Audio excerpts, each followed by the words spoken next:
fire. Let's go. Never back down, and I never run. Come in last place, that was never fun. Time to elevate. Looks like we gotta make it harder. Let me see who's the lucky one. I'ma let it go. Let them taste the power of new vehicles. Time to lose control. Time to fly! I never Time to miss. start the show. Yeah. 5, 4, 3, 2, we gon' run it up. No days off. Precision bombing. One shot, so you better not miss. Night, sweetheart. One shot, so you better not miss. Fire hazard! Emergency team, go! Love doesn't just explode once.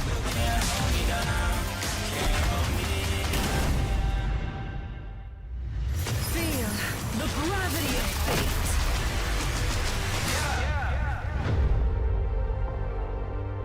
One shot, so you better not miss.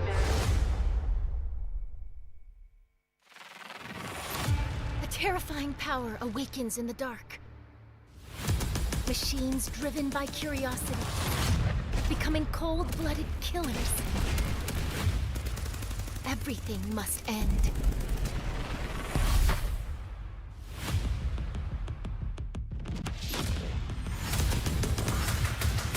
Even with new technology upgrades making us faster, stronger, we're still no match for the bloodthirsty machines. But the story isn't over yet.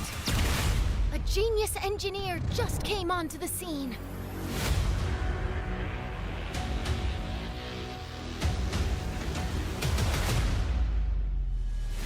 Out for the power, I'm just counting the hours. My inner beast is ready to feast. Competition devoured. You ready? This is the moment. How bad do you want me? Put your arm, don't never fall against any opponent. This is my life. Hit 'em down for the fight. Hit 'em left and then right. He's on my light. His mind in the great. It's time to fight. Watch your learn. Keep it steady right now. I'm the legend. I'm ready right now. Once I get it lit, going great. I was made for this. They say. Rescue en route. No turning back now. Kill directive initiated. Eliminated. One's enough. The truth always comes out. Play a game of MASH. Out of the way! Great, I was made for this. Legendary. Thanks for stopping by. Mission complete. They all telling me I'm dope now. I'ma teach you a thing or two. I gotta take over the world. What is greatness mean to you? Great, I was made for this. It's time to make 'em pay for this. You don't have to wait. Set for the fate. Great, I was made for this. I was made for this.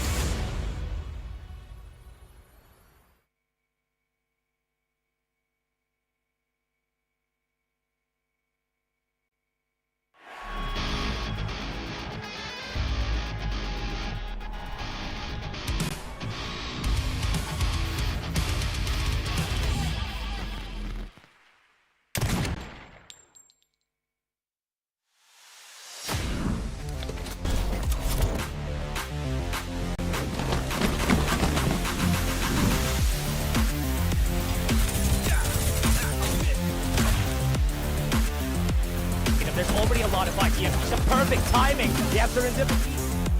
People just still fighting back. They're gonna move forward, and that's with a lot of the members here, and they're not gonna be giving.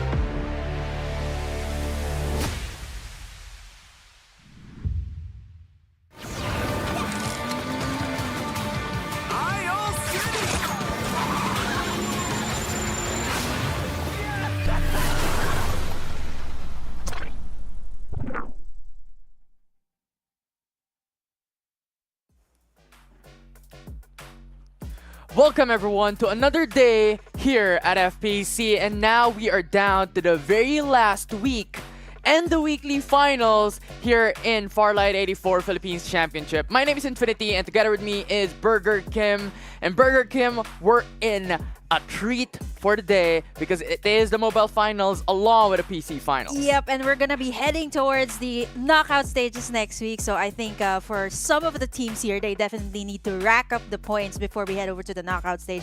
But you know, we have some teams already who have stood out ever since. So we have some teams like, of course, Esther and Nakage. We also have Execration and all those teams that can pretty much is on top of the list. Yeah, 100%. There are a lot of familiar names. There are a lot of new names as well on the mix as we went from week 1 up until week 4, and a lot of these teams has built their names on a lot of attributes, characteristics all throughout these 4 weeks, and I'm really excited to see like how they would perform and adapt towards the knockout stages. And also speaking about adaptation, Yeah, I was we gonna have just recently touched upon a new patch. Oh yeah, that's pretty interesting too. And even before the patch was released, we've seen some new types of heroes that have been used here in Farlight 84, namely Duckside. 2 weeks straight that we've seen it, and yesterday also in the semis we've seen a Duckside being used by, I think it was Beta Esports. Raul used a Duckside, and I think also Feet. What was that? Feet? No. But definitely Beta Esports has used the duck side. So honestly, I'm looking forward to see more Sunils that has been buffed, Young as well. So I think it's very important that the teams also adapt to the new meta, because I think it's currently like, you know, shifting towards, you know, more of someone taking in front, because before we've seen a lot of Embers, right, a lot of Vision Erosions, but yeah, the duck side actually worked pretty well for some of the teams here. Yeah, we have seen it from last week, right? A lot of these new heroes coming into fray, and speaking of, you know, these new heroes, I'm also excited to see the likes of Bo, the likes of Young come through. But for now, let's see the tournament explainer. Farlight 84 Philippines Championship Season 1, or FPC 1, will start on August 28. This is an esports tournament focused on the Philippines region that consists of 3 stages. Here's how you can join the mobile tournament. First, you'll start from weekly qualifiers that spans for 4 weeks, from August 28th to September 24th. During this period, on Mondays, Wednesdays, and Fridays in the afternoon and evening, there are a total of 6 time slots for your team to participate in the tournament to earn points. After the final slot on Fridays, the top 60 teams in points qualify to participate in Saturday's matches. If you are excellent enough, you can stand out from other teams and attend the Sunday matches, and eventually become the top 60 ranked teams that go to the knockout stage. In knockout stage, 60 teams will be divided into 4 groups, and each group will have a single 3-round match. The top 30 teams then will advance to the season finals. This is where the real challenges begin. Season finals for mobile tournament will be held offline and broadcasted live. The top 30 finalist teams will be divided into 2 groups. The top 7 teams from each group will enter the upper bracket, and the bottom 8 teams will enter the lower bracket. The top 15 teams will then compete in a 5-round match on the grand final day to win the total prize of $25,000 and the very first crown of FPC Mobile Champions. So, what are you waiting for? Register your team and join the FPC Season 1 right now. Don't forget to follow our official account for more detailed competition rules. Such a momentous moment for the mobile division here for Farlight 84 Philippines Championship, because it's not just about the prize pool of 25,000 USD, but also the opportunity to hoist the first ever championship title here in the Premier League of Farlight 84 in the Philippines. It'll go down in the history books as being the first ever winner of the first split of Farlight 84, which is FPC 1. So honestly, this is already worth putting in your achievements already. So I think for a lot of teams, not only is this the inaugural FPC 1, but also, you know, some organizations that have come here to Farlight 84 to build a name for themselves. Yeah, franchise teams coming into the mix. We have Naos, we have Execration, Oasis. There's just so much of these teams now coming into the open qualifiers and showing their prowess every single week. But also non-franchise teams. There are also these new names, the underdogs coming through that are really, really strong as well. And that is the reason why we were telling a lot of these aspiring teams, aspiring players that, you know what, if you want to go in, now's the time. But you know what? Before we come through, let's look at the PC explainer. Farlight 84 Philippines Championship Season 1 or FPC 1 will start on August 28. This is an esports tournament focused on the Philippines region that consists of 3 stages, and here's how you can join the PC tournament. You'll start from weekly qualifiers that spans for 4 weeks from August 28 to September 24th.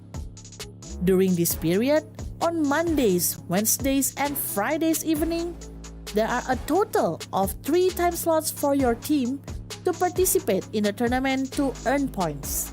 After the final slot on Fridays, the top 30 teams in points qualify to participate in Sunday's matches and eventually become the top 60 ranked teams that go to the knockout stage. In knockout stage, 60 teams will be divided into 2 groups, and each group will have a single 3-round match. The top 30 teams will advance to the season finals. This is where the real challenges begin. The 30 finalist teams will be divided into 2 groups. The top 7 teams from each group will enter the upper bracket, and the bottom 8 teams will enter the lower bracket.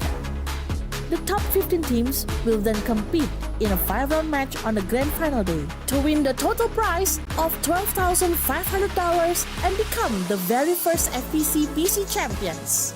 So, what are you waiting for? Register your team and join the FPC Season 1 PC tournament right now. Don't forget to follow our official account for more detailed competition rules. 84 official for more updates, and of course prize pool of 37,500. Yeah, cumulatively 37,500.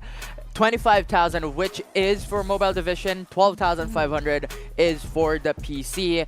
We're talking about this time and time again. It's not just about the prize pool that we're talking about. It's not just about the prize pool that is the stakes on the line. It's being written in history as being these top team in the first ever FPC. Yep, it's just icing on top of the cake to get that prize pool. Of course, care of Farlight 84. And let's take a look at the qualified teams here for the mobile division. Of course, we see some names that have been staple Infinity here. Nakage, Execration, Ghost Reborn, and of course Tyrant FL Main. I think they're also known as a Playbook Tyrant already. Yeah, they were acquired by Playbook Esports, and as you have mentioned, a lot of familiar names to be looked out upon coming into the mobile finals. The rivalries of SR Nakage and Execration has been in the making for 4 weeks now. These top 2 teams has been battling it out.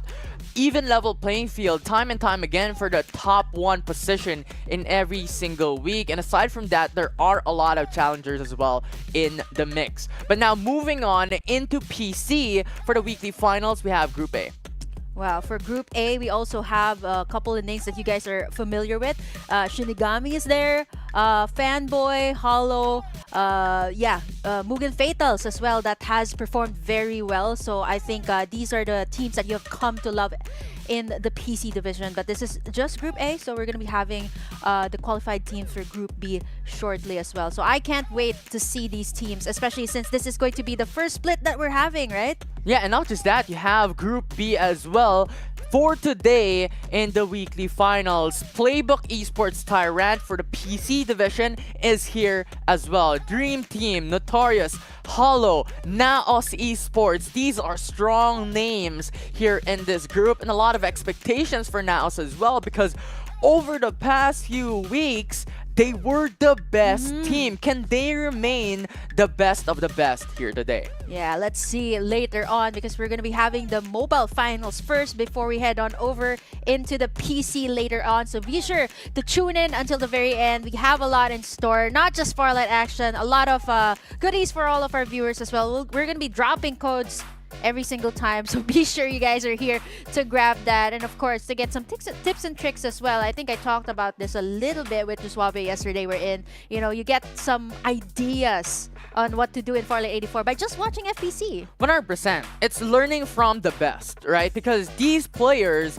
and these pros are really adapting to the meta consistently. So it is the best way to refer into what can we change in our personal games, in our ranked games, in our pub games, all throughout. Regardless if you're playing on the mobile or PC division, there's a lot of learnings that we could get coming in from these weekly finals and weekly open qualifiers. Now, coming into that sort of mindset of referring to something new, referring to these pro players, we're going back into the patch notes because there are a lot of changes, not just on heroes, but also weapons. Ooh, yeah, I also heard that, I think a fan favorite, the Rhino, is out. So we have actually a new gun in play. But you know what, guys? You know what else is new?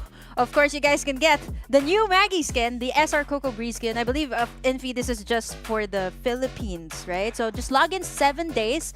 Be sure to grab that skin. So just sign in every day. I'm pretty sure that's not a problem for everyone who plays Farlight every day. Yeah, just log in the game for 7 days. It's a skin specifically designed for the Philippines. It's free, so it's easy to get. So log in now and claim your SR Coco Breeze once you're able to log in for 7 days. But now going back, as you have mentioned, Rhino is out already and MG7 is coming in. Yeah, that's going to be such a big thing because Rhino was the meta for the past 2 weeks, or week number 3 and week number 4. And speaking of that, if you guys want to hear more or you guys want to know more about the meta, tips and tricks, and of course Farlight 84 action, be sure to follow us on all of our socials. That's on YouTube, Facebook, TikTok, and Twitch, of course. So don't miss out on the Farlight 84 action. Especially if you want to be updated every single time about these new patches, about updates of Farlight 84, especially here in FPC, as well as, the standings, what is happening already in the mobile and PC division. Because it's the first ever split, and I think a lot of us and even the Farlight 84 players are so happy with this. And once again, thank you so much to Farlight 84 for giving all these players a platform to showcase what they got. But we haven't finished talking about the patch, but we'll get back to that later on as we're going to be heading over to a short break first before we proceed to our first match.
Welcome back, everyone, to the Farlight 84 Philippines Championship. And now we are moments away to the mobile finals. And I'm really excited because new patch, so adaptability must be crucial for a lot of these teams. Yesterday, we saw a couple bit of some changes that happened across all of these teams, and a lot of familiar names as well coming into the mix.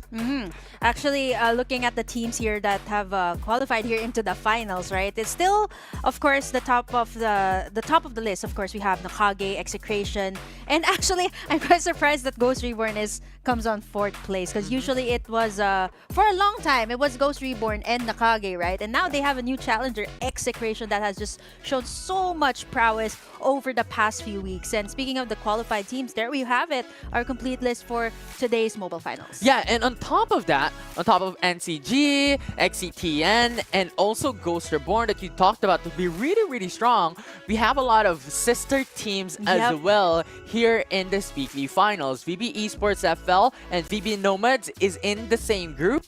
And similarly, you have Beta Esports and Beta Cloud as well. You know, I want to point out that yesterday's match for VB, Vagabonds in particular, it was always VB Esports taking out VB Nomad. Yeah, it was, I think there was 2 maps that VBS was able to win. So it was always such a tight match. So I'm really wondering how it will play out for, the sister teams that you mentioned, Beta and Vagabonds here, knowing that it's already the finals. But I think, you know, knowing that they're in the same squad or in the same clan, as you would say, I mean, I'm pretty sure they do scrims together. So I think it's very evident on what they can put out, especially in the scrims, because that's where you get the information. And right. A lot of learnings, a lot of knowledge to be taken out from each other as sister teams, as you mentioned. Really important as well to share these knowledge upon these sister clans. And VB Nomads, if you guys don't know, has a lot of history when it comes to Farlight 84 already, being one of the participants back in ACC, actually performing significantly well, but falling down short in the grand finals throughout that tournament. So we'll see if they can come back here in FPC, if they could stand a chance upon these uncrowned kings, the top one, the Reapers of Death here in FPC. As I mean, we're still in the open qualifiers. We're still in the very last week. So there are still a lot of changes that could be made and adaptations that can be changed coming into the knockout stages. Yeah, hopefully, I think for the teams here that have qualified to the finals, I'm looking forward to see, because I've seen like a lot of duck sides for week number 3 and I think a bit of week number 2, but more on like week 3. It was quite evident already. So I'm looking forward to see that. You mentioned the changes also earlier about the other heroes, Sunil and Young. Yeah. Sunil, Young, that is an expectations. Let's see if that can come through once again here today as we jump into Sunset City for map 1 of the mobile finals. And looking at the drops here, since this is going to be the finals, we might actually... I'm curious to see if Nakage, right, is always on top. I wonder if anyone will contest, but it seems like it's still going to be Nakage in the planetarium. No contest at all. So looking at NRGW and where they dropped as well yesterday, surprisingly, they did not drop all the way to Sunflower Shopping Mall. That was a pretty congested area. But speaking of congested too, we see a lot of drops in Tin Man and Hot Rod, which is kind of staple. Yeah, and a lot of these teams have already, as you mentioned, staple drop locations, one of which is VB Nomads dropping into Power Tree Station. They did this yesterday. NCG dropping into Nova Planetarium, Execration onto Sunflower Shopping Mall, Oasis going into Carnival. These are the teams that has so much familiarities of these POIs. Yeah, of course, this has been the thing 4 weeks straight, right? And I think all the teams who have been competing here in our weekly finals, definitely they know where all these teams would drop. And looking at VB2 here, I love Power Tree Station. There's a lot of resources that you can have, and I think the rotation is pretty much going towards like Nova Planetarium, which has also a lot of resources. But looking at the Tin Man... this is Tin Man. I thought it was like Hot Rod as well. But there's going to be 2 squads over here. Not so sure if they're going to go at it just yet. But I think they definitely need some time. MWI and I think it's VBS also in this vicinity. Yeah, and the scary part about this though is yesterday in Most Wanted Vitas in their respective groups, in Group A to be more specific, is that they really just steamroll every single team that comes across Tin Man Industrial, and that is what I'm afraid of coming in for VB Esports FL. Could they match the aggression of Most Wanted Vitas, who is the team that was able to accumulate around 20 kills in their map 1 on their respective groups? Oh, that's absolutely insane. A lot of kills, but considering how VBS has performed yesterday, I'm pretty sure they can take them on, but we see Powerhouse as well. They're trying to sneak up from the back. VBS already taking shots. Yeah, it's just VB Esports FL taking those early shots, early engage, 4 kills already into their name. So good start coming in for VB Esports FL. But this is the problem that we were mentioning a while ago, that VBS, sure, they are here, they were able to accumulate 4 kills, but with Most Wanted Vitas in the same vicinity, they always relocate and just stay away from danger. Speaking of danger, here we have Vici. Once again, in this area, they had a hard time yesterday dropping in a lot of those POIs and their respawn pods were already gone very early on. So I'm not so sure if it is a wise idea to contest or maybe drop in some other places instead. New complex against Team Vici as Ben God mode falls down. It's 1 man down for New complex, 3v4 to say the least, and Val NCG goes across as his graveyard falls. Team Vici once again shows their dominance in Iris Ranch. But along with that, VB Nomads comes into the mix, and you also have SRNCG coming in from south. Oh, Nakage's coming in as well to Iris Ranch. This is going to be absolute chaos. There's the EMP shock. And VB Nomads is able to take the kill up against the opposing side of Team Vici, and Team Vici is forced to relocate and go somewhere else. But Kramer's NTX or ETHX is being chased down by Hasbulla, shot being fired, and now it's Hasbulla being able to dominate these stragglers from Team Vici. Wow, I can't believe that VB2 managed to pull that off. Vici actually gonna be moving forward because Nakage is also within the vicinity. What's with Iris Ranch today? That's 4 squads straight. So I think it's wise for VB2 to do this early on, knowing that they have to save their resources. It wouldn't be so wise to go up against Nakage early on, but that's gonna be squad 12 that will face Nakage right over there in Iris Ranch. Lots of dead bodies already there, but Vici, they still might get chased here. And the thing is, this is what NCG has been doing over the past few weeks. Yesterday as well. The rotations is coming in from Nova Planetarium, they go jump straight into Iris Ranch or even Power Creek Station, and that is the reason why we're seeing how SR Nakage is rotating towards Iris Ranch to just go in and find bodies, find kills, find squads. Wow, that's such a rough day for Vici as well. This was the same thing that happened to them yesterday, dropping in it wasn't Iris Ranch, but they dropped in another POI, and they always get taken down early on, which is why I always highlight that, you know, respawn pods are super important. So I guess for squads like Vici, especially in the finals, they might, I guess it would be better to drop in those sides instead of the POIs. Yeah, Iris Ranch is the drop points of Team Vici. They did that once again here in map number 1, but unfortunately New Complex was readily waiting. But the thing is, New Complex was eliminated early on, but there is still 1 man surviving for the team,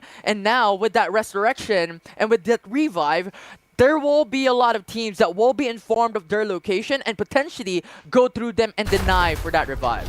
Oh no, we see here as well, Playbook Tyrant, Dean.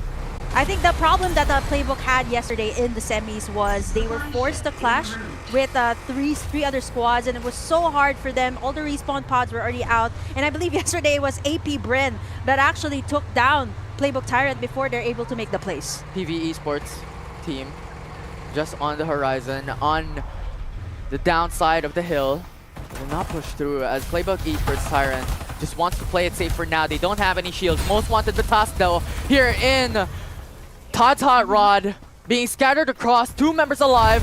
They have to run. Yeah, Execration's on the other side as well. It's still not over, but Ghost Reborn takes in the kill. There's still some respawns up here, so that should be fine. But then again, you know, these are resources being taken in by Ghost Reborn early on. They are scanned, they are informed of the opposing side, but Ghost Reborn currently has level 4 shields across the board for each and every single one. And as we have or may have not mentioned a while ago, today is Blazing Infantry Day. So that is the reason why we're seeing a lot of these Blazing Infantries being utilized by a lot of these teams. Most Wanted Vitas as well on the bottom of the bridge. I don't think Ghost Reborn will try to chase them. There was a lot of fights yesterday, especially within the zone, especially if it's just the first zone closing in. The teams are willing to take that risk, but as of the moment, right, we see Oasis and BB2, lots of ultimates already being used here, as Oasis gonna go head-to-head with BB just shortly, but they're just gonna disengage instead. And they're just playing throughout the strategies that they've done over the weeks, that their aggression is just being shown across Sunset City. They do this. They start our carnival. This is their drop point, and right after, they just rotate all over the map looking for bodies. Oh my gosh, BB2. This is the what they constantly do, especially if they're getting chased. They always move to another location, kind of living up to their name, Vagabonds. And now we see them trying to avoid the clash. I guess it's wise, especially if you know you're going up against Oasis here. They have much better resources, unlike them who just drop back in with the respawn pods. And the thing is about this location is that it's really, really strong coming in from NCG. Wovik falls down. Cream members still alive here in Iron Strands. They are battling up against New Complex, and this is what we've mentioned a while ago, that if New Complex initiates a revive, they will be informed, or the opposing side will be informed, and that is NCG and Team Vichy. Oh no, Ben God mode. Going for the shots, tactical roll, reloads through, and he will win up against Iron Fist. Wow, Ben God mode. Last time I've seen him, he was on a duck side, and now he actually switched up using the Maggie here into play. So I'm not so sure if this is another type of strategy coming through for NUXL. So he is able to drive away. I'm not so sure where he is gonna go. Is he gonna go back to safety? He does have some health kits here, so he should be fine for now, but he has to move forward too. He's a bit far from the circle. Yeah, and I love this coming in from New Complex, because when was the last time we've seen a Maggie come into a composition? Yes, it has been the meta in the very first week, maybe the second week, but the thing is, Maggie's not that staple already in the mobile division, considering that utility is much more important in this platform compared to PC. Now we see a lot of Cyphers and the Lucindas, and we see Zbeta here taking shots from afar, and so far they're trying to actually gatekeep anyone who's going to move into this area, knowing that there's going to be a lot of bridges here. So it would be wise for them to take them down before they head over to the next area. Yeah, and the thing about the location right now of Beta Cloud is that they could relocate into Tin Man Industrial or go into the northeast part of the map. So there are a lot of ways for them, and there are a lot of paths for them to relocate, one of which is Riverview Park. The big problem is that Execration is waiting on that POI. Oh man, Execration, who has topped the list ever since for the mobile division. I want to point out that Z-Beta also has Lancelot in their team. So this is actually really good for their squad, knowing that Lancelot is the team captain, right? So he has a lot of experience, and he's also the shot caller. So I think that will definitely aid the Beta Esports in this situation. Beta Esports main fighting up against VBS, and VB Esports FL is just fighting in the building, going for the infiltration, but Hale with the fancy footwork will not be enough as VBS takes them down. Hot from yesterday, VBS was able to do that. They do get scanned here. Execration is in the vicinity though. Pushing in, going for the aggression as Jen falls down, as Blue was able to take one man down up against the opposing side. VBS has to scatter and run away. Man, all of those ultimates being put together.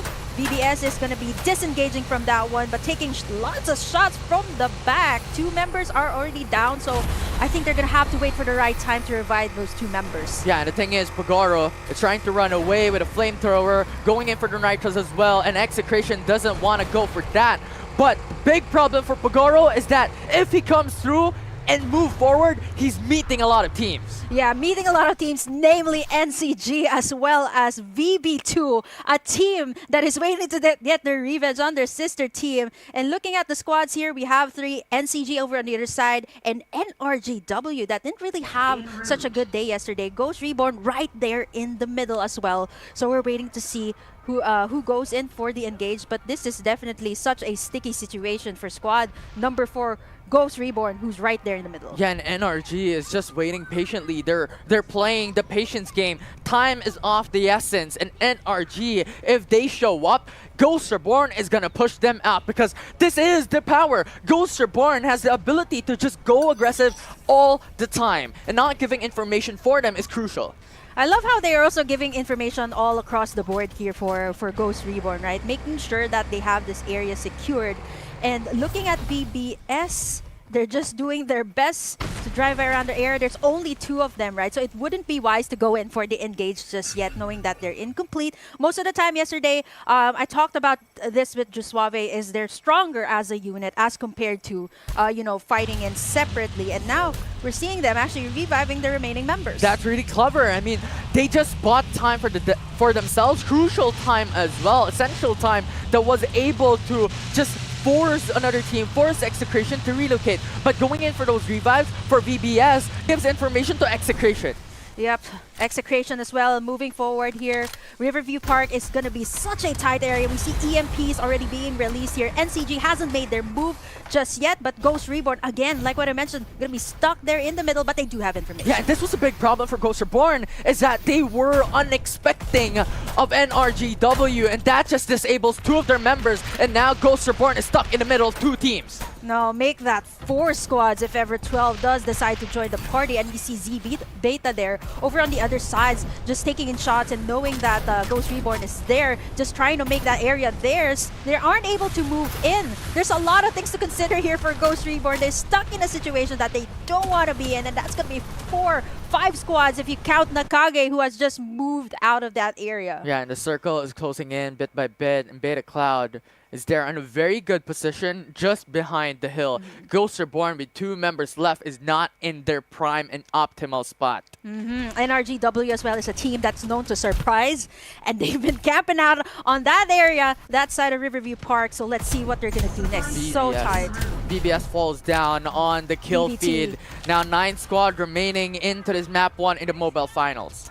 Yeah, Repi, they're unable to do anything. They might just go for the revives later on, but Execration, this is such a good position for Macro, right? He's been gunning everyone down before they could move in. But again, this is an area that's so open for Ghost Reborn that makes it so hard for them. And we see Nakage going up against BB2 here. NCG falling down to the hands of VB Nomads. And Wovik is there as the last hope for NCG. Such a crucial moment for SR Nakage as his bullet falls down. Hartman going in for the revive, has the level 5 shield. And NCG falls in the hand of the Nomads. Nomads yesterday itching for another win. We see Execration coming in to join the party, blazing infantry. The uncrowned Kings once again loses their crown. Execration comes in at the right time and defeat VB2. Man, it's like the food chain coming in after that. And can you imagine NCG trying to avoid that fight with Ghost Reborn? They actually get taken down here by Execration, no other. And now we're down to our 7 squads here. It's going to be tight here in Riverview Park, and NRGW still hasn't revealed their location. Ghost Reborn, I'm not so sure how they will approach the situation, but Execration trying to wipe everyone out before they get in. And now with RP down for PVT1, 6 squads remaining into this game, and such an unexpected moment that NCG just lost right in the middle of the game. Not even being able to get a top 5, top 3 position. Yeah, Execration, right? The team that we've been talking about. The only one that can go head-to-head here with NCG. And now, right after taking down those 2 squads, they get in the best of the best armor. That's full armor for Blue and Virus. 2 level 6 shields, 2 level 5 shields for Execration. And at this point, once again, Virus and the squad is spreading their disease in Sunset City. There's still no cure for Virus as of the moment. Still no engages as of the moment. And we see Ghost Reborn stuck again in a situation. Ben God Mode, the only one left. And he's taking a lot of damage from Z-Beta. New complex.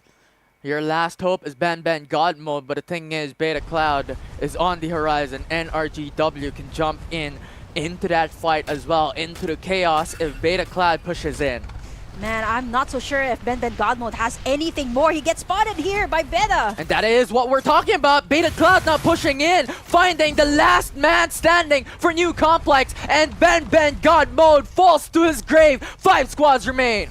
Man, that was such a sicky situation for Ben God Mode. Either he's gonna face Beta or he doesn't even... I'm not so sure if he knows that NRGW is within the vicinity. And now Beta is able to move in. Ghost Reborn with the last two members in the area. Let's see how they will... RFJ falls down, one man down from Oasis up against Ghost Reborn. Ludi's but down. with two members alive for GSRI, there's no chance that they go on top. And now Execration jumping into this fight as well, but a springboard At coming the in right from time. Virus. The right time, the right moment as Beta falls down one by one. Oasis is down as well, but we're down to our 5 squads, and this is such a tight area for the squads. Let's see how it will progress as Execration, they're still going at it.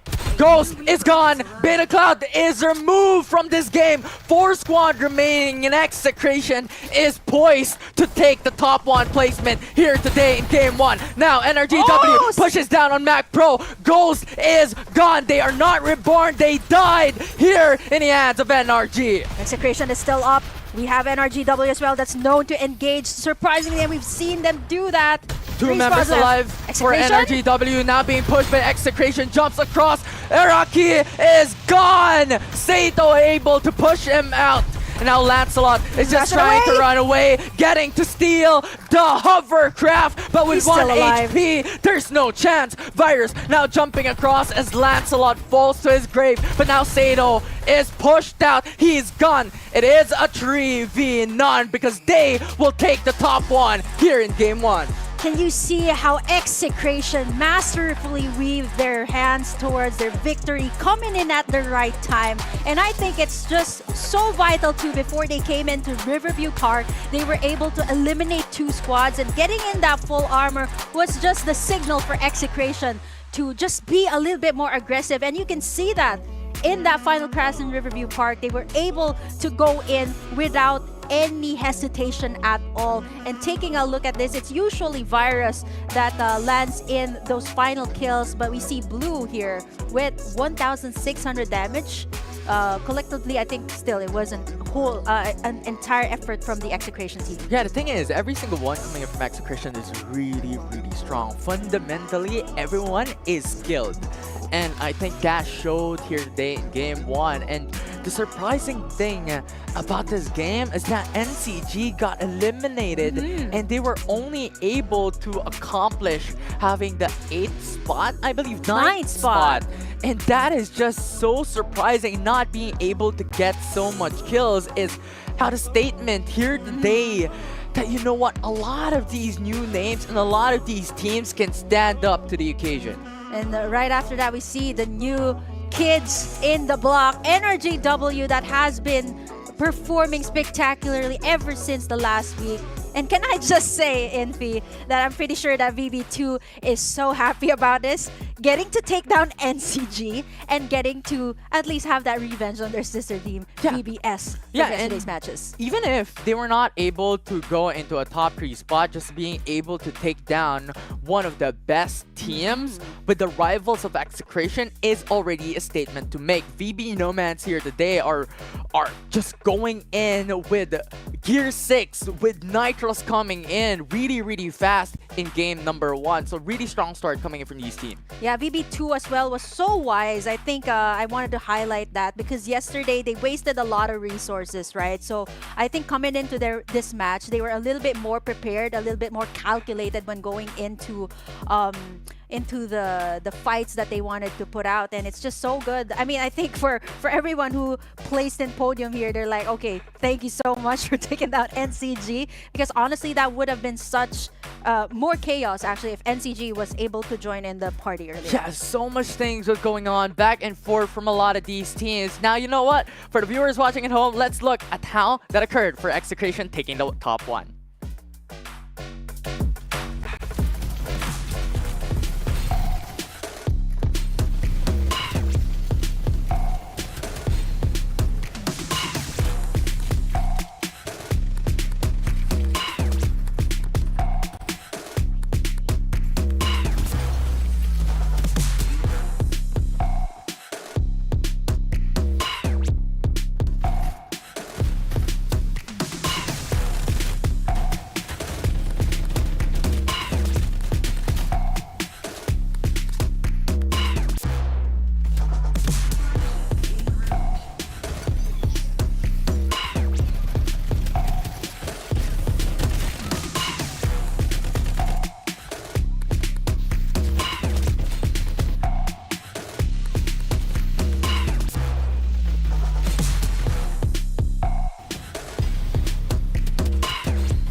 Execration being able to get 22 kills just from that game is a statement to make. And remember, this is the last week. This is the last weekly finals that we have for FPC. And now, with that amount of performance before coming into the knockout stages, that's insane. I mean, thinking about it, right? They're almost on top next to Nakage. And just having that amount of kills for this game is just, I think a lot of teams are trying to make a statement here. I mean, VB2 taking out NCG, Execration just having an insane amount of kills is just a lot to take in before we head out into our knockout stage. Yeah, and the man and the legend was able to do that from Execration is Blue using the Lucinda. Yeah, there's a lot of things to consider too when it comes to Execration. There's a lot of players that always stand out. Luki Skywalker, we have Virus as well, but this time it was Blue here from Execration that took in the MVP spot for this map. Yeah, it's just because every single one coming in from Execration is fundamentally and mechanically powered, right? They're really, really strong when it comes to their skills, and their knowledge comes across back in ACC. They're just really, really strong. Yeah, I think all of these organizations that have come into Farlight 84, not just this particular map, everyone who's here is trying to make a name. Everyone is trying to, make a story for themselves and maybe writing it down in the history book saying that, okay, yeah, we actually made it this far. And I think for VB2, we took down NCG in this map. So I think there's a lot of feats for all of the squads here so far in the finals. Yeah, and Execration, I like the redemption. Because yesterday, their performance coming in from map 1 and map number 2 was not the greatest comparison to the prior weeks that we had, right? They were able to redeem themselves coming into map 3, having able to take 20 kills, above 20 kills, taking the top 1 placements. But here today, game 1, they started off strong, and I think that is a really good momentum for them coming into the next games that we have. Yeah, and it's quite surprising too that we haven't seen, or actually we didn't see Nakage go up against Execration, because by the time Execration joined the party, NCG was already knocked out of Sunset City, and that was care of VB2. And I honestly want to see more of that. Actually, both Vagabonds teams, they performed out of their minds yesterday, and honestly, we are kind of seeing shades of it today here in the final. So who knows? We might actually see that even in the next map. I also want to point out Zaybeta there that has Lancelot in their team, and as you can see, right, they actually had a podium finish. And like what I mentioned, having Lancelot in the squad as some sort of the type of player who actually can make the shot calls for a team that is pretty much still new is very, very important. Yeah, so we'll see if that importance of shot calling and being able to state what the team does is going to affect how Beta will play this out. And here we go, coming into game 2 in mobile finals. Oh, Execration. I think they might actually land probably in either the mansion or Sunflower Shopping Mall, which is their usual spot. So let's see if other squads that also land in Sunflower Shopping Mall will have that contest. I think knowing NRGW, either it's Iris Ranch or Sunflower Shopping Mall, but looking at how they're dropping, they're going to the south part of the map, so we might actually see a lot of congestion once again in our favorite mall. Yeah, and pretty much this is the active practice drop points for a lot of these teams. On Nova, Oasis on Carnival, and I like what they're doing, because what Oasis has been doing over their past weeks of weekly finals and open qualifiers is that they're going into Carnival, but another member is looking for vehicles to rotate, to secure that opportunity for mobility for the team. BB2 here. And they're going up against NUXL. There are some medkits already being used here early on. And I'm not so sure if this is quite wise for BB2, knowing that they usually evade these sort of clashes, move forward, move to the next area, knowing that NUXL is just within the vicinity. Yeah, it's new complex, being able to change their location, going in from Iris Ranch to Power Tree Station as well. These early engage happened a while ago for VB. Nomads were in, they were able to win. So I think at this point in time, as you've mentioned, most of the time, they want to avoid engages. But from what they have done in game number 1, I think they're poised to be able to take down new complex. Oh man, in Bedman God mode this time, We talked a little bit about the weapons, and we see VB2, classic VB2, taking in the vehicles already, knowing that they're vagabonds, trying to move out of the area. We see a lot of ultimates being used here. UMP with the defender. Calyx is there. Goes for the reset. Blinding Mark for Calyx! But the thing is, Blinding Mark only blinds the vision around your crosshair, but not exactly directly in front of you. So it's Calyx who's still able to see the enemy in front of him. And at this point in time, as expected, how VB2 has played in the past, they were able to take down New Complex. Vagabonds that has taken down NCG in the last map. We're still not done. We're waiting for some retaliation here from NUXL, trying to go for the revenge, but I don't think it's so wise to go up against VB2 that has a vehicle with them. It's all 4 of them in this area. Wow. 1v4. Pepa is not in a good position to battle up against VB Nomads, and once again, they're just feeding kills after kills after kills to VB2. And the respawn pods are already down, so I don't think it's wise for NUXL or New Complex to actually try and contest this area, because we see that the rest of the members here are going to try to move out of that area and maybe perhaps do those revives later on. And the thing is, the kill feed is being showered upon bodies coming from a lot of teams. We're seeing Powerhouse International, NRGW, and Most Wanted Vitas. There's just a lot of teams now fighting in this early game. And yes, we've mentioned before that there is such a huge importance of aggression here in this early game, and that allows you to play a lot of risky moves just because there are respawners. But given the fact that damage and kills are already a big aspect into this point calculations, these teams really is looking for blood. Yeah, I'm looking to see Powerhouse. They have such a nice position over there on the other side of the bridge, but we see NCG. Wow, taking down the squad number 8 there, but it's still not over. There's still some respawn pods, but NCG, as of the moment, right, they have level 3 shields. They might actually head over into Execration shortly. They do spot them, but then again, it's going to be congested in this area. The rivals now fighting against each other. Blue falls down with a white dwarf coming in from Pappy, and Blue is eliminated. But respawners are still available. Execration, their rivals, they meet early on. Really, really strong start coming from NCG. They could push Execration down. They actually forced Execration out of that one. We see Virus and Sato here. Over on the other side, they might actually go to Nova Planetarium for the rotations of the shield. So far, they only have level 3. And this is exactly what they did in map number 1, wherein they were a little bit more aggressive, knowing that they have full shields. So now we see Execration a bit scattered, but they might converge here in Nova Planetarium. They're just not in the position to fight up against NCG. And now Ghost Reborn fighting up against VB Esports FL. Now getting that push. JZ on the side, on the flank. Hologram Grind coming in from Ludi. Extra damage and extra movement speed, but VBS able to dominate.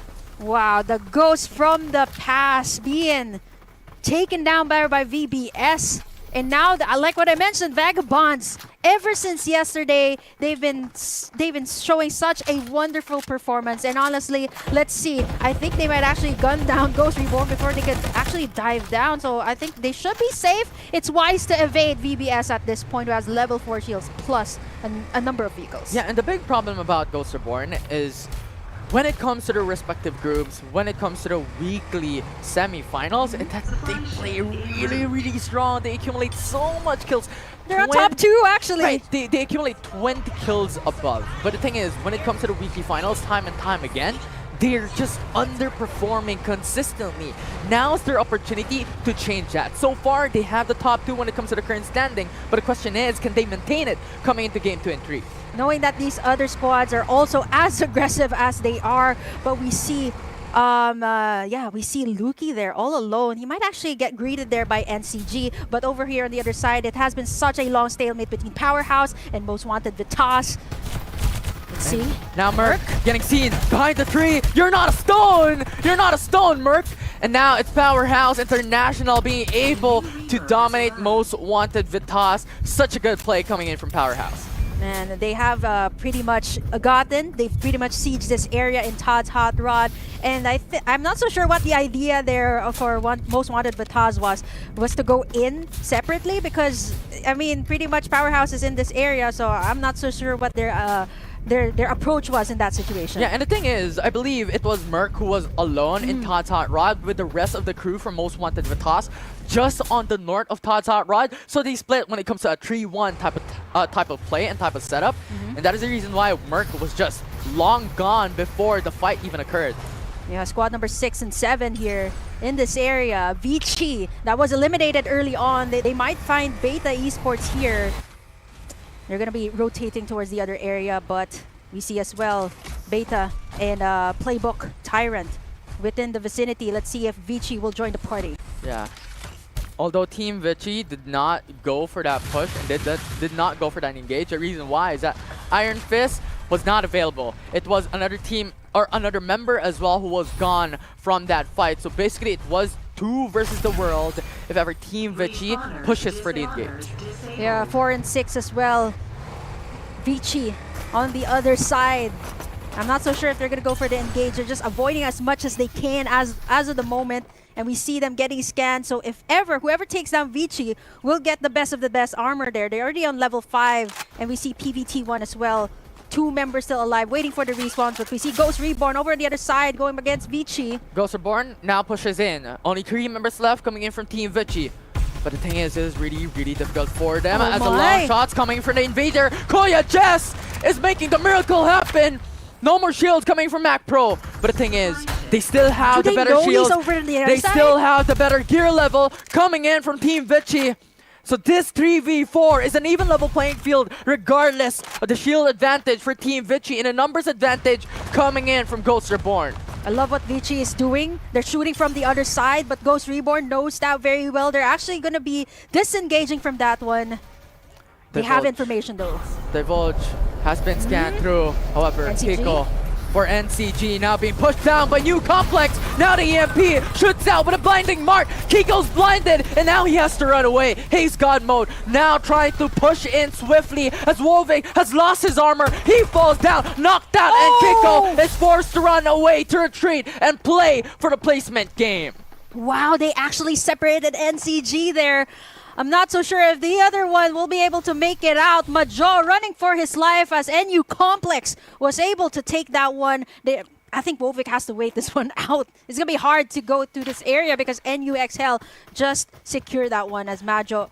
I'm not so sure if he's going to get spotted. He actually leaves the vehicle. And it's so surprising. Their underperformance coming from game 1 here to game number 2. It just goes to show other teams have been stepping up too. Yeah, they're always uncontested. And now it seems like they cannot play up against these new teams in the mix. My goodness, NUXL, this is what AP Brand was doing in yesterday's semis, wherein they were just waiting in the area, making sure that NCG cannot come back for their fallen comrades. And now Playbook Esports Tyrant has positioned themselves on the southwest of the Sanctuary Tower. So far, they will be the gatekeepers coming across for Squad 6, Squad 4, and potentially Squad number 5 as well. Now, NRGW fighting up against PVT1, but the thing is, there's just 3 members left from that fight, and with NRGW having a numbers advantage, it's just an easy peasy time for this team.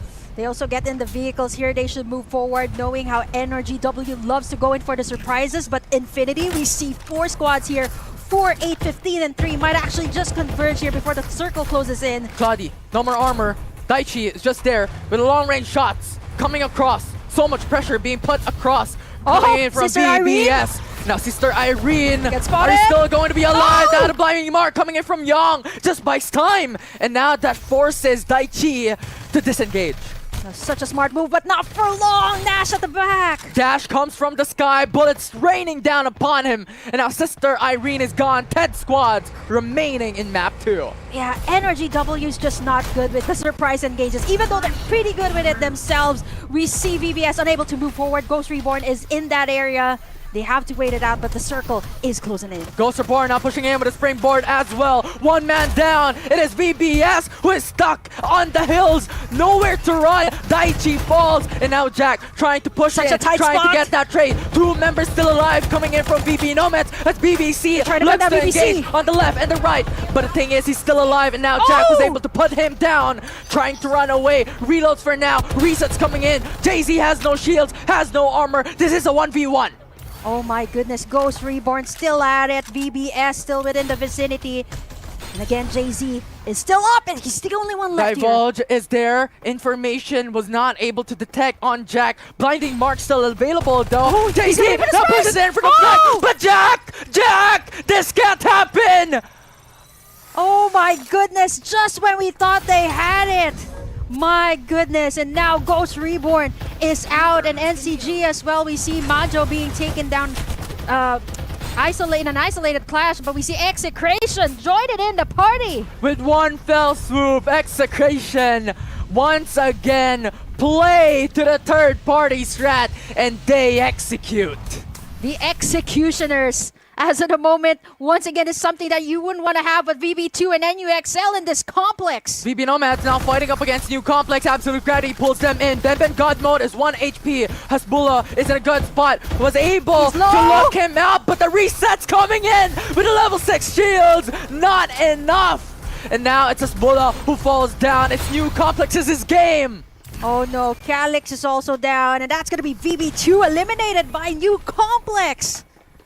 Wow, just think that they were able to, isolate NCG. But speaking of NCG, they're still not out of this game. They're still up. They've got those respawners up, so they might actually face NUXL here in this area. They're closing in. Execration! Again! Who can stop you? Who can find the cure to the disease that Virus has along with the rest of the crew? They might actually face Playbook Tyrant, who's over there, who loves that high ground. But we know Execration, they're taking shots from afar. They have the hills, they have trees to cover. Execration has level 5 shields and level 4 shields.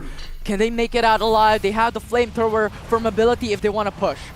They only have one vehicle. We see they might actually charge in. They get on it.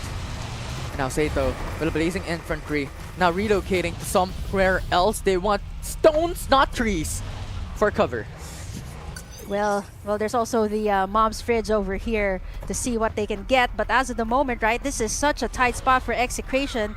NCG going to greet Playbook Tyrant there is shortly.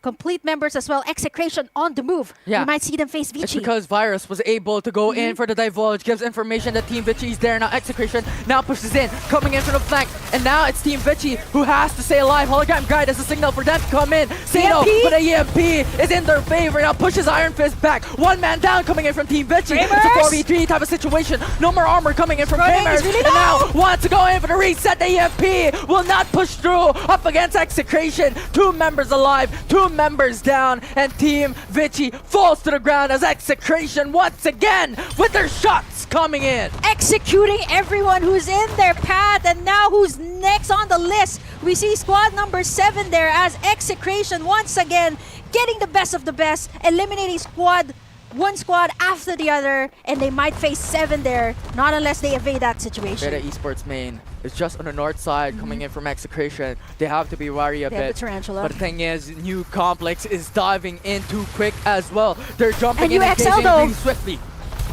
And now New Complex, Haze God Mode, has a lot of mobility, has a lot of utilities to be able to use it out. And now with the EMP not connecting onto anyone, that gives information for New Complex as well that there's no one there. Yep. They're still scouting for information. Hale is already in the area. There's the bombs coming through. Beta Esports main with a fancy footwork, left, right. Hale's still alive, jumps across on a vertical, but still being able to bring down with Haze God's most shots. No more raining down for the side of Beta Esports. They're actually forced to disengage. Beta was still able to take them down, but the thing is, Execration is just around the corner. Now pushing in, information is provided, and Beta Cloud falls down with Execration once again, executing them live. Oh my goodness, this is so bad for the last few teams remaining here. 3 squads, Playbook, 10, and Execration. Now it's all up to Execration, who has, again, the full armor before we head into this final circle. Now, Playbook Tyrant. There's only 2 members here of NCG. Behind the hills. NCG, 2v4v4. Not gonna make it out when it comes to these 4v4 fights. They have to wait for Playbook Tyrant to be able to fight Execration first. And Execration at this point is on a precipice of success to take the top 1 placement once again. But the question is, can Playbook Tyrant do the miracle? Can they be the cure of Execration's disease?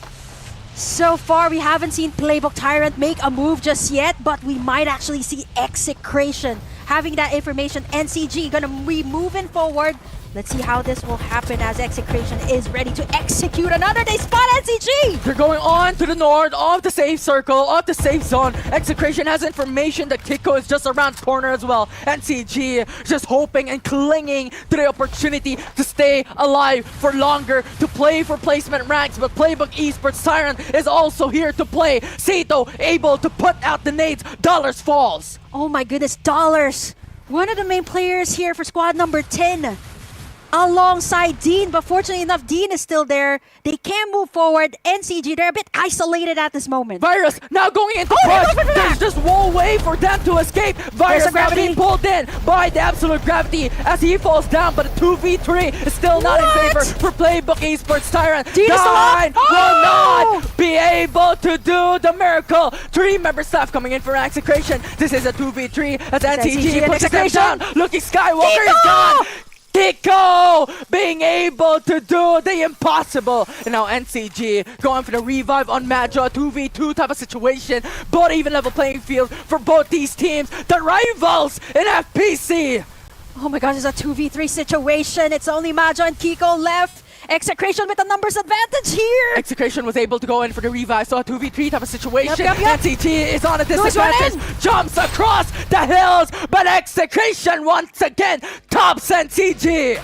The Executioners! And this is what we were waiting for, Infinity, in the last map, and we finally got it!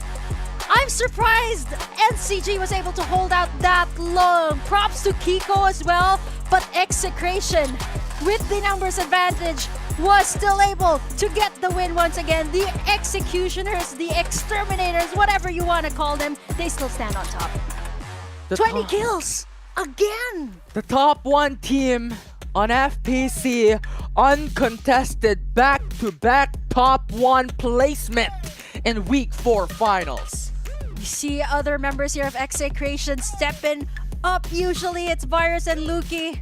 And now we see Execration. Once again, this team, who can stop them? There's just no one. No one can stand in their way. Virus with the disease, Luki Skywalker with the force. It's just a combo that no one wants to fight against. And looking at the standings here, we see actually Oasis that has such a rough day yesterday. On the bottom of the still a rough day. Yeah, rough day. I mean, it just carried over. Hopefully, we still have one more map, Infinity. Let's see what they can get.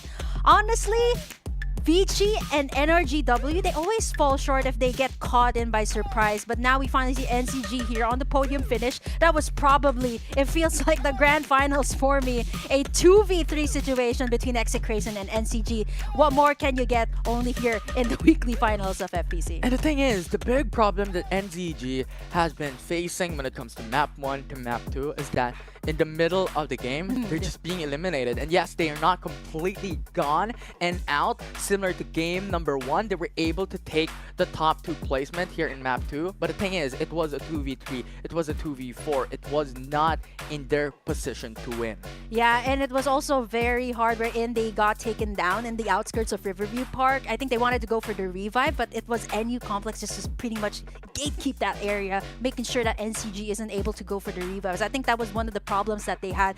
They were so scattered. There were almost times that they got caught, but they managed to make it, right? But then again, you know, with the numbers advantage, what can we do there? Not unless you have a Rhino. Yeah, and that is their biggest question now. Their biggest mystery is that, do we still play it aggressive? Because NCG, when they do play it aggressive, they lose their members or they lose the game. In the middle of these fights, game 1 they underperform, game 2 they redeemed themselves back a bit. Maybe this time around for game number 3 they can snatch away the top 1.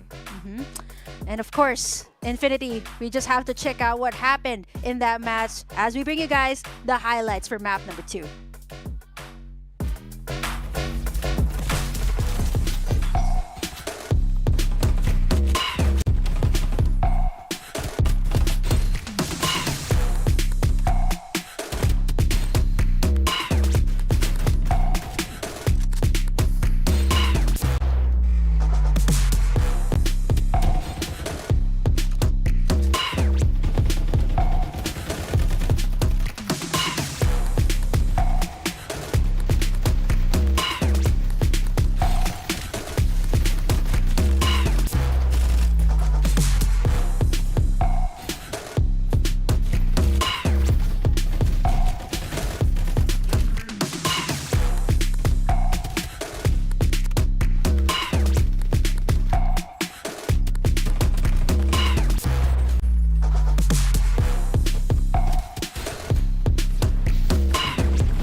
the Reapers of that playing to their name, the Exashot Execration being able to take a back-to-back top 1 placement finish with 20 kills above. Wow, and they still managed to pull it through here in week number 4. Execration is just playing out of their minds ever since we've seen them here at FPC. And honestly, back-to-back for Execration.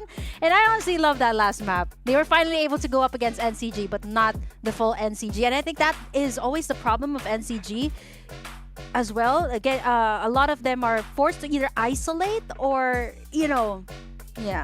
disengage from that clash. But of course, we have to see the MVP for this match. It is Sato of Execration. Yeah, Sato with 1.3k total damage, 6 kills to his name, so much potential. And this is actually the new power of having a Sunil.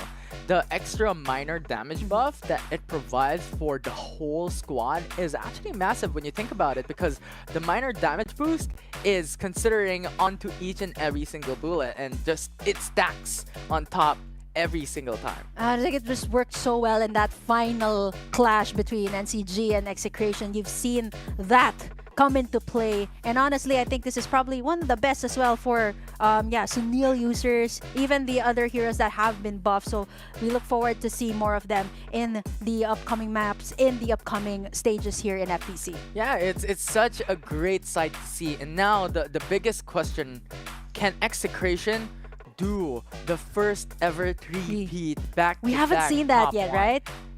Ghost Reborn was close. Okay, yeah, close enough. Yeah, close enough. They were really close from their respective groups. But the thing is about Ghost Reborn is that they were always underperforming in the weekly finals. And Execration right now is on that path to go for the 3-peat. I think the hunger is just there for Execration, right? Coming here into FPC. And it's just good to see this, right? You see other teams like stepping it up, not just the Uncrowned Kings NCG, but we see Execration still in their tip-top shape. Let's see if they can actually win this last map, because it seems like that is going to be the case. 20 kills? Come on. And the pattern is, across that whole game for Execration, is they always fight as a third party into that too. These engagements, right? Because they always come across wherein there were 2 members left, there's no time for them to reset, there's no breathing room, and that just enabled them to get so much kills and loot. Yep, the loots are super important, and that has been the pattern for Execration. Even in map number 1, right? Coming in at the right time and knowing how to, engage, getting everyone at a situation where in they're the lowest, they don't have any armors, and that is it. I think other squads have to watch out for that, particularly NCG. Do you go in for the engage early on with Execration, or do you just wait it out until they have their full armors, they have their full loot? Because most of the time, you've seen it in map number 2, complete full armors for either 1 or 2 members of Execration. Yeah, and the thing is, I believe NCG was trying something new coming into map 2, because looking back into map number 1, NCG, as always, dropping out the Nova Planetarium. But in game 1, they rotated on top. They rotated onto Iris Ranch.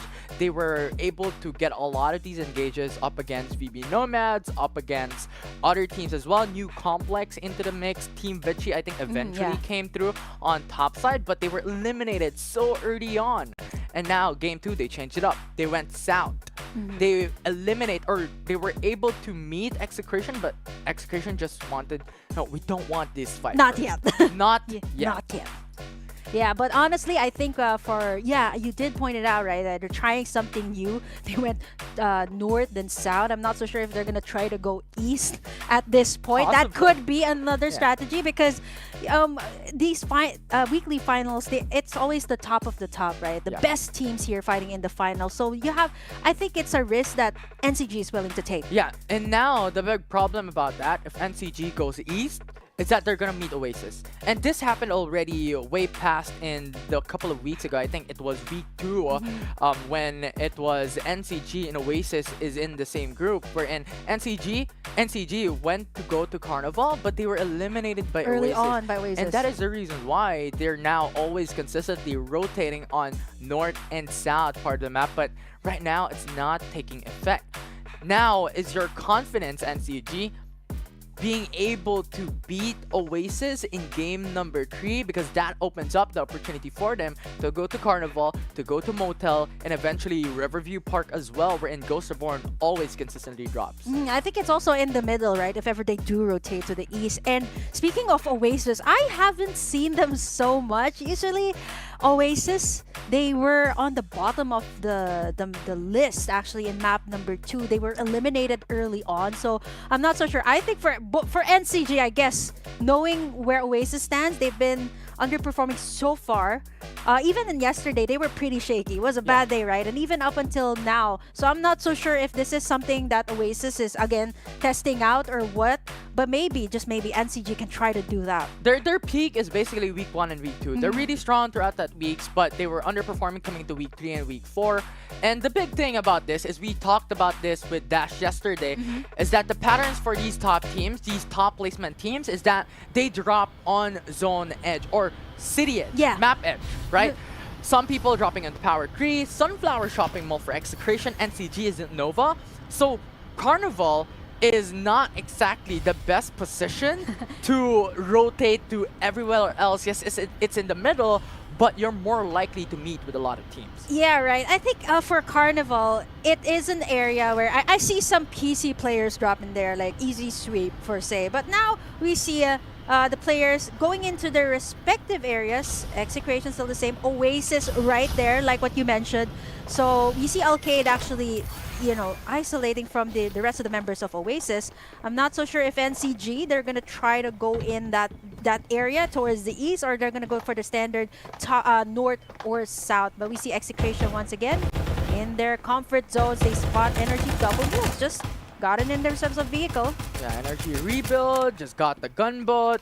And now, with Porcupine on his hands, not really the best gun to be able to bring down someone else. And now Idol was just able to run away. Now the thing is, when we're looking at the top 3 squad a while ago in map number 2, it was Playbook Tyrant, whose always favorite spot is the southeasternmost part of the map, the outskirts, the bus stop of Sunset City, and so far it's been doing them such huge benefits. Yeah, even BB2 here up against NU Complex, right? They haven't given up their turfs just yet, but so far VV2, they have secured this area. They positioned themselves very well to take down NU XL, and once again, it is happening time and time again. Yeah, it's always this expectations coming in from BB Nomads. It already happened in game 1, it already happened in game 2.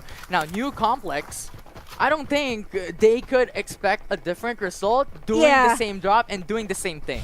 I mean, gotta try something new, like what we mentioned for the other squads. They're actually gonna be dispersing away from the area. I guess it's safer to go through the outskirts of Power 3. There are some shields there, so I guess either that or either waste your resources on VB2, right? It wouldn't be so wise to take off your respawn pods early on. Yeah, so VB Nomads has the full control over Power 3 Station, but looking at the drone cam, we have a lot of fights, we have a lot of engages on Batcave, on Todd's Hot Rod. This was also mentioned in the past that this specific island where in Tin Man Industrial, Todd's Hot Rod is located, is the land of the dead, because a lot of these teams wants to get to that area, right? Wants to get to this area, wants to rotate into this specific location and meet with a lot of teams. Now, one of which is VB Esports FL, Squad 14, Squad 13, and now Squad 15 as well. Yeah, 3 VBS already in the area. It's quite different from the last time. Powerhouse, they spot Most Wanted Vitas there. He's just out in the open. Most Wanted Vitas trying to retreat. With 2 members out of the picture, it's going to be really hard for them to be able to make it out alive. NCG up against VB Nomads. Again! This is a redemption arc, or is this history repeating itself with Wowick jumping in, infiltrating his building. Calyx falls down, but Iska's still alive, going in for reset. Just pounce! Unexpected. Finally, NCG forcing the members here of VB2 right in the turf that they have just secured. Hasbulla's there, he's down 2. NCG gets information of where Hasbulla is at, and NCG now redeemed themselves up against the team that brought them down in game 1. Yeah, to the head. And NCG this time, they're looking much better. I think they're much better in those 1v1s instead of like a 3v, like 3 squads going up against each other. New Complex. They're jumping in. This is what happened before. This happened in game number 1. But NCG this time around was able to beat VB Nomads, and that is an opportunity for them to be able to just landslide new complex. But while that's happening, Ghost Reborn still on the hold on Riverview Park, or well, north of Riverview Park on the docks. But Team Vici also going in for the reset. Jay-Z pushes in with a springboard, but instead it was Jay-Z who was brought down by Team Vici. Oh, there's the gravity as well. Ghost Reborn. Incendiary! His HP is just melted. And now it's Ghost Reborn still going in for the Mac? 3v3 with Mac just jumping around, but Ludi able to shoot him down. Oh, wait, we see squad number 10. They're gonna go in right after Ghost Reborn just took down one squad. Playbook Esports Tyrant is just on the south. Vici off right in the docks. middle, actually. Oh no. And Team Vici now sandwich across two of these teams. And Ghost Reborn, you know what?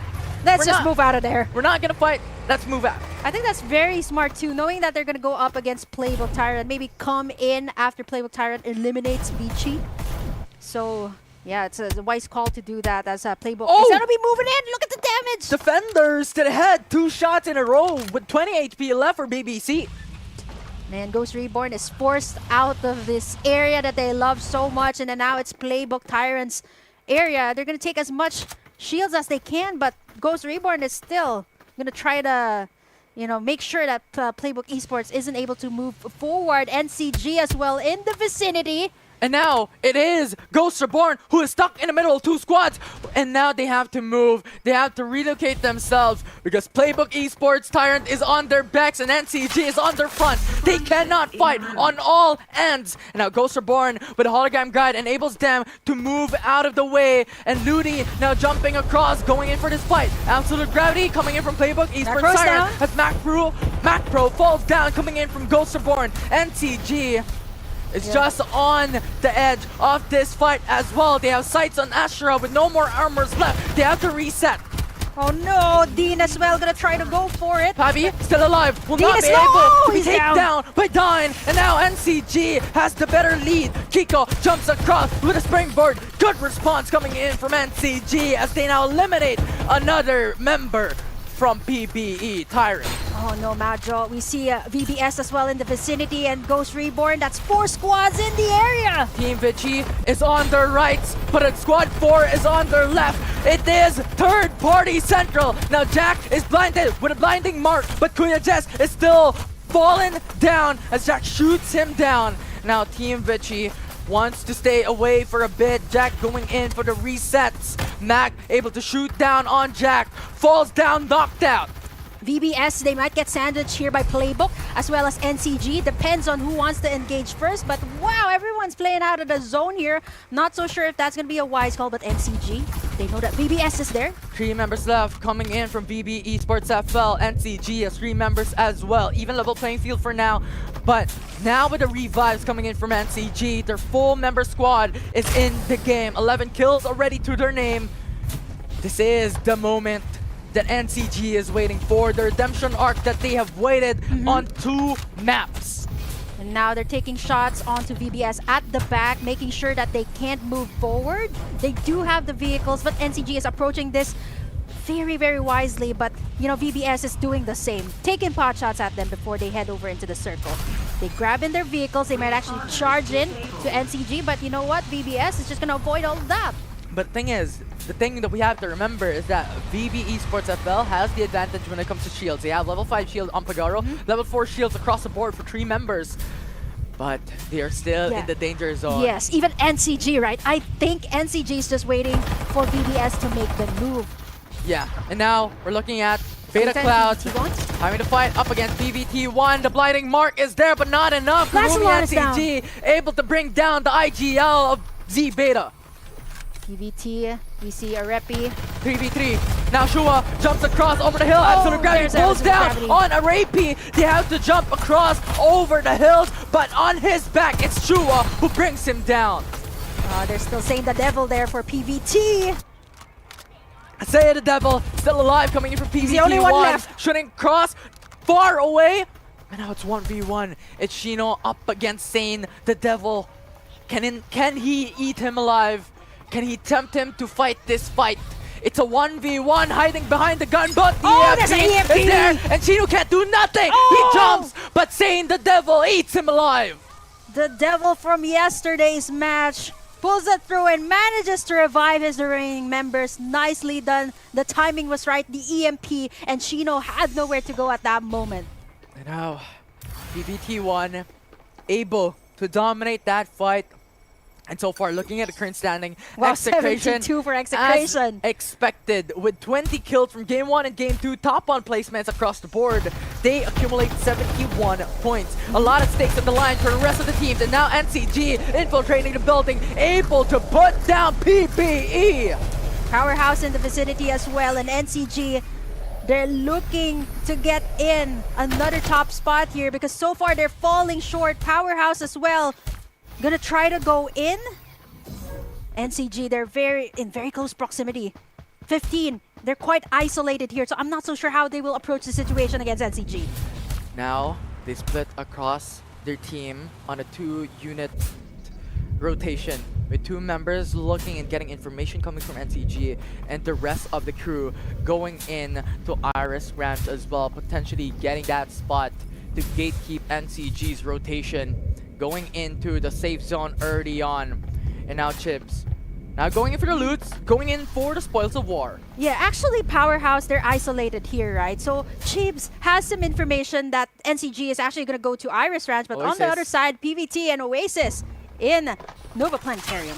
Let's see if they can beat down PVT1. Now the hologram guide already casted out, extra movement speed, but the damage there's absolute gravity pulls down on PVT1. No more HP for Kurumi, and now 3v4 situation. PVT1 is on a disadvantage, and PVT1 got erased by Oasis. Oasis coming in from Carnival, and now they take down PVT1 here in one fell swoop. Get in the loots, and now they're on level 5 armor before they actually converge over there to the north side where NCG and squad number 3 is at. Now, VB Esports FL has their position onto the south part of Power Tree Station. This time around, it's Oasis who's still alive in this game with 8 squads remaining. They are poised to match up against the best teams here in this weekly finals, with NCG and Execration still in the game. VB Esports FL, top 3 squads here in week 4 finals, still alive and gatekeeping Oasis to come into the safe zone. Yeah, I mean, if Oasis manages to take down VBS there, that's going to be a lot of armors for them to take at this situation. And knowing that Oasis, they haven't been performing so well, and now Powerhouse, this is what I was saying, they're going to have to face NCG there. Even though they didn't have they had the information, they tried to go in for a 1v4 rather, so it was a very difficult situation. Looking at this, we now have our last 7 squads here. Beta actually knows that VBS is in Powerhouse, so let's see how that will pan out. As NCG, they might actually face squad number 8 here. Yeah, and Oasis as well. Now swiftly going in onto Carnival. They know that someone is there. Energy W is now in danger with the incendiary bomb. HPs. Xiaolong Bei is gonna go in. HPs of Energy W is falling down, melted out. Xiaolong Bei able to eliminate 1, but there's still 1 more member alive. The danger zone is now closing in. Huge damage across and ticking onto the danger zone. Xiaolong Bei has to move soon. Yep, he has to, but at least they were able to take down 1 member there of Energy W. There's still the possibility for the revive. NCG in that area. Has sights. Oasis. Has sights on Oasis, has vision and information but coming through. And now Wolvik goes through with a hologram guard in front. They're able to take down 1, but it's a 1-for-1 trade. It's 3v3 now. Oasis now fighting with absolute gravity with Xiaolong Bei. It's a signal for them to come in. Kiko is gone, but Xiaolong Bei is traded out. It's a 2v2 now. Even level playing field coming from Oasis and NCG. Papi going in behind the tree, trying to hide, but Alcade with his shots from behind was still able to bring him down. A 2v1. Majo trying to miracle to make it happen for them to win it out. But Majo in the end falls to the ground. Energy W comes in the mix with the third party into this fight. With 19 kills already for Oasis, still trying to stay alive. Alcade with the 1v1. Knights will be victorious. Oh my goodness, NCG caught themselves in a situation that they don't want to be in, and now Energy W managed to capitalize on that as well. 5 squads left And once again, Knights gonna get eliminated from the back here of VBS. VB Esports FL, perfect timing. This is the strategy out of the book of execration. Go in at the time we're in. No more resets can happen. It's a 1v4, and now VBS takes the lead. 4 squads remaining into this game. This is going to be such a crucial moment. A lot of stakes on the line when it comes to point accumulation for every single one that's left in this game. You haven't seen Execration just yet. We see them in this area, VB2 as well, and Beta on the other side. So there's the loot. I'm not so sure if Execration will try to take it, but they might actually try to have that surprise up against Beta Esports, knowing that they have been, they have secured in the last 2 maps. So let's see how they will approach this situation as Beta is not willing to let go of their position. Beta has to be worried. 3 is there as well. Has to be wary of the right flank. VB Esports FL is fast approaching as well. Level 5 shields across the board. 4 squads left. Squad number 3. If Beta manages to not have that information that 3 is on the backside, let's see how that will happen. They're in such close proximity. The big part about this is that Execration has 2 members left. Exactly. But the rest of the squad has 4 members for VBS, 4 members for X-Beta, and 1 more member left for VB2. So it's a 4v4, V2, V1 across the board. But Execration doesn't know where Iska is at. They have to be wary of their backs, because if the right moment occurs, it will be a VB2 that will pounce them on the back unsurprised. This is going to be dangerous for Execration. If they take down Beta, they can go straight for Execration, have that loot as well. And so far, we see Jack already on a full armor. So if they pounce in on X-Beta, that should be to their situation. So Execration, they're just going to let them go at each other first. 2 divulge already used. They know the X-Beta locations. knows the information where VBS is at, and similarly, VBS also knows the information of where Beta Esports main is at. So this is currently a battle of patience, as you still have 20 seconds for the danger zone to close in on the final position. Yeah, Execration, I don't think they're willing to risk that move on trying to go into X-Beta, but we see VB2. They're slowly moving in this area, outskirts of Power Tree Station. As we see, they're going to try to siege in Beta, but wait, hold on. Will they try to go for Execration first? They see Execration. Yeah, they do. Now Blue's 2 armor is members gone. left. Blue's armor is gone. VB Esports FL still has to be wary of X-Beta, because if they commit onto Execration, Beta could come in. Yep, it's a matter of who will they both try to go in for Execration, or will VB2 or X-Beta try to go in for Execration at the same time? But everyone has the information already. Look at Execration. They have sight onto Iska. The He's fight all alone, occurs, though. and Iska could be gone in a minute, could be gone in a second. We'll see as Execration beats down the last member of VB Nomads, and Execration still in the game with 3 squads remaining. This is dangerous for Execration. No more Virus doesn't armor. have his armor. 20 It's HP. down. And now there's no more opportunity for them to go for the 3-pit, because Oh, VB Esports Execration's FL down. pushes them out. 2 squads remaining. It is between Beta Esports up against VB Esports There's a FL. gravity. But absolute gravity, it's perfect along with a blinding mark. They are AoE blinded, and now Beta pushes them out. A 3v2 situation, but Daichi falls to the ground. It's Pagoro's hands now to carry VBS to success, along with Jack as well. Can they make the miracle happen? Because this is a 4v2, and if Beta! Pagoro hiding behind the tree will not be enough. Steezy pushes him out. Wow, I actually thought that VBS would have gotten that situation. Honestly, they had the full armors. They were poised to take down Execration first, but Beta Esports, they managed to push through, and that absolute gravity timed properly when everyone was clustered together. It was so hard to evade, and eventually just X-Beta performing or throwing in the ultimates at the right moment. And that is the problem when going in for a third party, right? Because if you go for a third party, or rather when you go into the open space trying to push down Execration, which the opposing side did, VB Esports FL will prioritize Execration and eliminate them so we can focus on Beta. But the huge problem about that is that they don't have any breathing room. They can't reset. And Beta Esports just did that perfectly. Third party. And I think for VBS, they also weren't so sure if they were going to go for Execration first, take down the Kings of the Hill, or they take down Beta. And Beta was just, you know what, you guys do your thing. We'll just jump in at the right moment. And yeah, VB2 only had Iska left, so that wasn't much of a problem for anyone. Yeah, and the biggest thing about that, I think, is that VBS is on a decision-making type of thing. Situation, right? Wherein if they go into Execution, yes, they eliminate. Execution already out of the game, but they have to be wary still of Beta. Now, if they prioritize Beta, Execution can come in. So it's a matter of time. There's a lot of risk involved, and I think they were thinking that, you know what, it's less of a risk to go to Execution first before we jump into Beta, but it just ended for them to being eliminated, only securing the top 2 placement in map 3. Yeah, and Hale also popped in that absolute gravity at the right time, catching VBS off guard. I think that was 3 of them in that same area. And we all know that the absolute gravity just pulls everyone to the center, and all Beta needed to do was just take them down in that instant. And I mean, makes it so much easier having the absolute gravity there. So it was just perfect timing for Beta.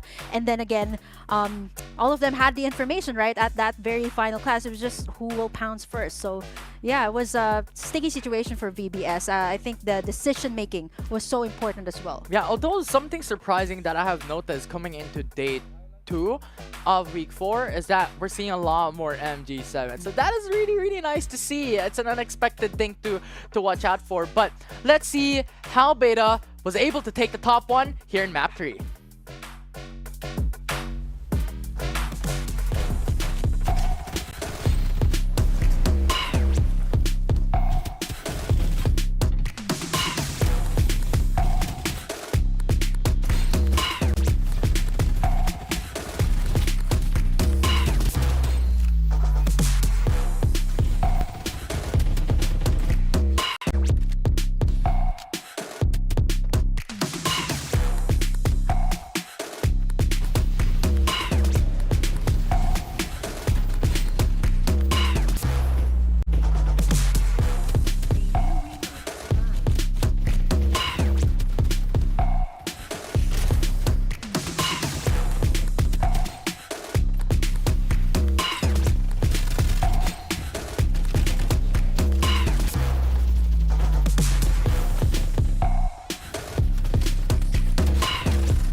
Beta, against all odds, taking and stealing away the top 1 spot away from Execration and VB Esports FL. Phenomenal plays coming in from them. The absolute gravity, as you've mentioned, was the icing to the cake.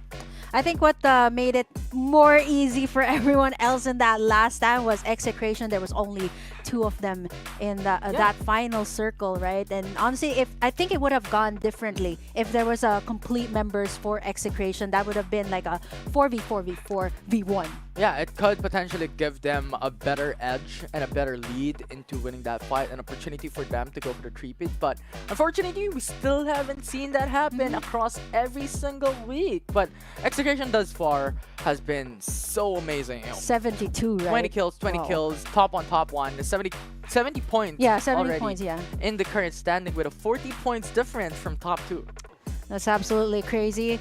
But you know, it's not Execration this time that got in map number 3. It was actually Beta that got in. And of course, our MVP is none other than Nerosa from Beta Esports. Yeah, 460 total damage, 2 kills into his name. Beta Esports played that out very, very patiently and just took that opportunity to loot in the early mid game and just went outraged towards the late game in the final zone. Overall, Beta Esports performed well and significantly in that latter part of map number 3. Yeah, there's not that much highlights. Although, like, I think for Beta, all they needed to do was wait out in that final moment, and that's exactly what they need. You can see it as well in the total damage and the total kills of our MVP. So it's a matter of decision making, like what I said, for Beta Esports.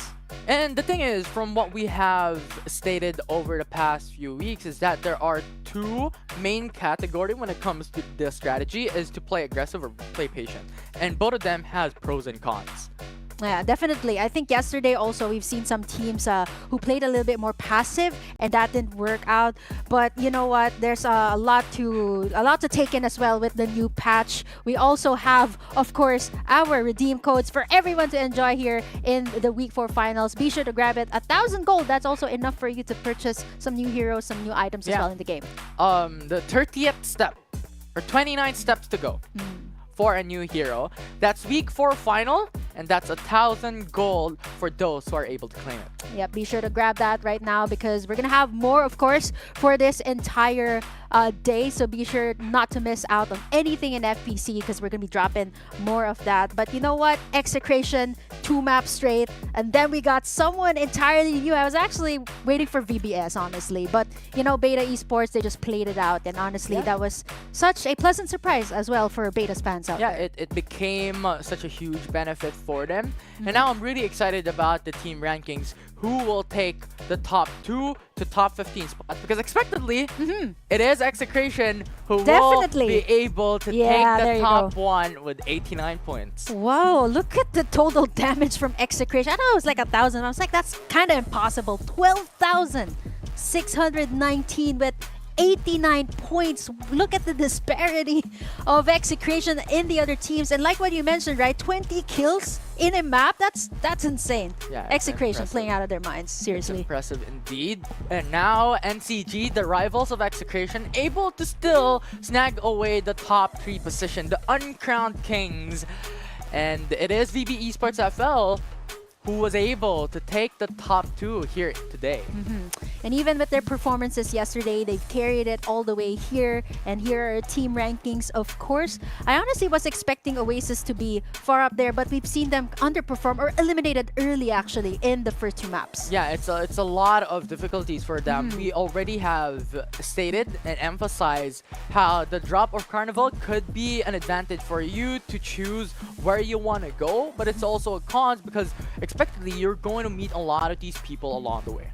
Wow, and this is our Week 4 final team standings, and I honestly can't wait for, you know, when we head over into the knockout stage. It's going to be absolutely insane, absolutely chaotic as well. But, you know, looking at how the teams have played today, honestly, I can't wait to see more.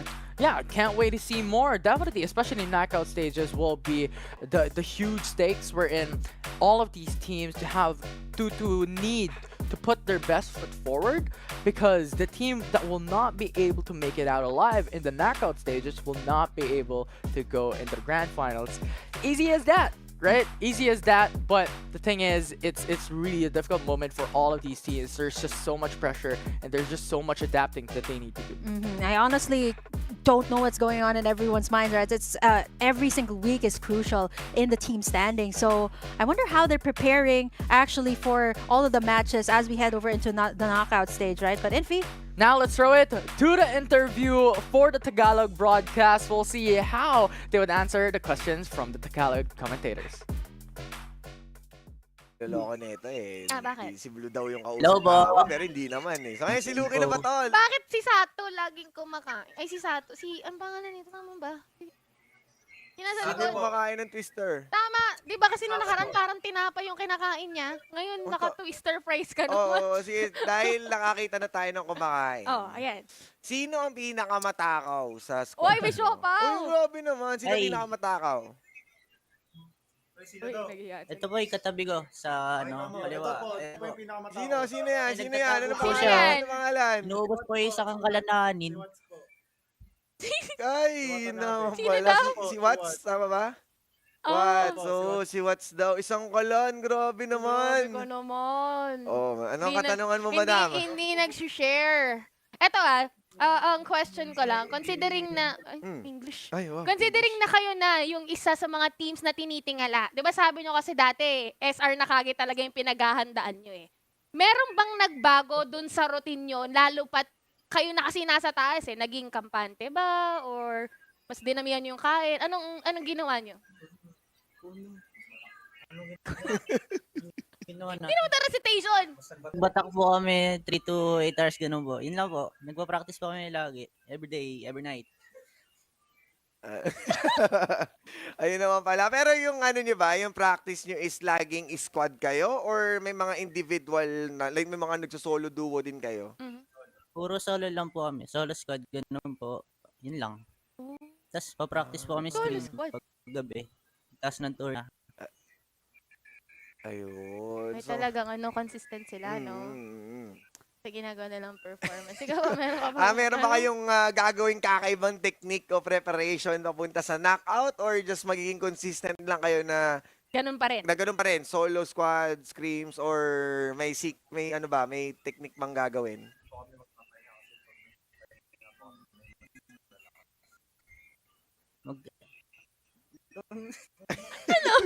Sige. Magiging consistent Mas po. magpapahinga ba kayo? O mas maglalaro? Hindi na ba kayo matutulog? Ilaw 24 po. oras na laro ba to? Kakain ba ng mas marami si Sato? Hindi na po magpapahinga. Hindi na po gusto nyo gawin? matulog. Uy!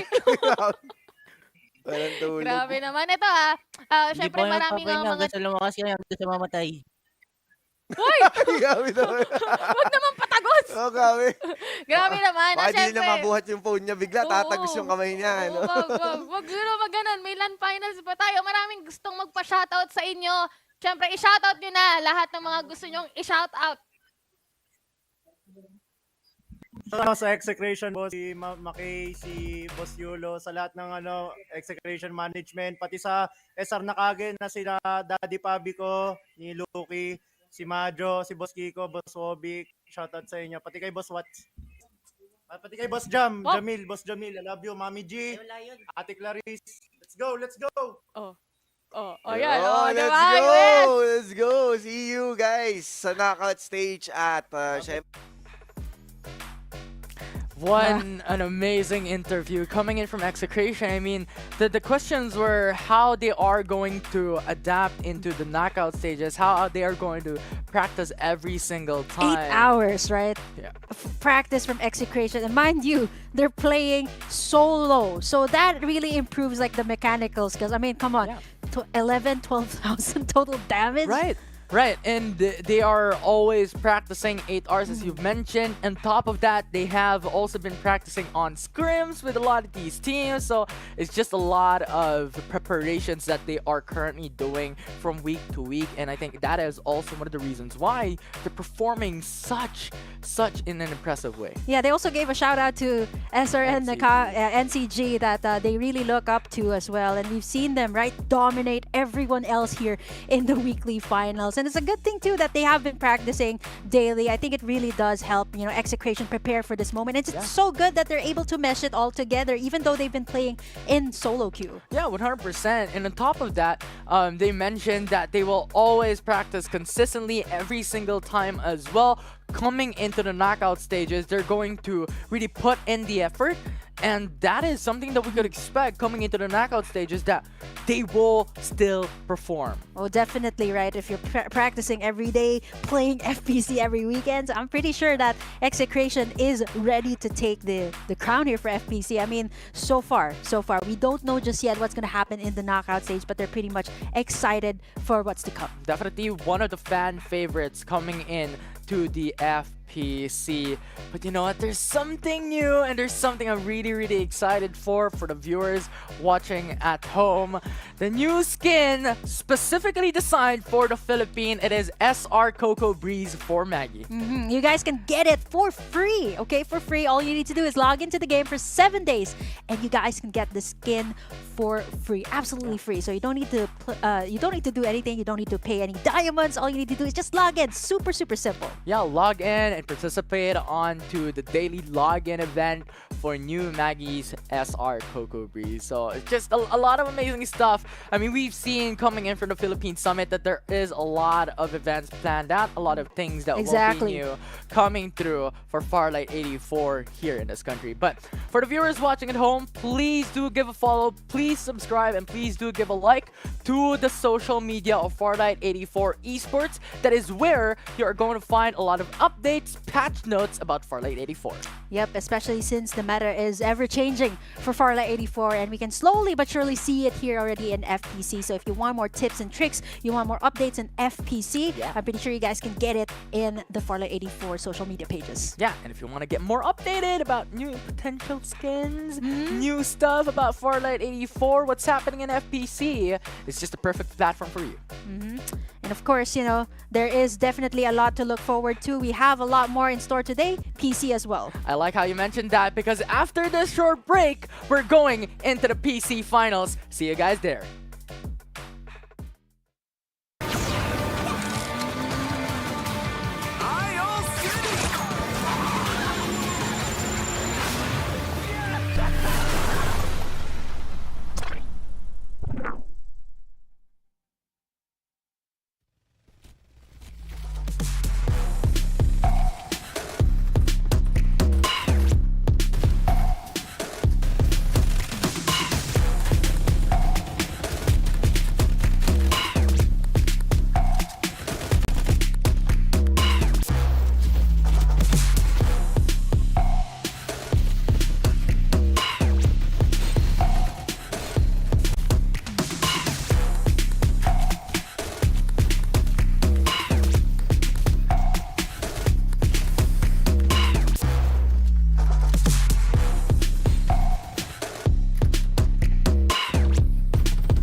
shadows in the dark.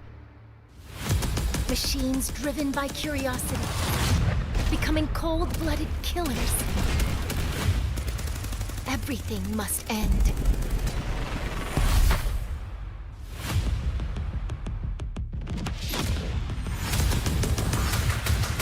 Even with new technology upgrades making us faster, stronger, we're still no match for the bloodthirsty machines.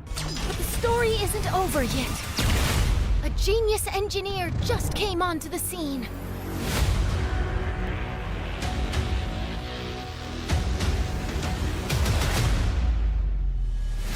Out for the power, I'm just counting the hours. My inner beast is ready to feast. Competition devoured.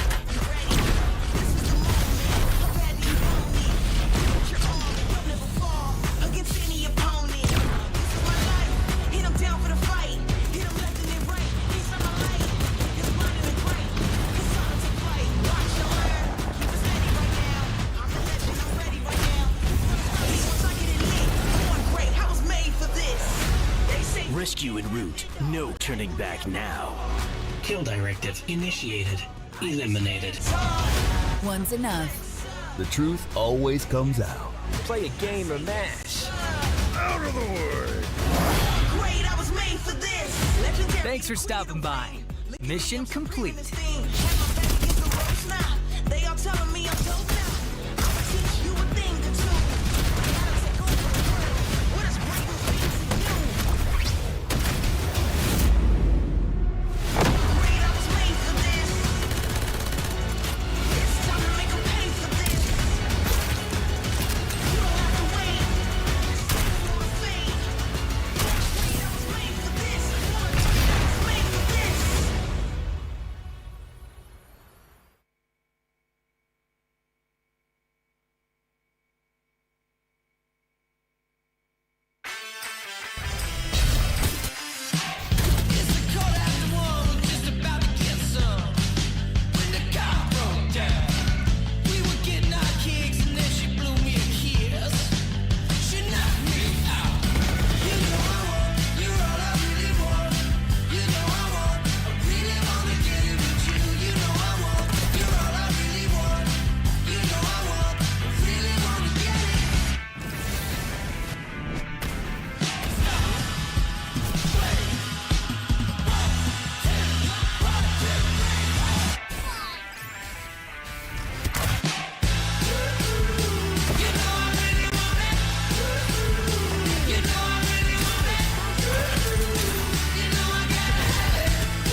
come in last place. That was never fun.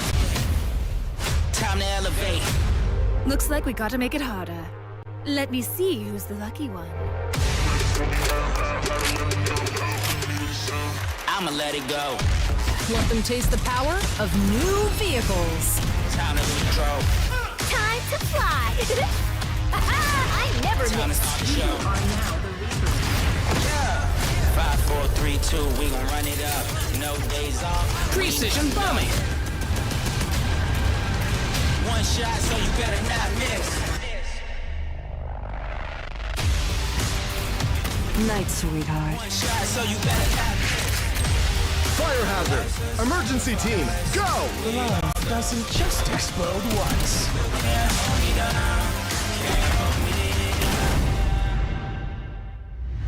Feel the gravity of fate.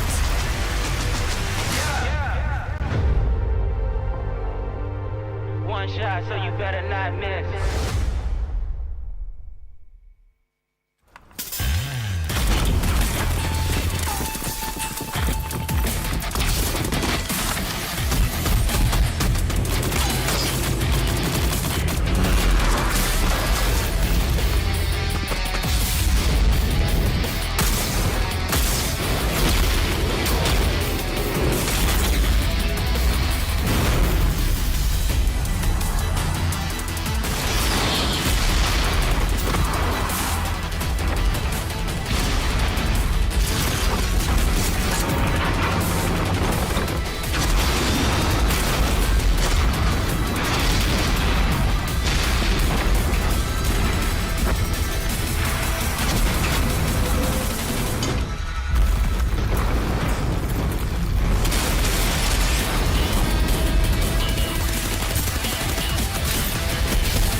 Ladies and gentlemen, welcome back to Farlight 84 Philippines Championship Season 1. We just saw the mobile division just got dominated by the Execration squad. Now here we are at the PC division once again. Joining you on this show, it's Cali Gaming down here with Infinity. Yeah, it's really exciting to watch the mobile finals, how a lot of adaptations and changes have been done for a lot of these teams. Execration as well, taking 2 top 1 spots. And it's interesting that some of this team, especially a player like Virus, formerly using all of these defenders, right? Formerly now using the Invader.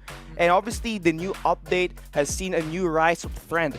More particularly, a lot of young users that we saw on the mobile division. Yeah, the big problem about that is what we have stated and emphasized about the difference and the disparity about PC and mobile divisions, right? Because PC centralizes about Maggie, especially now as Esports for AIM.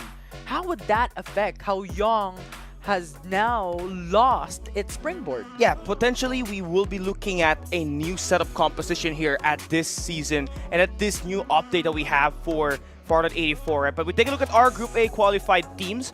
Notable teams are going to be Powerhouse Fanboys, Kitsune Daichi, as well as Mugen Fatal. What are the potential teams that you think would make a mark here today? Kitsune for sure. I mean, Kit X was so strong coming into week 3 of the PC finals, wherein they were battling up against Naos Esports and the likes. They were still able to really dominate that group, I believe, to be the top 1 in their respective weekly finals. And I believe they could still make the same consistency and produce the same performance here today. And for Kitsune Daichi to replicate that same kind of performance, they gotta find a way to replicate the performance of Snoop. That player definitely making a lot of the dirty work for this Kitsune Daichi squad. But we also got Noesha Familia here, which I believe could potentially steal away that #1 spot later on. They won 1 victory though last week, but again, that was a very solid victory where they claimed 15 points. Yeah, NUS4, it is already that familiar name coming into these PC finals, right? And I believe, as you have stated, they still have that potential. They have that opportunity to rise to the occasion. A lot of these teams, actually, have that potential because when it comes to the PC as well, there's a lot more mechanical skill that is involved. The skill ceiling is much more higher this time around. So we'll see if they could perform here today and take top 1 to top 3. Yeah, we talked about the new update, right? Maggie being balanced. We saw that tactical role has a longer duration, and the tactical role actually has a short distance now. So a lot of these PC players actually utilizing a lot of Maggies and those defenders. And we will find out today what kind of trends are we going to be looking at, right? Yeah, and I think that the distance would not matter as much because the aero zoom got a buff, and that is really, really important to have more engage, more kills. And now we get to start our first game of the PC division. Once again, this is the final week before we move into the knockout stage, and a couple of familiar names that we're going to be seeing here today. Once again, looking at our flight path, it's going to be going from south to north. And Mugen Fatal actually having all the southeastern side on their hand. Yeah, this is really, really strong to be able to get a lot of these loots, and X-Fatal is informed that, you know what, we own this place. So they scattered across Todd's Hot Rod, they scattered across Tin Man Industrial, and later on, they have a lot of options. They could go into the East Island or the West Island. And here we got some couple of altercation between Vicious as well as Fanboys and Powerhouse. Definitely one of the squads that you need to actually lurk and find out and get those eliminations, because they cannot allow this team to actually build up some arsenal and actually pick up the pace and take you out, right? And so far for Vicious, we find 4 players here. That's going to be an early start for them. Yeah, and the thing is, Sunflower Shopping Mall is one of the best prime positions, drop points, all throughout the game, because it gives you a lot of options. You could go into the north part wherein you're seeing the Carnival, or you could go even on the west to rotate into Nova Planetarium, and even Tin Man Industrial to or from construction site. So a lot of options coming in from Sunflower Shopping Mall later on when it comes to rotations. And those options definitely have a lot of static shield devices, talking about Nova Planetarium as well as the Todd's Hot Rod on the eastern side.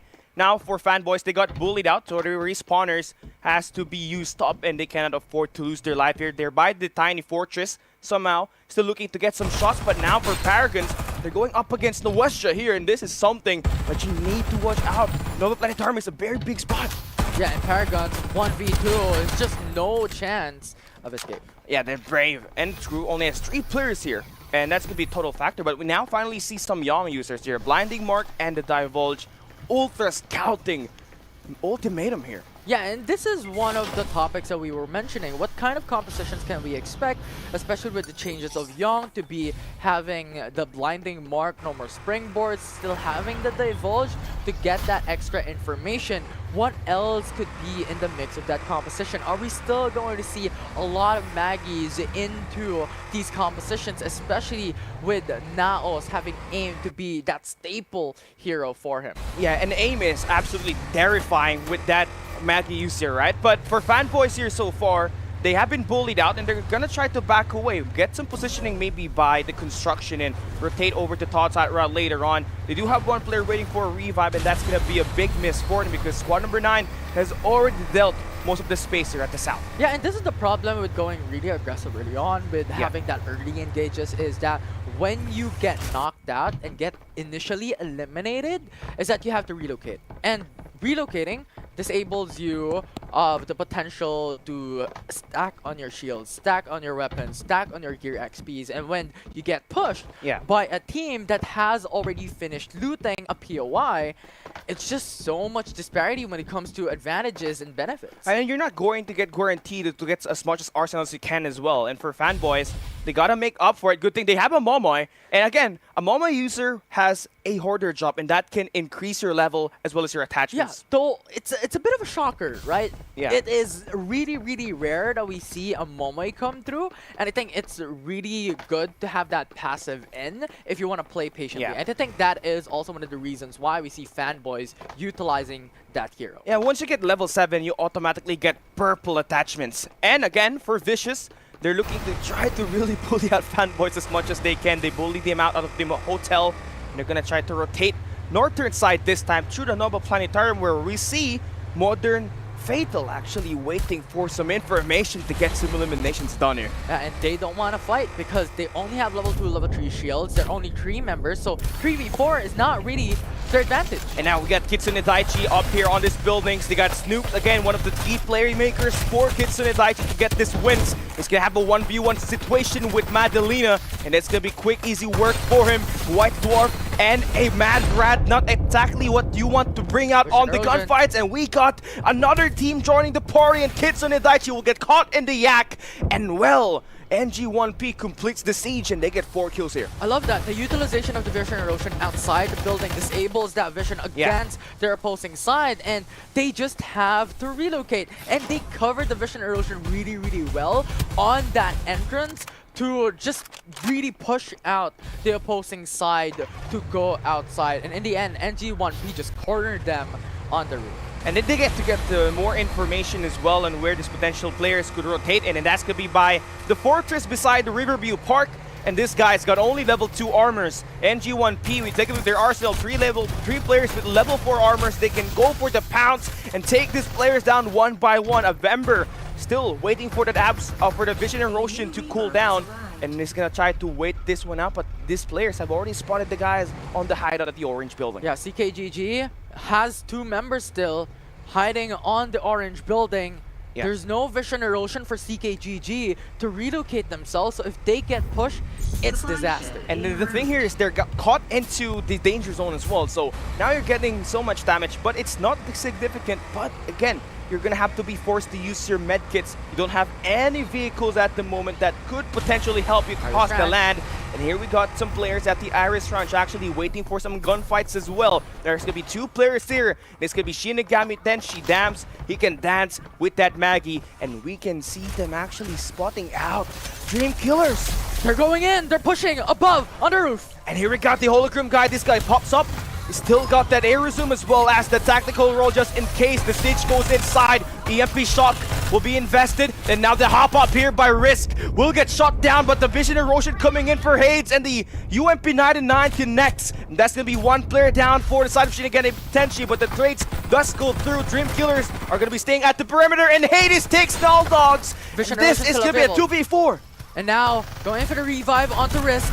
still going in for that fight. Shinigami Tenshi. They're gonna have to fight this one through. They're gonna have to do it arduously. Overdose, as well as Dance Guy, only having this armors locked in as Dream Killer is able to take them down. They get to steal the arsenal as well. That's gonna be more level for them in terms of the player growth experience. They killed the dreams of Shinigami Tenshi. 5 kills already to the name of Dream Killers at this point in time.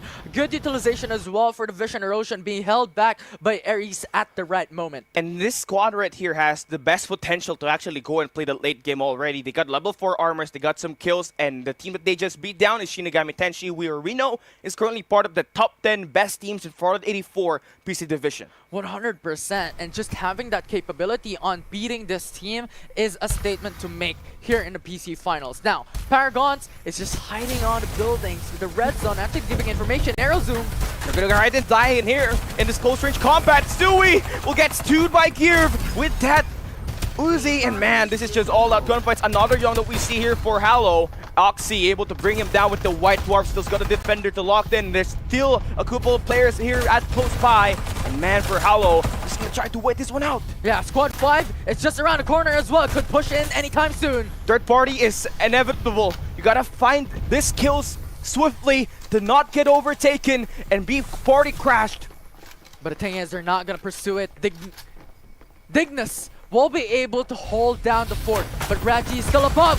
And he goes and pounces. The team fight is on. Close quarter combat. And it's the White Dwarf stealing the show with the help of the Invader. That's going to be Kaja and Kirv teaming up to get the siege inside and finally deletes the opponents. The blinding mark was perfect. Now, Dream Killers! They go and put in that EMP shock as well. Hecate, he's got that information. He's spraying them down. Aris and Hades teams up with the help of the MG7. They get another squad eliminated. Dream Killers indeed. Another dream falls for another team.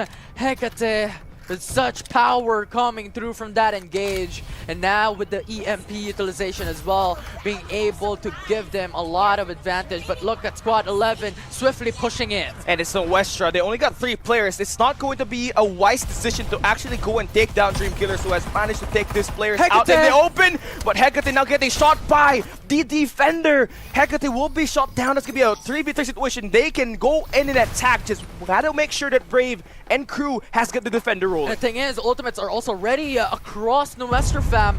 Brave has the arrow zoom across all of the members as well. So a lot of opportunity for them to be able to get that push onto squad 6, if ever, because this is a 3v3. And there's still another squad actually south of Nuestra, and they are going to get pinched here.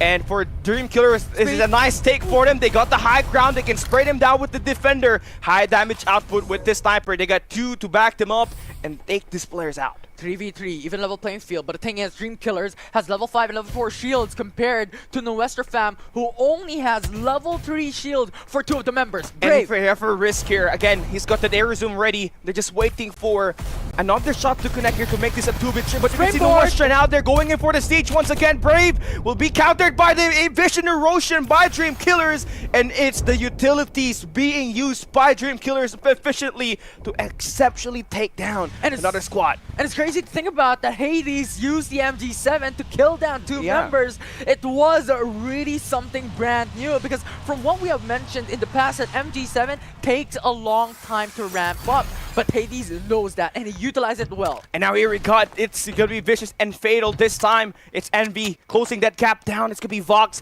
down to his low HP. His armor has been shattered. It's a team up that is inevitable. And Vicious gets another kill here, clears out the hotel. 10 kills already to the name of Vicious, not even using the ultimate of Envy. So that's really good if ever a third party comes in. But so far, looking at the minimap, it's not going to occur. Fanboys is in the Heart Island, just waiting for time, playing for placements. Yeah, I mean, you gotta be able to get some placement point at least. You cannot get a lot of kills at this point in time, knowing that you're seriously outnumbered. And well, for Vicious, again, as well as for Fanboys, they will try to rat it out. Our circle is going to be closing in at Nova Planetarium, so this is going to be tight and compact. We still got some players, some teams still outside. They got to move in. There's still 47 seconds. Yeah, Kitsune in the middle of the hill is actually a good spot, because when we're looking at it, they could rotate into a lot of positions, but they have to be worried about Squad 7 or Shinigami Tenshi on their backs and CKGG on their lefts. And then this is going to be a tightly contested south circle here between these 4 squads that are still looking for that rotation inside. But taking a look at the players on the Nova Planetarium, that's how good as it can get. They're using all these complexes inside to hide and not get spotted.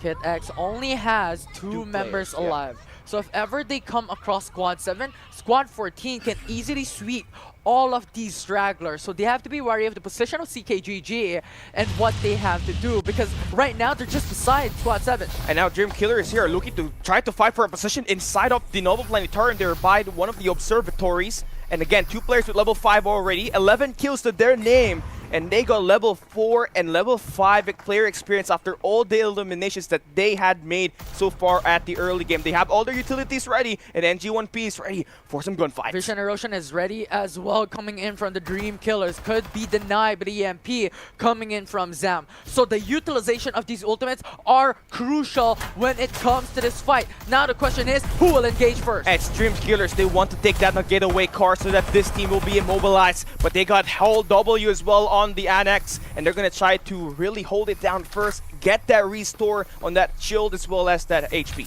Yeah, Dream Killer is now stuck in between a rock and a hard place, because there is another squad waiting for them in the same spot on Nova Planetarium, and Hold is just behind or on south of Nova Planetarium waiting for them. This is smart for Dream Killers. They don't want to go in for the close range engagements. They want to go in out in the open. They know they got the advantage. They got level 5 armors ready for some gunfights. And here they are. Vision Erosion is still ready. EMP Shock, they can pull it down as well. But Shitsu for Hull W, he's got that high ground. He can beam it down, but Hades shuts him down with the defender. And now the EMP Shock coming in for Hull W, trying to stop the bleeding. And Dream Killers, 2 of their players are knocked down. It's a Vision Erosion that will read out Raven out of his position at the moment, but he spots the core, takes it out, and that's gonna be vision for him that will be putting this game to an end. It's a 1v1. Aris will be eliminated, and Raven with the 1v1 close range combat. 4 kills for them, and level 5 armors potentially that they could get. What was that coming in from Raven?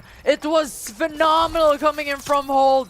They hold their fort. And when the Dream Killer went in, they were able to knock down on Maggie. It was a 3v4, but still, they were able to win it. Good utilization of their ultimates is key, and that they did. We got some sneaky devil here. That's gonna be Daisy for Powerhouse. He's the only guy alive here at this point. And I love how he's just playing and taking his time, getting inside of the circle. No one really able to intercept him at the southern side of that circle. But what we have here is Hold W trying to hold their ground and once again at the annex of the Nova Planetarium as Mugen Fatal is about to close in. The thing is, they still have a couple of seconds for the cooldown to come up. Brave Ann already has EMP. Utilization of these ultimates once again will be crucial as Modern is just there. And they're just waiting for one guy to pounce, and they can activate that EMP Shock, stops them from getting the close out.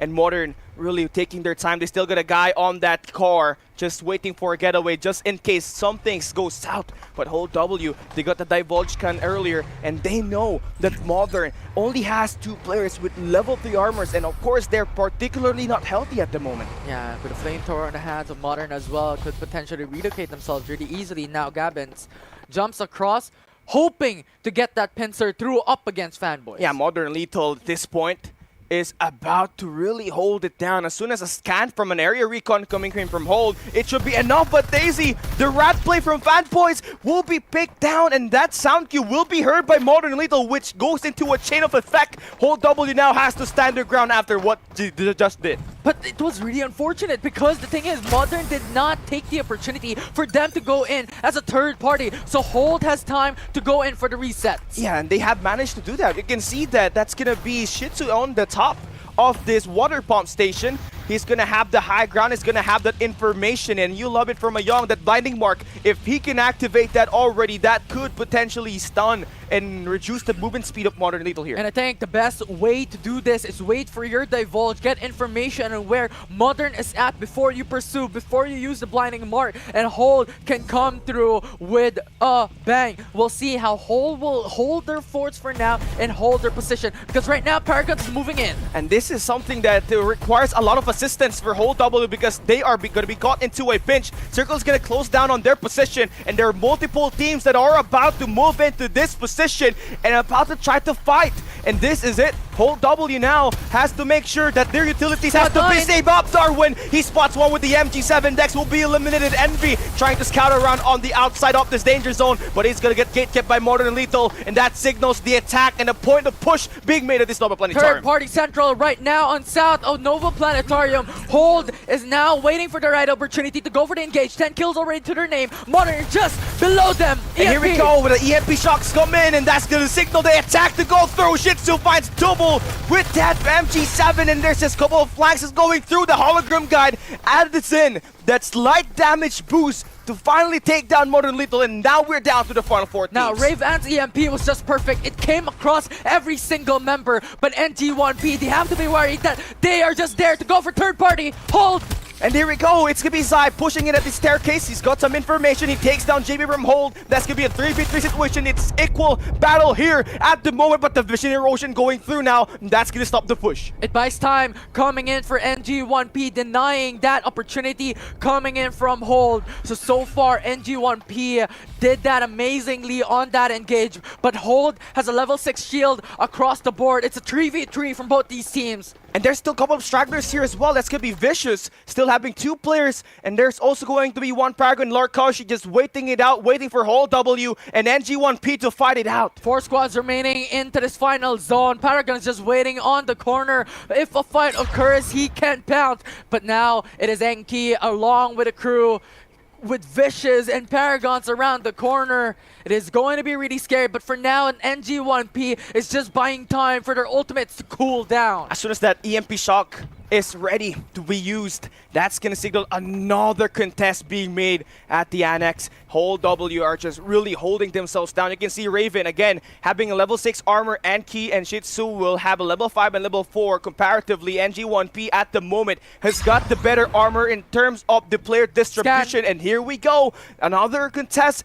Warning shots being made. Now Divulge is ready, coming in from Young, can be used soon. Can be used by Shitsu to get information on where Vicious or the opposing side could be. But so far, the zone is closing in. All about patience game. Who comes out first will be on a disadvantage because they are going to be out in the open. Now, Divulge is ready for Shitsu. Could be the signal for them to go in. And G1P has been scammed by that blinding mark. Who lives, who dies, who tells their story. 4 squads are remaining. 9 survivors are left in this matchup. EMP shock is going to be used up by Vicious just to try to stop that push. Several times that the scans has been worked, but no one dared to put in an inch of fight in them. But the vision erosion will be dropping here now this time. Now with the Divulge there as well. NG1P wants to buy time, goes outside, and now they're pushing in Hold. And here we go, it's a 3v3 situation plus 2 players with stragglers here from Vicious Phoenix. Hold, TikTok Shitsu with the MG7. He takes down Zai. Raven goes out of this zone. It's going to be tight and come back. It's a close range combat at this point out in the open. And Raven gets one more player down, and Hold W stands their ground at the Annex. Multiple squads did to contest, but no one is able to take them down, ending up with 17 total kills. Patience game is the name of the game for Hold. They held their ground for so long and wait for the opposing team to use the vision erosion, to use their EMP first before they went into that fight. And that just gave them so much advantage when it comes to utilities. And I love what we saw from them there, because earlier on, before that final circle kicked in, they got one player holding that water pump station, having that high ground, getting all this information, and I believe that was a young user that they were adding able to that. And again, easy info, and I love the vision that we just saw from them. They just really waited for that final circle to close in. Yeah, and they just waited for the right opportunity. That is always the key coming into these fights, especially when it comes to the very last circle. Who uses the EMP first, who uses their utility first, can be cancelled up by the opposing EMP. Yeah, and again, that's just like the overall narrative of what just happened here to Specific Division. All the teams waiting for that EMP shock to be landed first before they actually use that hologram guide to go for the push. Yeah, and so far we were talking about the type of compositions that we're seeing, and Young is still staple along with all of these compositions. Maggie coming in from time to time.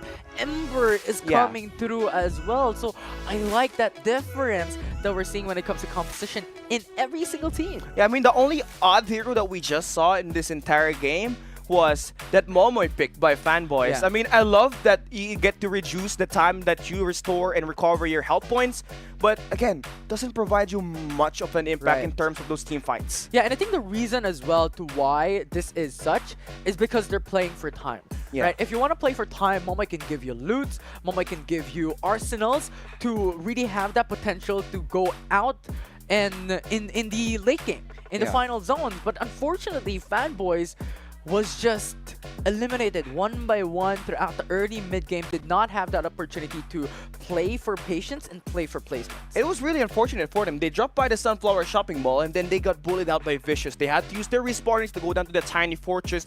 They did get several loots there, but then Vicious came in and rotated just to try to take them down, and they were just running the whole time. Yeah, it was really unfortunate for them. They weren't able to really find a position for them to hold out, to find a position for them to buy time, because initially when they dropped, it was Sunflower Shopping Mall. They were fighting up against a lot of these teams already. They were initially eliminated, and then they transitioned and relocated onto the southwest part of Sunflower Shopping Mall, and then once again they were pushed back, forced to relocate once again. But they one thing that they did though is try to play the rat strategy, right? They were able to place at the top 5 with Daisy actually holding his own at the annex until he was able to get picked down by Hold'em's area recon. But now with that, we take a look at our highlights and got you up real quick.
We got so much things to talk about, especially the heroes here this time in Fee, because we saw at that final circle that we had a Maggie, an Ember, a Sunil, a Cypher, but we did not see a Lucinda, which is kind of the parallel of what we saw from the mobile division. Yeah, it was really a shocker, right? With the changes of these heroes, Yom being able to get a lot of information with the changes of his tactical skill as well, along with the divulge. And I think that became a much more priority for a lot of these teams, because if we remember how Execration have stated in the mobile that we need information first before we jump through. And I think that also applies here, and that is the reason why Yom became much more eye-watering for a lot of these teams to prioritize. It's very important that you have a Young at that late game, especially more knowing that the Divulge can scan that small circle and get you all those information, and that's why we've seen that staple to happen here as well, right? But again, more importantly, we did have that Maggie balance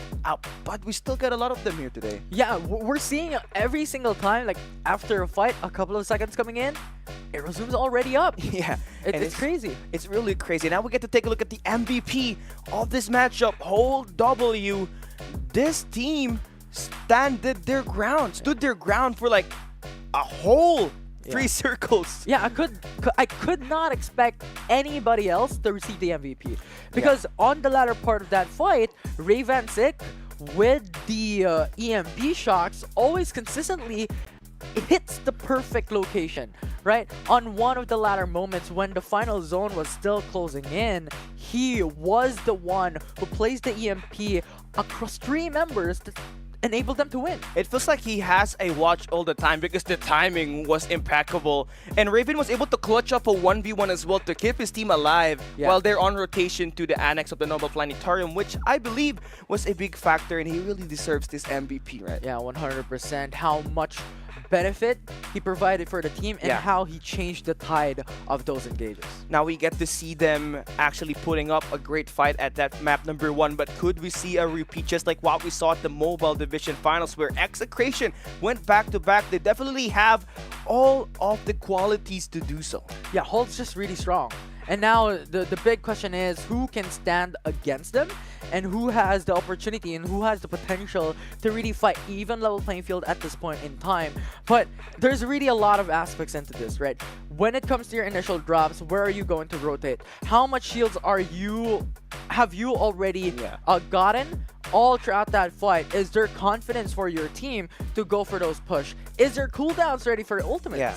And there's so much factor, and we still have to also talk about the circle being playing a big factor on this team's rotation. More importantly, and it's just good thing that whole W happens to drop nearby that circle, and they were able to really capitalize on just standing a big fortress at the annex. Let's see though if they're going to be able to replicate that, because Dream Killers, Modern Lethal, and G1P are looking for their own Ws to get to that number 1 spot. I'm really excited because a lot of these teams are fighting for the throne here today, especially considering that we are on the final week of the weekly finals. Yeah, we're just one.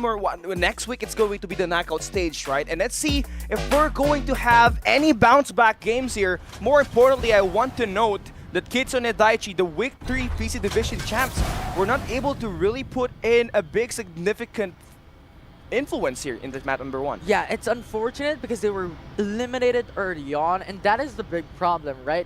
If you are dropping in the middle of the map, you are going to meet a lot of these teams, and you are more at risk of those third parties coming in or teams just denying of you to rotate. And there we go. Kitsune Daiichi is still getting respected on their job at the motel and at the abandoned buildings. But more importantly, we got so much condensation happening at the Noble Planetarium.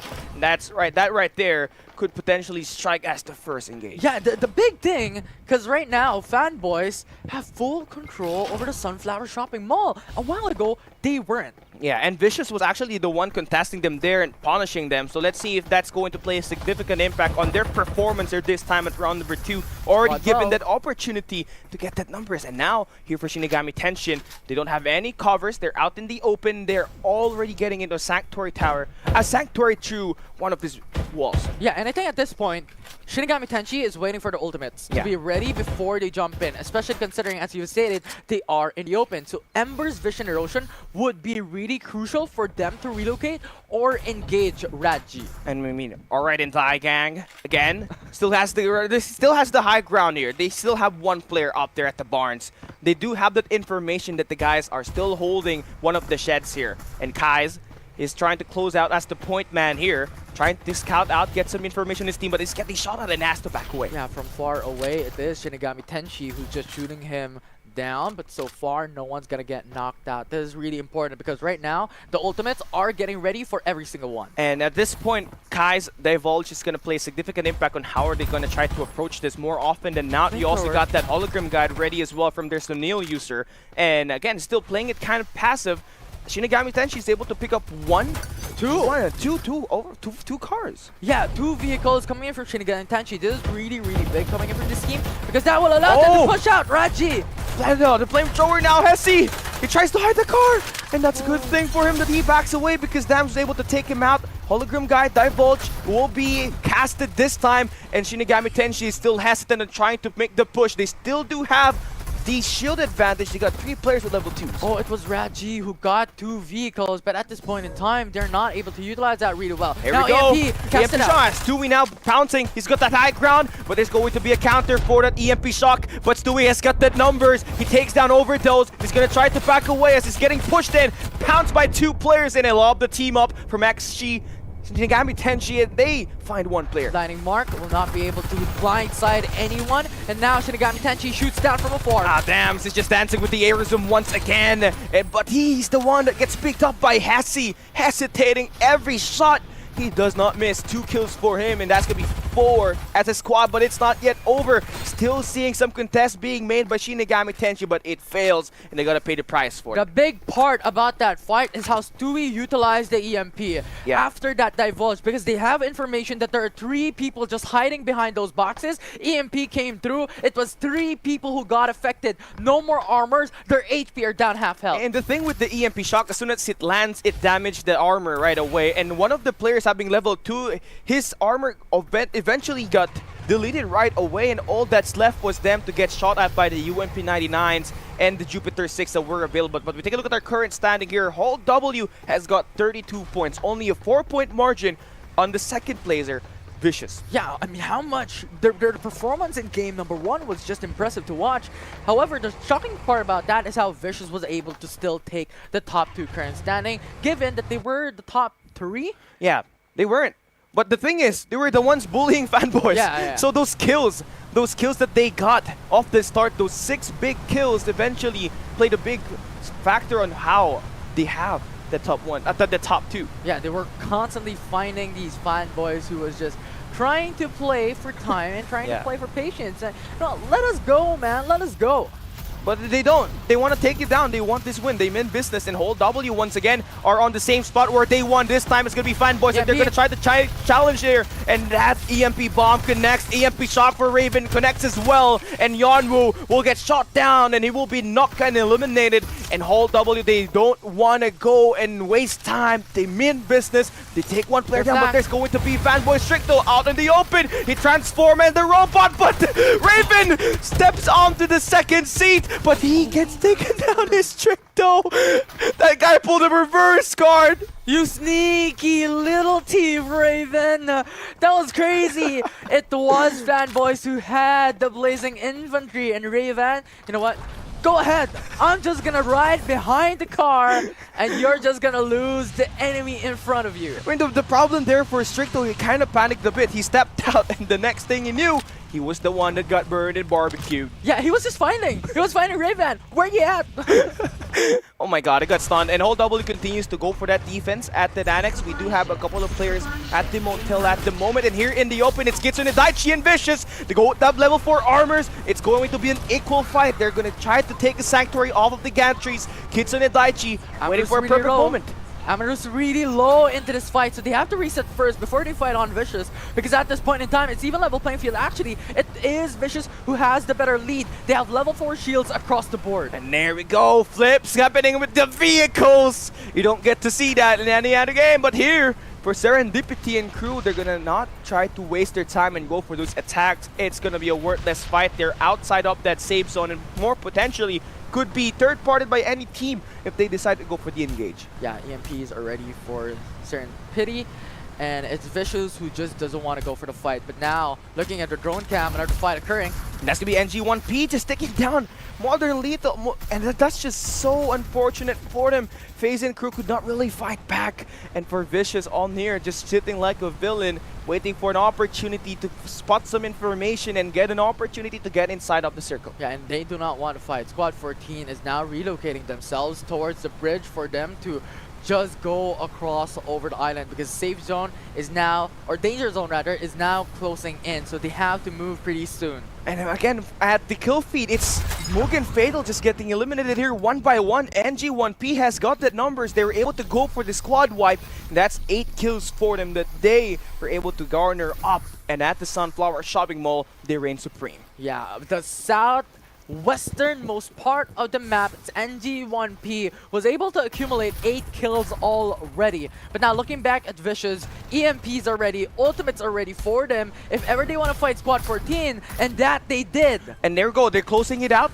But still, some players are still really waiting for their time. CKGG not really trying to find themselves into an early engage and lose that respawner right away. So they're really wasting the time of Vicious here this time. And so many gunfights that we're seeing outside of the screen. Nuestra this time up the Carnival, able to take down the Ride and Die gang. And they're gonna force them up and go into the skydiving state as Nuestra goes for the heal. Yeah, it's amazing how they were able to fight a 3v4 and still able to win. This is just a statement for them that, you know what, numbers disadvantage doesn't really matter.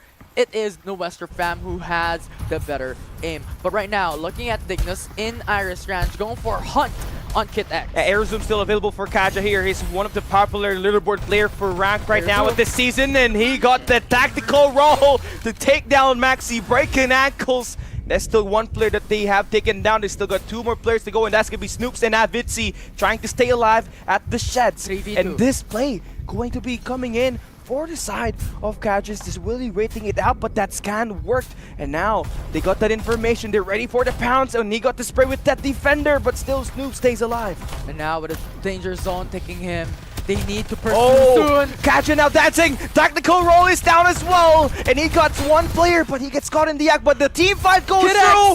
And Dignus will be able to get that kill. And that's them costing one player to knock down though. But they got those kills. They were pretty much on the optimal type of position there for Dignus. It was a 3v2, so in the end it was Kitsune who had a difficult time into battling them out. They had the numbers disadvantage, and that is the reason why they were eliminated. 10 squads remaining into this map. And fanboys, you can see them by the motel. Their respawners have been used. That means they came into an engage and lost. That's why they still got this level 3 and level 2. It's going to be a big blow for them, knowing that earlier they were the ones having all the arsenal at the Sunflower Shopping Mall. And look at the hold. They're still here. They were in this position since a while back, and they're holding it like it is theirs. And so far, it is really good for them because this is their position wherein they won a while ago. They know the specific location like the back of their hands, and so far, no team wants to go across them. And this is a very tactical spot for them because they get to spot the players that are going to be at the Nova Planetarium and are going to be on the south on that Sunflower Shopping Mall, which it's so actually provided the oversight with that water pump station control. But now for Modern Lethal, and that's going to be them up against squad number 10, and that's going to be Dignus actually going to take them down. Yeah, and there's a lot of potential to go for third party. Nuestra fam is just around the corner, but they have the barrier of Dignus. And again, there's just so much chaos happening on the map right now. But Modern Lethal and one Paragons are going to be close by here. And the Vision Erosion for Dream Killers have been invested. Hologram Guide still waiting for use. And where for Hades is going to try to enter inside this time with the AK-77 and the White Dwarf. Can he do something with it? He takes the guy down with the MG7. But Wawa able to get that straight with double SMG setup, able to beam that guy down. And they stand strong and they get to heal back Darwin. Stay their ground. 1-for-1 trade for now, but the revive is coming in for Modern. Just gives them a lot more advantage this time. And it's going to be such a risky move now for Dream Killer to be able to outrage in Sunset City. I mean, the two of their players that are waiting for a revive happen to be inside of the observatory, and they cannot get that easily. They gotta fight their way in, and hold W now. They got the rematch that they wanted to be with NG1P at the annex of the Nova Planetarium, and they are able to get the kill. Yeah, they're able to get the elimination of this squad, so that brings it down to 8 squads remaining into this game. And now Modern has to be wary of their surroundings because there is a lot of squads on the vicinity. It's squad 6, it's squad 8. Yeah, one Paragon as well as the Dream Killers. Again, these two squads, they may not have that same sign-up numbers, but they have that opportunity. They have the skill to actually try to clutch it up. Now so far, Dream Killer waiting patiently. I think the most difficult time for them if the zone closes in 10 seconds because they are now forced to jump into the open and Modern is waiting. Yeah, and Huawei, they got that obviously that head glitch advantage coming in by the windows. They still do had some numbers. They still do hear the gunshots happening at the south of their location. Dream Killers, now that the circle is closing in, they gotta make a move. You can see that incendiary grenade bomb being used by one of the Lucinda users from Modern Lethal is gonna help them spot that information once again. And you can see now Hecate and Aris trying to make some move, and they're getting shot, but they have not been damaged yet. And this is what we have mentioned a while ago. Now Ares lost a lot of chunk from his armor. Rank, he's got that good obvious position here. He's waiting for some players to go and attack. EMP shock now gonna be invested, but the scan will not have any players reconned. And now Ares has no more armors left. Zone closes in. Vision Erosion now cast it out. And that's going to be a big information for Modern that the fight is going to be on their side. Modern Lethal now still trying to stay alive. Dream Killers out in the open. The MG7 from Darwin just gets one more player to deal with, and that's going to be Hecate being able to deal by Gabe, and that's going to be down to, we're now going to be down to our last 7 squads. Yeah, it was really, really close. Dream Killer hoped that the Vision Erosion would come into their favor, and that they did. But the thing is, Modern was prepared. They went out of the Vision Erosion, went out of the window, and at that point, it was just death. Standing in a way of Dream Killer. Now that, as you have stated, brings it down to 7 squads. We got some Rocket Tarantula action going here. One Paragon are going to be bombarded. Vicious are going to be close by. They're getting that shot to come through. One Paragon's now left, nothing to do but to back away. Circle is closing in at the same exact area where Whole W won at map number 1. So this is definitely their domain, and the action continues at the annex. The fight for position is going to be real on this one. Divulge is there as well. Scans coming in. 1PRG is just around a corner up against Hold. A lot of third party that can occur as Vision is there around the corner. And now Modern moving in. Yeah, they are holding their ground once again. This has been their spot. They got an MG7 to work with. They got the defender for the oversight and the White Dwarf to delete the players up close. Raven finds 2. The MVP of map number 1 continues to be the deal breaker here as he continues to pounce and take enemies out of their way. The Lone Wolf coming in from Modern. You still have Wawai in the mix along with Darwin as well. That could potentially change things up, but this is a 4v2. So much disadvantage to their name. And the thing with Whole W, they haven't used the EMP shock yet, but now that they do, they stun Wawai. That is gonna be them trying to fight back, but Anki tops Wawai, and that's gonna be Shitsu confirming the kill onto Darwin, and that brings us to 6 squads here. And now that will eliminate one of the squads behind Hold. Really good for them, but the question is, how will they perform right now with 1PRG just on the buildings beside them? And this is going to be a deja vu for Whole W. Can we see them go back to back? One Paragon, they can contest. They are healthy. They got 3 players with level 4 armors. Larkash is going to be the guy that will have that level 5.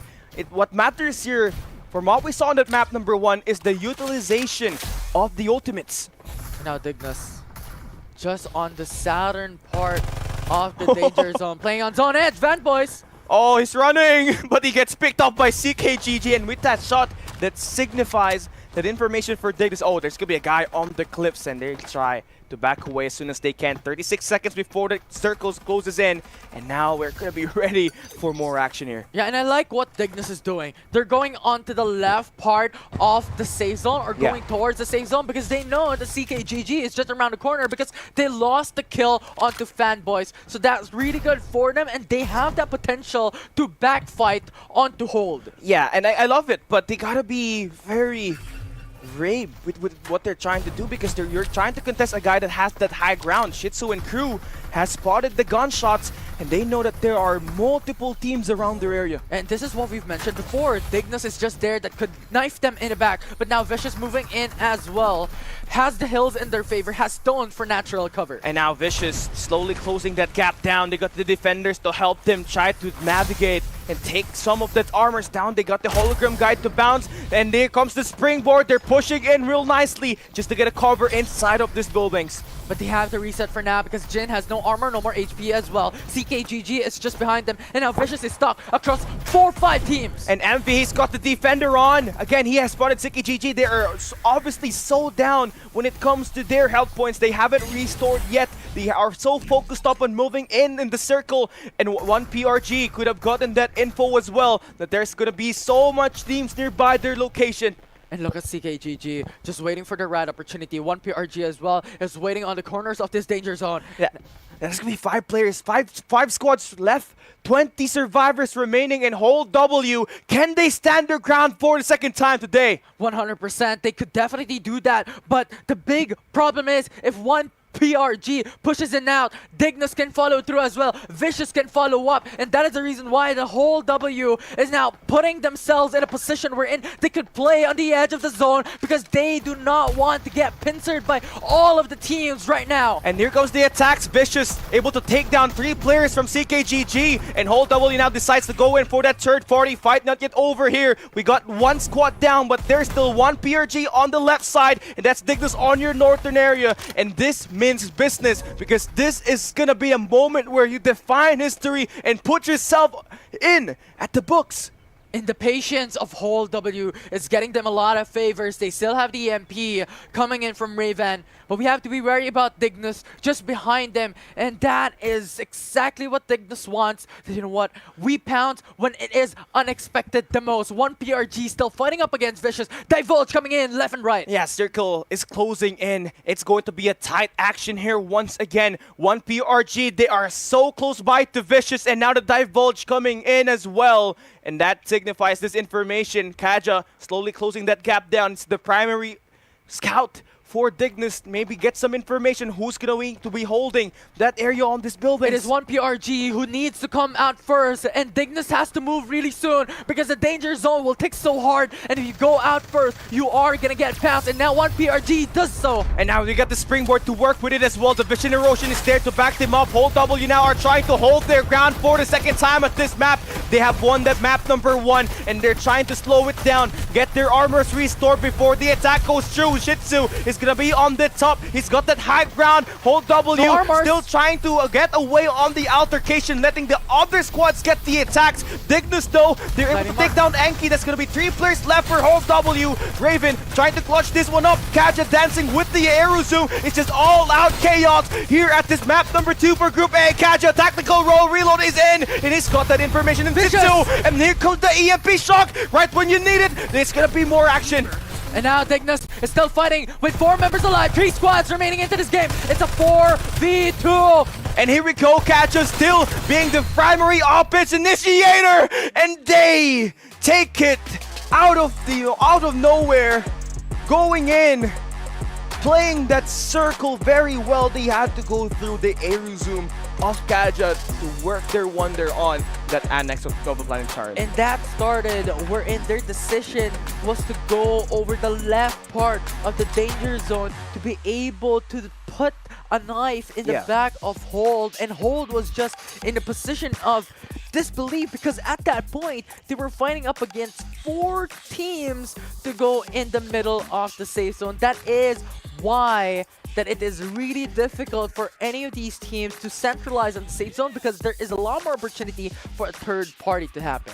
And obviously here for Dignus, they were the ones actually able to take down Vicious on that circle, on that final circle, and Kaja was really working it with that Aero Zoom. The tactical roll came in very efficiently as well, knowing that he needed that reload to go in and re-engage and help his teammate kill 2 skills, and then they're able to take down Hold W. Yeah, that's just really the potential of a Maggie. First, it could disrupt the information, or it could disrupt the vision of the opposing side. Where are we going to focus? Because if we focus on Maggie, the other team members could just follow suit with the engage. You have the EMPs, you have the hologram guides to follow after. The tactical role is just so difficult as well. And you can see Kaja with 7 kills being the MVP, and surprisingly 2,249 damage alone. And this guy is really something special. Yeah, when was the last time we saw that much damage ever in FPC? It's most likely going to end up in a 1,000 to 1,800 damage for any of these players, right? But this guy was able to really average higher than what we expected it to be. And Dignus coming up with their own victory that gives them an opportunity to rise to the number 1 spot. Yeah, and coming into that final zone, we remember how Hold held their fort. Yeah. They held the center of the safe zone. And the cons for that is, from what we have mentioned, it's just a lot more difficult when every single team has their eyes on you. Yeah, they know that this whole W squad is gonna be owning that area on the map. So what did they do? They don't really try to contest. Yeah. We saw that final circle go in once again, where it all had to go down to a four-man squad derby. Yeah, and it pretty much is the right moment, the right time to go in, the right time to utilize your ultimates, because that is really important, especially coming into the final zones. 2 maps in a row that we have 5 squads remaining. And now that was map 2 set and done, and we just saw Whole W take map number 1, and now we got Dignus taking this map number 2. Take a look at these highlights.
We saw the same final circle with map number 1 and map number 2, and it all ended up with a Maggie stepping up, and you can see the balance actually going through. You may have that tactical role nerfed, but the aero zoom was really impactful, especially when they're up close. Yeah, because it allows you a lot more opportunity to go for the engages. Yes, there is longer cooldowns for other ultimates in a composition such as Cypher, Ember, Lucinda, and whatnot, but the Maggie just allows you more breathing room with the aero zoom. Yeah, and again, Kaja was able to really utilize that well, and he is going to be your MVP on this match number 2, dealing 2,249 damage on just that map particularly. Just shows how much this guy is gonna be a beast. I want to see him actually step up once again to get that map number 3 win. Yeah, 7 total kills as well to his name. So much benefit that he has given to Dignus into his team. And once again, I really like to see how Dignus would be playing the next map as well. Are they going to play it a bit more aggressive, a bit more safely? And I think one of the expectations as well is we're going to see a lot more teams once again on that final zone. Yeah, and the thing here with the FPC division, the pacing that this team tries to take is very slow compared to the mobile division. That's why at that final circle, we still had 5 teams, 20 survivors. It was pretty much a turtle race in the end, wherein everyone was clinging to the hopes that you guys could fight first and we could go third party instead, because really that is the ongoing strategy coming in from mobile and coming in from PC. Yeah, I mean, once you use your ultimate, it basically sets you to a do or die moment, right? If you do manage to line up your ultimates and use it, then you get third party, you don't have anything to back you up. Yeah, there's no more opportunity to counter EMP if there are ultimates coming through. So it's really important to utilize it really efficiently, and that is also going to show onto the EMPs. If both compositions has EMPs, who EMPs first will have a a more disadvantage coming into that fight. Yeah, because that EMP shock can be EMP'd by another EMP shock. It's just a counterplay. And we saw that actually earlier by the time we entered that Nova Planetarium Annex. And now we do have map number 1 and map number 2 set and done with. And now we get the final map of this Group A FPC division. Another contest being made. Looking at the map, South Vicious went back to Sunflower Shopping Mall to contest Fanboys again. And it's 3 squads this time around. It's not only 2, it's not only 1, it's 3 squads. And I love how these squads are just prepared for these gunfights. Ju Eric was able to get one on his own, but that definitely is not going to be the point of contention. Remember, take a look at our circle at the moment. Nova Planetarium still going to be contested. Yeah, Nova Planetarium, you have 2 teams more specifically onto fighting in this POI, Modern and Nuestra. And then Shinigami Tenchi, once again, they have the sole control over the land of the dead. Tin Man Industrial Todd's Hot Rod. And I love the amount of arsenal that you can get there, man. You can get all of the meta weapons there. You get the static shield devices, and you can grow your player XPs with the amount of loot boxes that are going to be available on those 2 points of interest. Yeah, and a while ago we mentioned about having a lot of teams dropping onto Sunflower Shopping Mall, and it was X-Fatal who was able to eliminate Fanboys and Squad 9.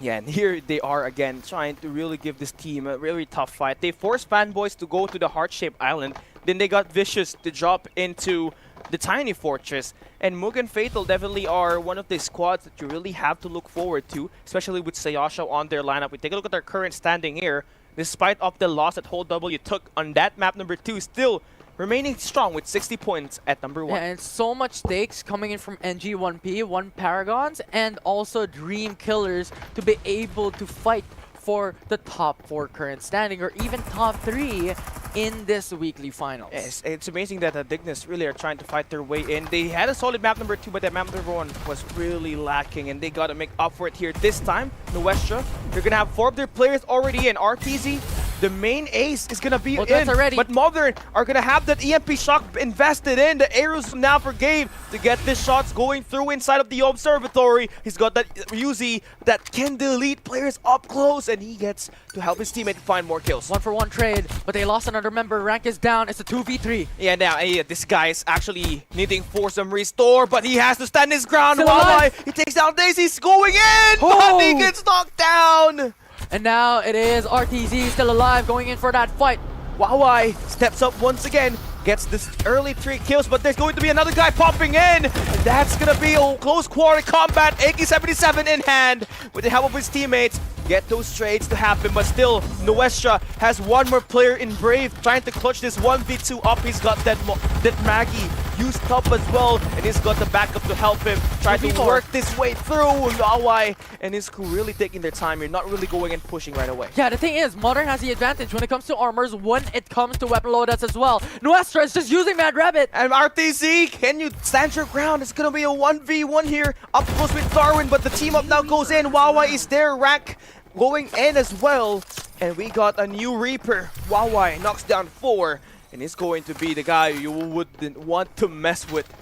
Modern took control of Nova Planetarium, has fully killed the opposing side, but the thing is, there's someone else waiting to hunt them down. Squad 9 is just on the annex of Nova. And squad number 4 is going to be close by as well, and this is not a good spot for him. They have been scanned. The Divulge is going to be that momentary significant ultimate that would be used by Whole W to scan what kind of arsenal does this team have so that they can go and push. Vicious has information on where Modern is at.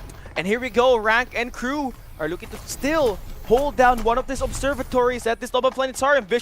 Vicious, they only got 3 level 2 armors, and this is not going to be a great fight for them, knowing that Modern has been able to lock down 1 squad here already. And they're just getting sandwiched because you also have Hold just waiting on the sidelines. If ever a fight occurs, they would hear it and they would get information. Yeah, third party, just like what Vagabonds does on that mobile division. Be that party crasher this time. Again, Nova Planetarium is where they are at best. And Vicious doing the right thing, not going in for the contest. Go to Power 3 Station, which could guarantee you a lot more of that static shield device. Yeah, because it's not just about not going in for that fight, but rather they don't have ultimates to utilize up against Squad 13. So they really have to relocate for now, and Hold does the same thing.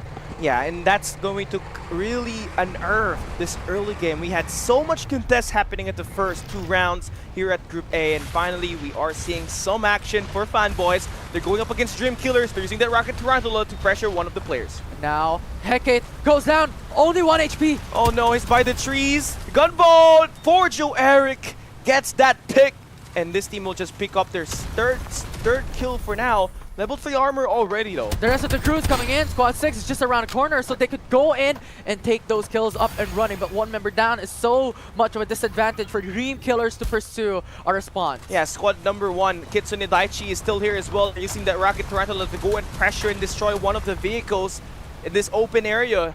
That Rocket Tarantula can really deal the damage. Powerhouse Fanboys is just sandwiched across a lot of these teams because Kitsune Daichi is just on the sidelines, could go and pursue a push on Riverview Park. Yeah, level 4 armor is here for Snoop, Samaru, and Avid C. Maxi-kun still working his way up for a level 4 purple armor, but this team, if they can go for 1 takedown, that could eventually lead them to getting more of the shield's experience to level up. Yeah, and even then, Maxi-kun has the divulge, so that could be the information that Kitsune wants later on if they want to really push. But they don't know that Hades is just there. Yeah, he's just sitting like a duck waiting for a scan. Oh my.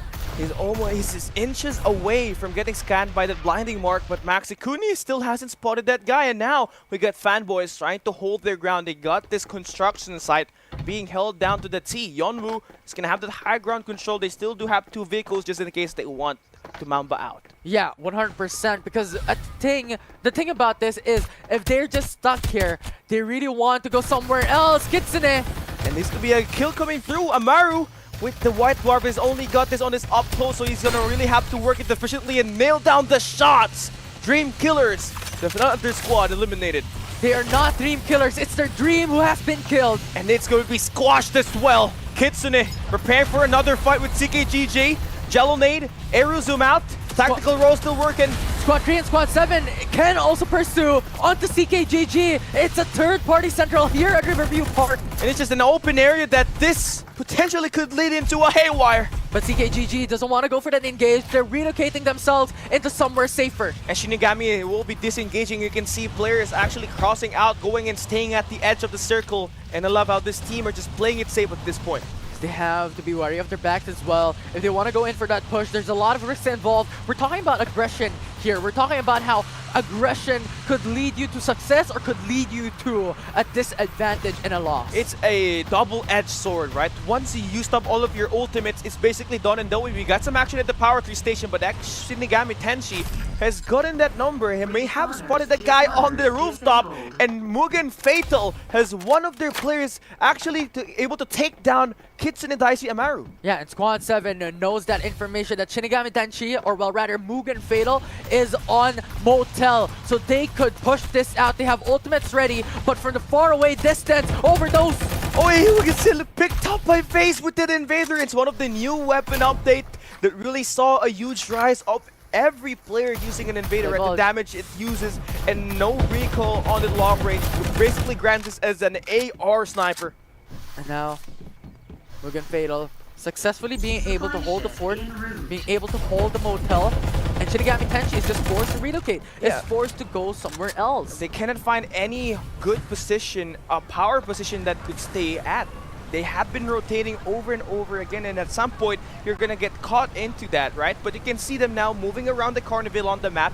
They have Squad 13 very close, and that could potentially lead to another gunfight for them. Yeah, Kitsune Daichi with one last member, or 2 members rather, Maxi-kun can get pushed out. He's hiding behind the trees, and obviously that's not a good spot. Oh, now he does move into a cliffside, and this is a very good spot. Ace is sandwiched on the middle, and that's gonna be a very hard spot to spot him, but the LEDs on his hoodie could eventually lead to his demise. Ooh, but unfortunately, Mugen Fatal was not able to see them, so far Maxi-kun is safe, but he cannot use the medkit. But there you go. Oh, that was really close for him. He decided there was a blinding mark fuse, but it wasn't able to really scan Maxi-kun, so allow that Fatal will not check their corners here, and that gives an opportunity for Maxi-kun and Snoops to regather themselves. And they could go for the revives, I believe. It's Kitsune Daichi or Maxi-kun will be able to have that opportunities to go in for his teammates, but now 1PRG holding their forts under review. Yeah, Mugen Fatal. And again, they got Vox as well as PKBK that can deal this damage. They got Young investing the Divulge as well. Maestro now. Armor shattered. 1v1 on this close range. Rooftop control will be made by Tempest as he takes down PKBK. That defender really dealing the damage up close. But they get Scanner. They got that information, and Lorkashi has to back away and get some regen. Mugen Fatal now pushing in along with the rest of the squad. And Vox is going to push up once again. Chinese Noodles will be eliminated here. And Mugen FaZe gets to knock down 5 and will be the new Reaper. 11 squads remaining coming in from that fight. It was just Mugen Fatal being able to shoot people from the roof, and that just gave them so much advantage to now push in. That is the reason why it's so difficult for the opposing side to be able to match up against Mugen Fatal, because of the initial damage that they have done. And they can go and revive their teammate, but Fanboy here has to keep it close and compact. Is Stricto now navigating around the areas on the building, but one guy pops up, and that's gonna be NG1P being shot down by Powerhouse Fanboys. But fight not yet over though, as they have one more player to eliminate, and is Stricto able to deal the kill. Zam eliminated. Powerhouse Fanboys eliminating NG1P brings it out to 9 squads in map 3, and so much potential is showing right now for Powerhouse Fanboys. They are now on the redemption arc coming in from map 1 and map 2, wherein they did not see so much of a light in the day here in Sunset City, and now they were able to accumulate 9 kills or 11 kills. And they get level 4 armors as well, which is the best, man. 100%. 6 kills to the name of Powerhouse Fanboys, but looking here at Powerhouse, or Iris Rand, rather, it's Dignus who is sneaking around Rad G. Red and Die Gang only has 2 players remaining, and they're going to be at the big barns. And Shinigami, they got Naldog, Sarah, and Dam still looking to find a good solid position inside. So far for RADG, they get scanned, and they have only 2 players at this point. And for Dignus, they get to be scanned back as well. The blinding mark coming in handy here. And that blinding mark just gave the information to Ride and Die that someone is just on the greenhouses, that we need to be wary of our backs because someone is there to hunt us down. You wouldn't want to go and engage here. You're definitely at the disadvantage. You do have your scans, your ultimates ready here for both of these 2 squads, but you cannot use that here. Wait for some other squads to actually get themselves to use their utilities first. However, the big problem about Kai's is he only has 11 bullets left on his defender. So pretty much it is a 1-weapon loadout here on forward for this team, and Dignus is fighting a 4v2 type of situation, so it is going to be a difficult time for Squad 12.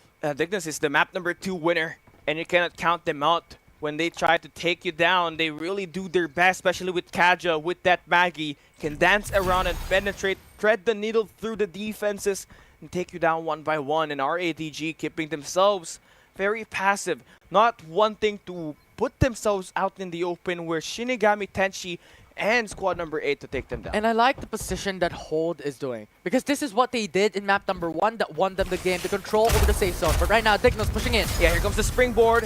Arads, Esto, they're here with the hologram guide. They're ready for the EMP shock as well. And there comes the attacks to hold through inside. They stand their fort, but there's so much numbers coming in. And it's them back against the wall. RADG will get siege and will be eliminated. But that's it, Shinigami Tenshi will be inside here as well. They don't have any utilities to work with, and Dignus are in big trouble. They have the vehicle utilization, and now Aerozoom casted out by Dams. And he gets that rotation going as well. They're waiting for some guy to pop out. They clear out the buildings. There's not going to be any information here. They got the getaway vehicle. They can go in and rotate inside of the circle, but what they want is to take the challenge head on up against Dignus. But the thing is, it's a 3v4. Dignus has the numbers advantage. We'll see how Shinigami Tenshi will play this out. And here they just go and back away here and use the cars to get a more passive approach. Dignus are going to be at the edge of the circle, and they're still trying to work their way in and shoot the player's car. Damn, down to low HP! Serendipity gets that kill, and Kaja there to take down Dams as well. Amazing stuff. Shinigami Tenshi left with 2 members alive, and Hold is just there holding the fort on the docks. And Shinigami Tenshi are forced to use the utilities here to get scanned, and this means trouble. Sarah trying to exchange hands, but not enough. Hold W stands the fort. gets their third kill. And with that, 5 squads remaining into this map 3. And now we have a fight coming through with the Powerhouse fanboys going on the river. Yeah, probably feeling confident that they have level 4 armors at this point, but what awaits them is the best squad of map number 1. You see one gets knocked down there at the moment. Whole W standing their fort, getting that regen before they go and push once again. No more arrow zoom, no more ultimates coming in from Hold, and Jitsu has to reset for now. And Powerhouse fanboys has that advantage in their favor, but the thing is, Dignus can follow through with a third-party strategy. If fanboys and Hold fight this out, and we know what will happen. It's Dignus that will be able to take the domination up against these two teams if it occurs. Yeah, just like what we saw from them last map, they were able to go for that party crash and just eliminate these players one by one. Divulge going in, and that's going to scan the players inside of that building. That's going to be 4 players that can really do the job for you, and they're trying to get away with their vehicle here. But look at this, Squad 9 and Squad 8 will meet pretty soon. And this will be chaos in the making down to this final zone. It's a lot of patience at stake for a lot of these teams. And Mugen Fatal being spotted out by fanboys. Yeah, BK will have to back away with that gunboat. But that shot right there for Daisy is going to be heard by Whole W. And they're still not really making a move. They're still standing their fort. They're pretty confident that they can take down anyone who tries to challenge. Yeah, and just the patience coming in from Hold, the patience coming in from Squad 8 and Squad 9, but pretty soon they're gonna fight as well. They are spotted out by Squad 9. JPED, this is bad for your squad. You gotta back away. You can see so much damage being held through here by Vicious. They're trying to take down one of the squads here. Dignus gets flanked, and they go one by one. Vicious claims a squad, and that's gonna be their 6th kill.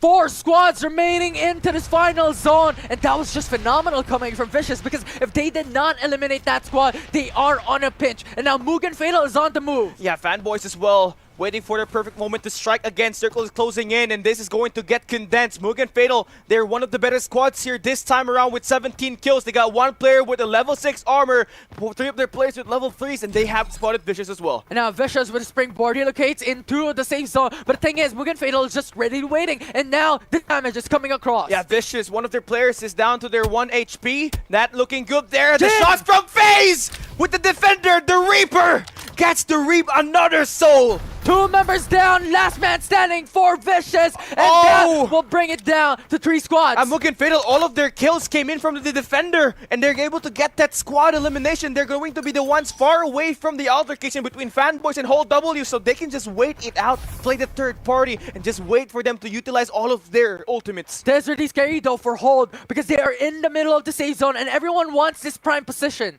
And here, we got fanboys still at the cliff side. Whole W has the high ground, but Butcher has the better view. FaZe also closing it down. Yeah, the thing is, Mugen Fatal is scattered across away from the safe zone. You have Butchin towards the north. You have 2 members of Mugen Fatal on the south, on the riverbed. And now Fanboys is on a dangerous spot because Mugen Fatal could pounce. Now close the circle. It's gonna be tight and compact here once again. Fatal still closing in at the edges, waiting for fanboys to go for the engage. You are seeing defenders being used, stopped by Daisy, just to try to stop the push coming in from the left corner. But the thing is, the first team who will make a move will get the biggest disadvantage into this fight, especially considering 3 squads remaining. The zone is closing in already. And this is going to be fights with your ultimates. You gotta save those EMP shocks for the best. Play that at the late game. Now we got the divulge happening from one of the Youngs, and Fanboy still playing it passive. And now, these long-range fights coming from Mugen Fatal and Signal! Here we go! Springboard goes up, Fatal backing away, but the Blinding Mark escapes his vision, and he's going to be back against the wall, getting eliminated. Now Butchen is down, and now Hold still has 4 members in this fight. And they still have to make sure that they stand their ground, get the good position as fanboys are trying to aim down at them with the defenders. This is really scary coming in from this team. It's a 4v4v3. And here comes the shots coming into the long range. Joe Eric able to take down Enki. Whole W, the map 1 winner, will be shot down. Fanboys are looking to turn the narratives around with them trying to take this win. Arizuma is ready for Daisy, so this could be the potential for Fanboys to be able to make a mark. Here comes the dance. Daisy now swings out, finds one. EMP shot connects, back against the wall. It's gonna be your boys from Whole W. It's the dance coming in for Daisy that takes it away. With the help of Yanru, they get their first ever victory. on this best of 3. The patience coming in from Powerhouse fanboys. They were just hiding behind the building, and we mentioned it already. The first team that will go out and engage a fight will get the biggest disadvantage. Fanboys. You saw the patience there. They kept getting scanned, they kept getting shot at, but what they did was just unreal. So unfazed of the moment, just worrying about utilizing that ultimate at the late game. Because the thing is, it's a lose-lose situation. If anybody engages onto fanboys, and if fanboys and a team who engage will get the disadvantage. It was really a battle for Trey here. Ju Eric probably had a lot of the kills at the late game up against Hold W, and was really able to convert with the help of Dams there at the late game. And we take a look at the positioning here. One thing that we did not see make the difference was Dream Killers. They were one of the winners last week.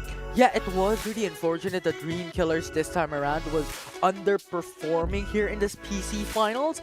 But I think it's just a lot of teams that was able to adapt much more quicker into the patch and just overall adjusted their playstyle to fit here in this final weekly open qualifiers. Fanboys, again, they don't have that usual team composition. Remember, they still had a Momoy at this map number 3. And again, we saw an attachment hoarder job actually being activated at that final circle, which helped them again maybe get those attachments. And the thing is, we have talked about this already, about the Momoy. Powerhouse fanboys playstyle is to play it late. It's to play patiently and buy time. And that they did when they were able to just stay alive up until the very last zone.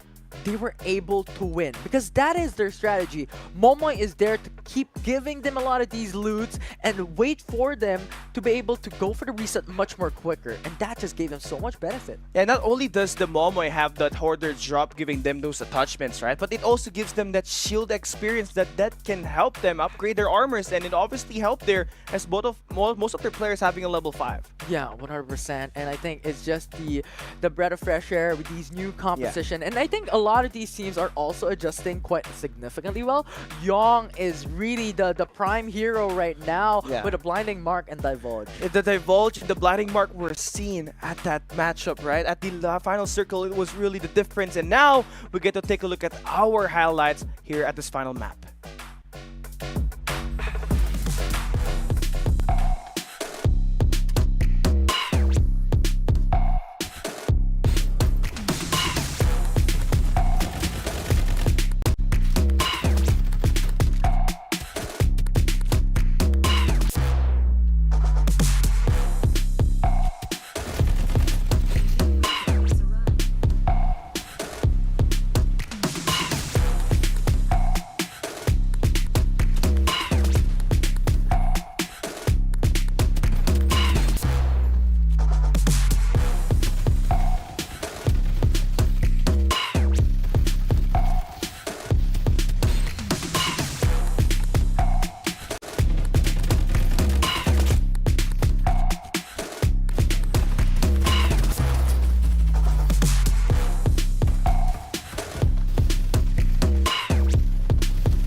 What an extreme patience game that we just saw for fanboys.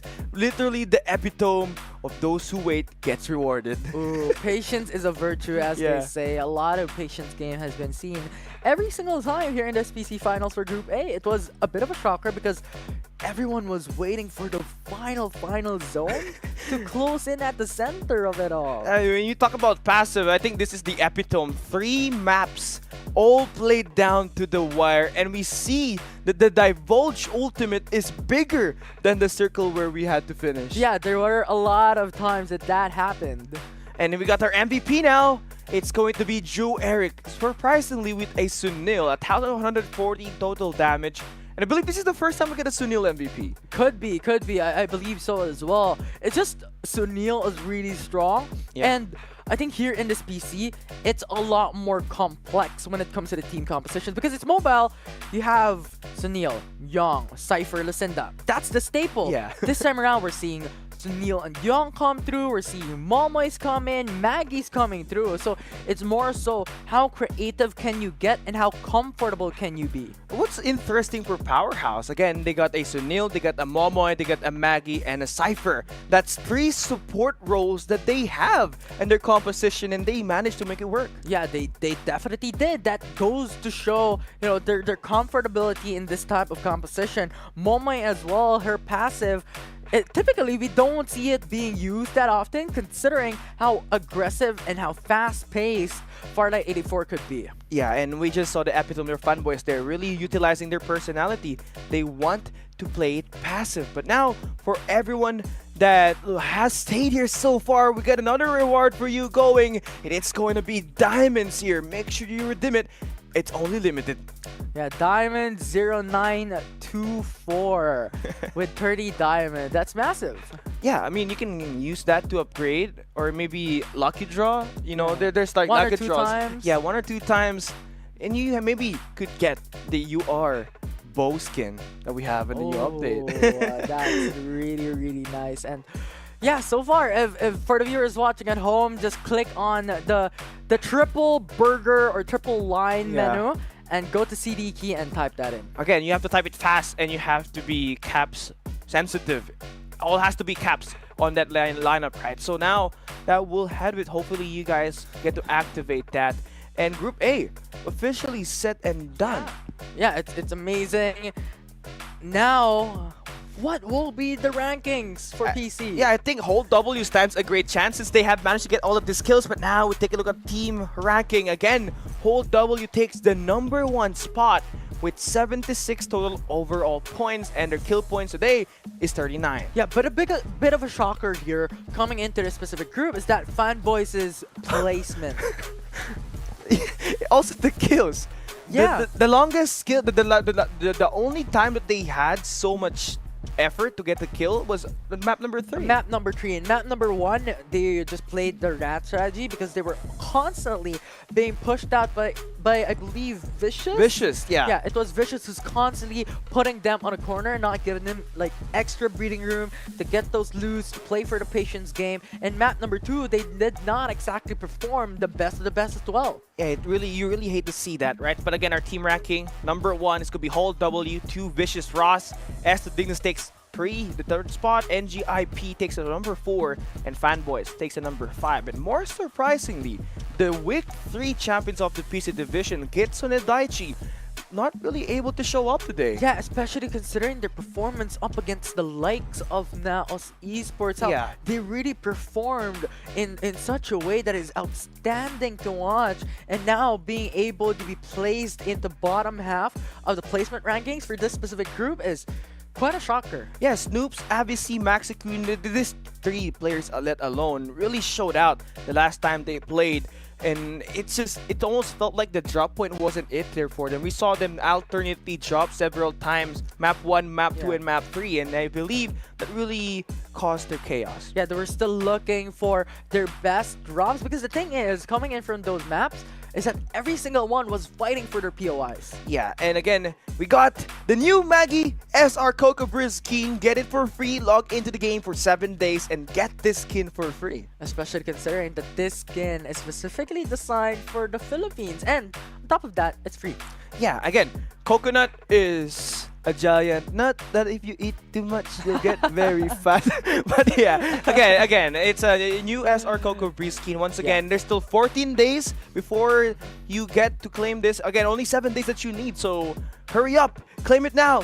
Yeah, you just have to log in every single day for 7 days. Yeah, and again, you also have to make sure that you guys stay up to date by following us on our YouTube, Facebook, TikTok, and our Twitch account, so you guys have an opportunity to stay tuned at our esports events, our timely updates, and our content creator challenges. Yeah, especially to be updated on the rankings for mobile division, coming into PC division as well. Coming into the knockout stages, it is going to be much more intense for a lot of these teams to battle it out for the top spots. Yeah, at the end of the day, the open qualifiers comes to an end, and now we only got 2 more stages left. Coming up next week is going to be the knockouts, and right after that, it's going to be the finals. It is going to be chaos, definitely, because a lot of these teams has to put their best foot forward coming into the knockout stages to have the opportunity, to have that chance to go into the finals. Yeah, PC division, I love that we get to see all the best teams got it in one spot, right? But the mobile division gets to have a mobile LAN online broadcast. So that right there, you really have to tune in. Yeah, it's going to be hella fun, for sure. Yeah, and again, not only do you guys have to make sure you follow us, make sure you give us a share as well on our live stream so that you guys get to reach our milestone. The next time, maybe we get to activate another Young code. Yeah, now, going into the game as well, I want to discuss a little bit about the weapon loadout because there's just so much difference. Now, we're seeing a lot of MG7s come through. Defender is still a staple for a lot of these teams. Yeah, it doesn't really have to matter. It doesn't really matter, right? As long as you get the amount of fire from that MG7, you get to get, you know, a lot of fire back, especially when you're playing the support role. And again, for the defender, it's still the best sniper weapon. Although at the mobile, we do have that invader. I still think the amount of damage that we got for the defender is still a lot. Yeah, and that is just amazing to watch. How can these teams adapt for next week in knockouts? And now we get to take a quick break. When we come back, we're gonna get some interviews done.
divine power awakens in the dark.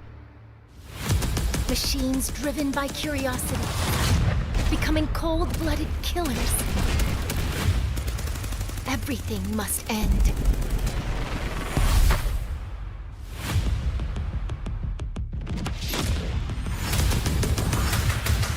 Even with new technology upgrades making us faster, stronger, we're still no match for the bloodthirsty machines. But the story isn't over yet. A genius engineer just came onto the scene.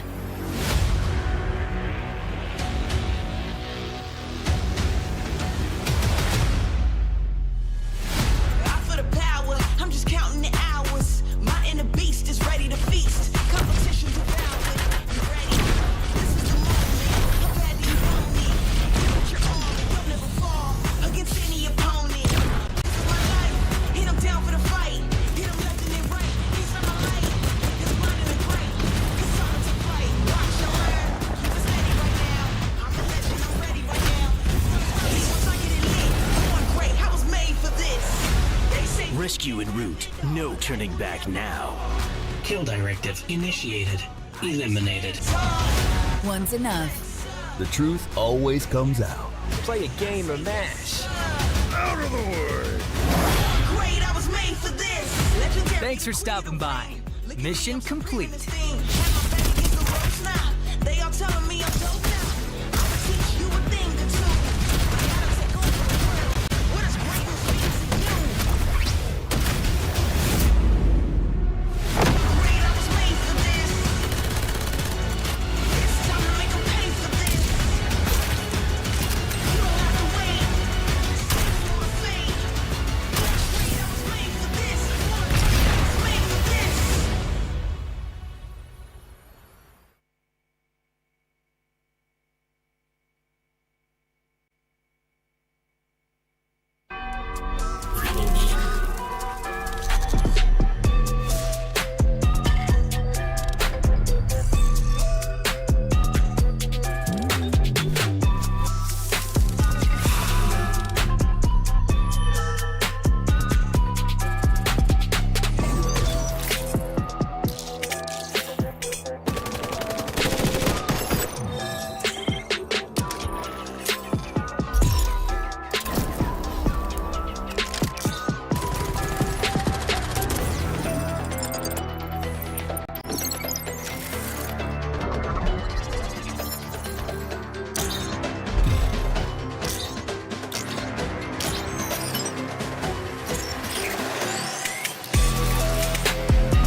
Lucinda's trade is only open to the first buyer who arrives. Capsuers, fight for your desire. Let's go. Never back down, and I never run. Come in last place, that was never fun. Time to elevate. Looks like we gotta make it harder. Let me see who's the lucky one. I'ma let it go. Let them taste the power of new vehicles. Time to lose control. Time to fly. I never Time to miss. start the show. 5, 4, 3, 2, we gon' run it up. No days off. Precision bombing. One shot, so you better not miss. Night, sweetheart. One shot, so you better not miss. Fire hazard. Emergency team, go! Love doesn't just explode once.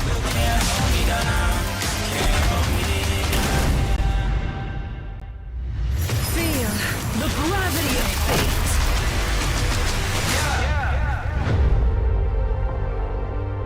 One shot, so you better not miss.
Ladies and gentlemen, we welcome you back to Farlight 84 Philippines Season 1 PC Division Open Qualifiers Week number 4. We just saw Whole W take away the number 1 spot at Group A, and now we got a lot of competition up ahead in our Group B. It's Kelly down here with Burger Kim.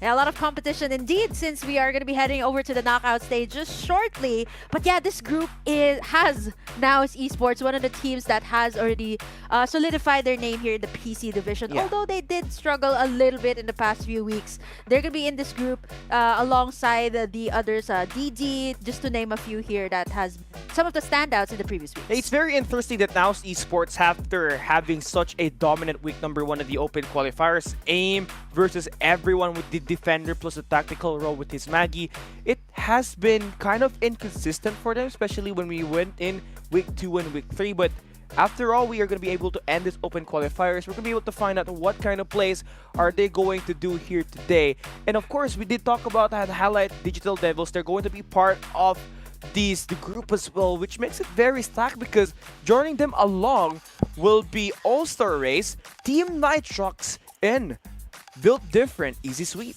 Yeah, DD, Naos, and Playbook that has made their name in the mobile division, and now I have yet to see their PC division. Yeah. And I think this is going to be really interesting too. There is Nitrox, and an Easy Sweep is also in this group, by the way. And one thing more than likely that we have as well is Mantas Esports. There's just so much stack going in here at this Group B.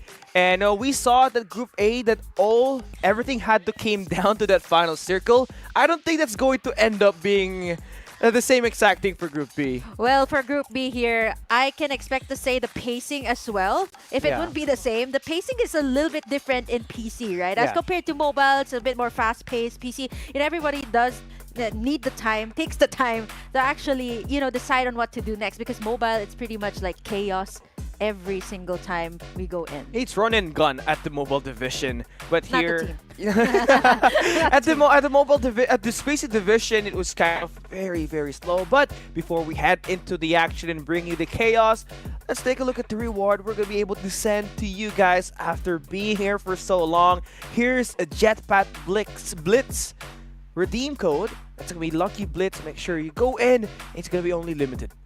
For the first 1,000 viewers, or for everyone who is watching out for the codes here in Farlight 84 in FPC, this is it. Grab it. I'm pretty sure there's going to be a lot more in all of the maps that we're going to be having today here in Group B. And going back to that, we're seeing this group to be a bit more...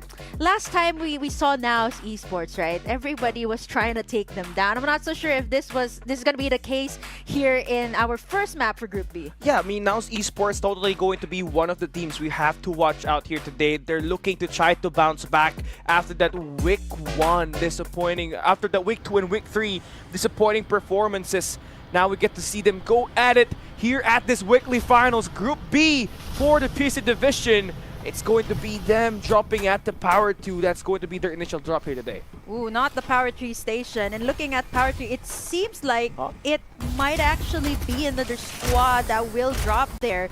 And looking at our squad as well on the bottom side, that is going to be squad number 7. Shinigami actually having the entire Tin Man plus Todd's Hot Rod all to themselves. This is going to be Group A map number 3 that we just are watching here right now. But of course, we were going to show you guys the literal Built Different map. This is going to be Group B for real. We did not get to see the initial drops of the teams, but we do get to spot Now's Esports going in to their initial drop at the Power 3 station. Yep, they're going to be heading up against Kadiliman, another squad who is already in this vicinity. So I am not so sure if Naus will try to contest for that spot in Power 3 or just let squad number 12 just take it for themselves, knowing that there's a lot more resources here as well. Instead of, having that same situation last week wherein Naus was always caught in the middle, caught in between 3 squads, and they were eliminated quite early. And they're going to try to not waste their efforts and go in head-to-head versus squad number 12 in Kadilima. And they're going to try to get all of the vehicles that are available there. Again, it's Blazing Infantry, which means the flamethrower is going to be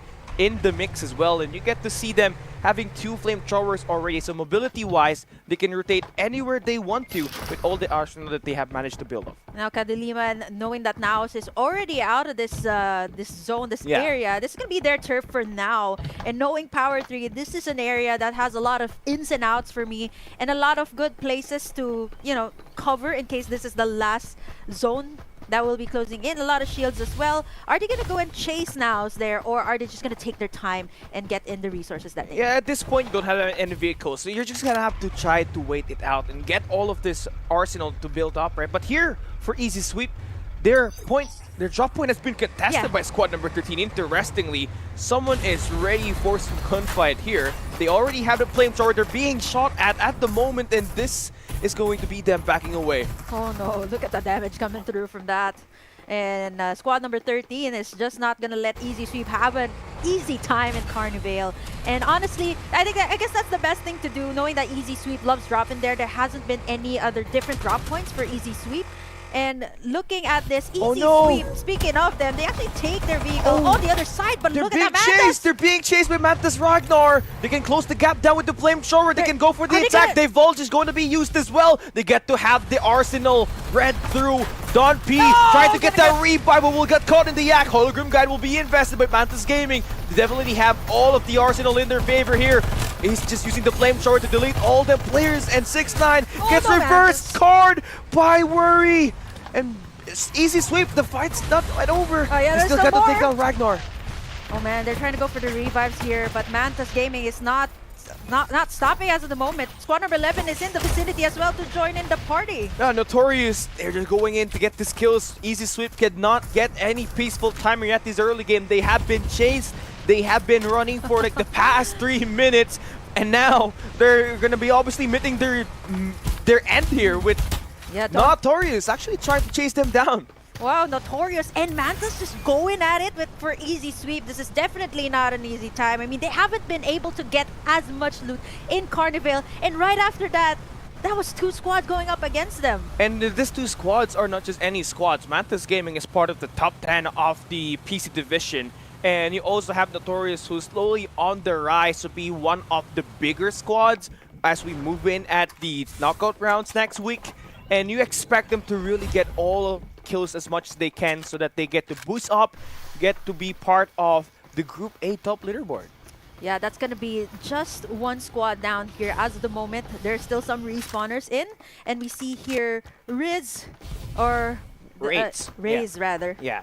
Coming in from the pick of the lifter here in Group B. Having the Tin Man and Todd's Hot Rod at that. Yeah, it's interesting that they're going to send out a different team here this time. It was Mitchell Gaming and Screwed back then, but this time they're going to have to work with what they have. Dream Team this time on the Riverview Park has got 3 squads on the map. Could not get their ultimate being readied up as well at the moment. Notorious in your dream, about to siege inside. He's waiting for the best gunfight, and he's got the high ground with his teammates. Yeah, Notorious at that time, that's the best thing that they can have the high ground, knowing that squad number 5 has the vehicles, and now they're on the move.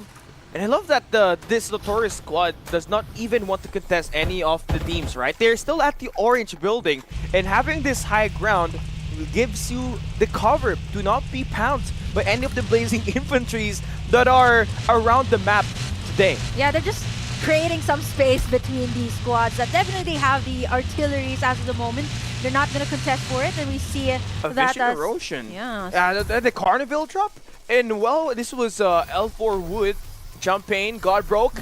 Oh, this is a very known moving team. Out, actually. Yeah, and they'll be able to bully them out. Buladas and crew has the high ground. They also have the better shield armor here. And you can see some contests still being made here. Mantis Gaming are being chased. Jolo hiding in the corner. Oh no, it's a 2v1. And L4 Wood gets that elimination, and wow, that was just an unfair 1v4. Yeah, and just when we thought he could pull up a surprise play there, Godbroke and the rest of squad number 13 just went ham at him.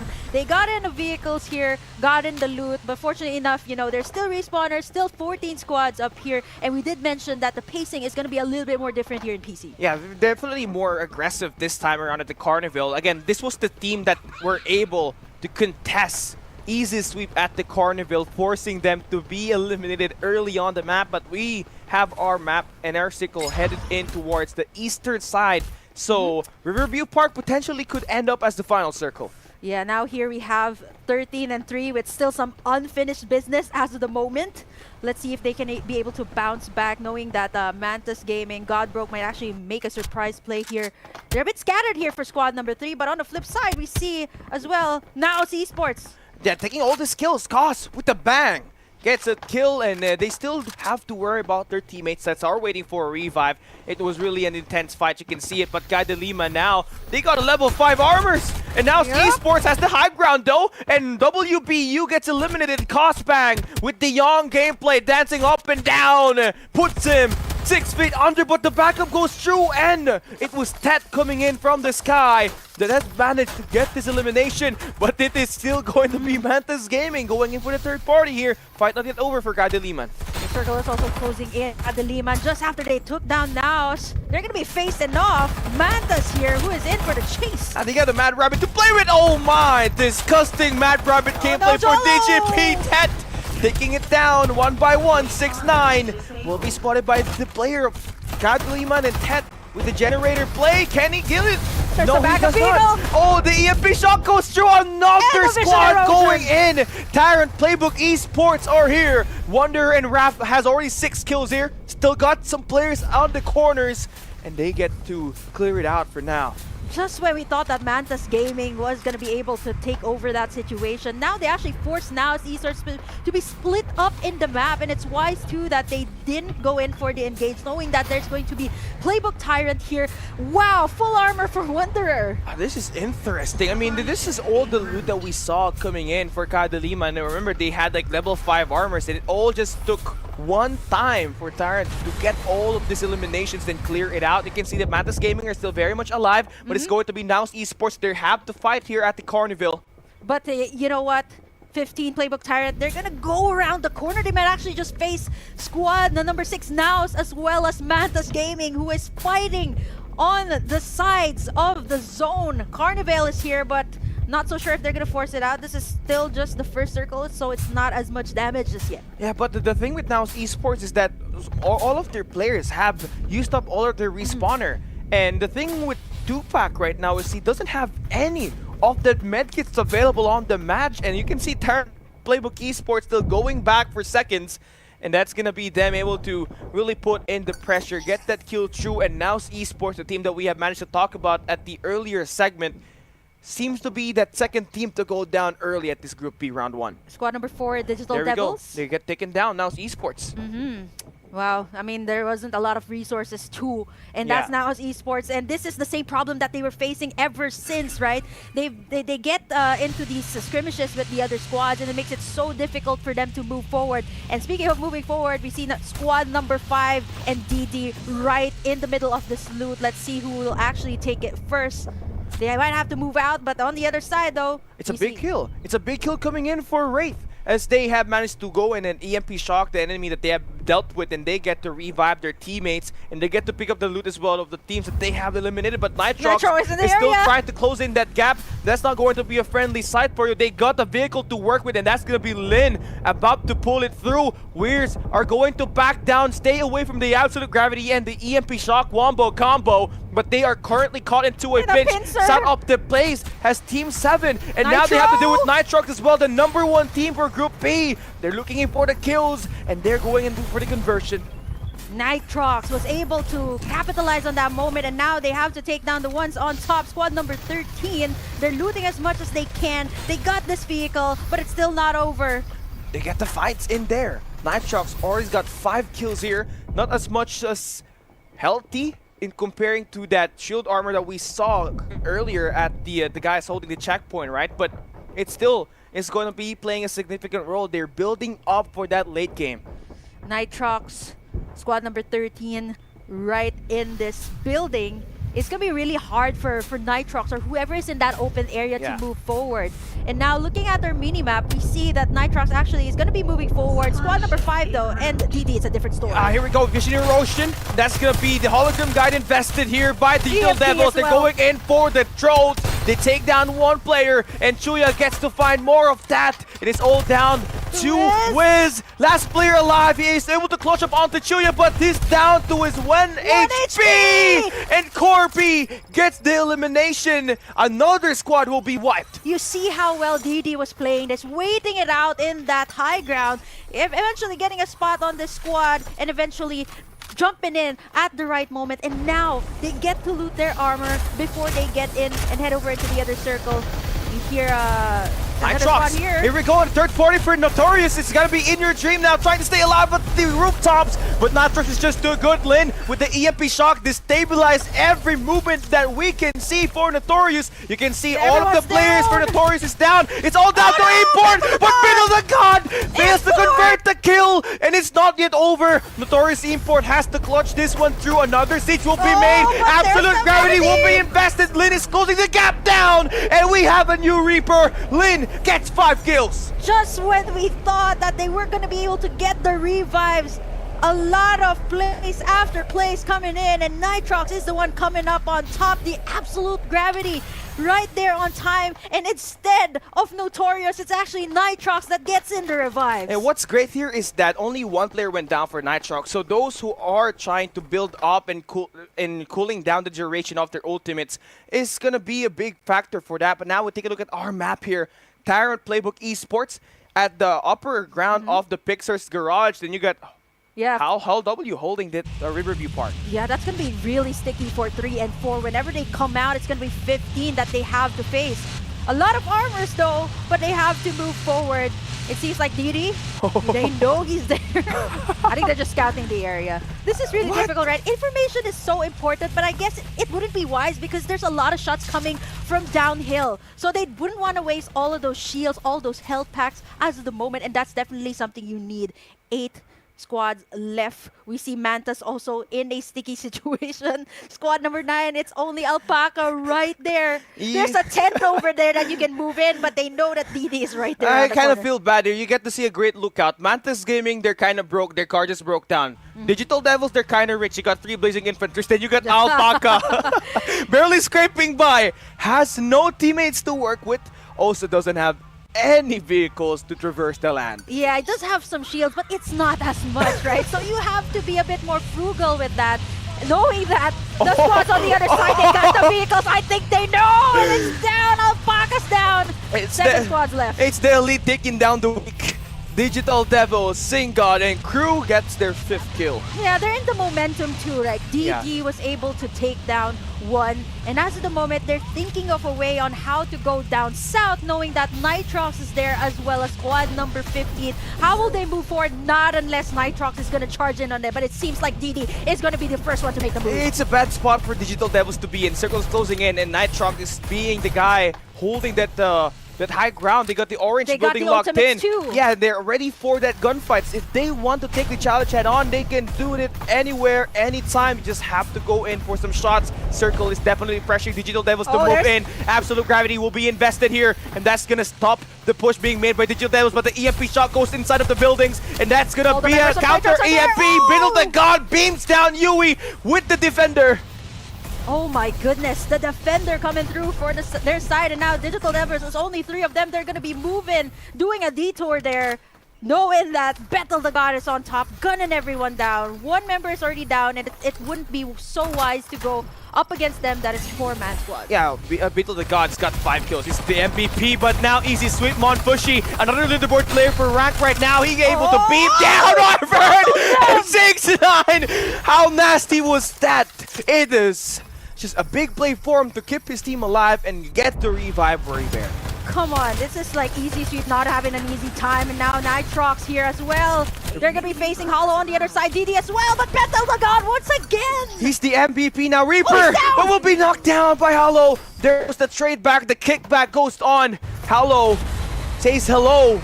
They got 4 players here, waiting for the pounce. Nitrox, Hollow as well, in close proximity. I don't think they're gonna go for the engage first. There's also Tyrant Playbook over here on this side that has a full armor, by the way. And one of the vehicles from Hollow is now being shot at by Tyrant PBE. Yeah, and now that's gonna be only 1.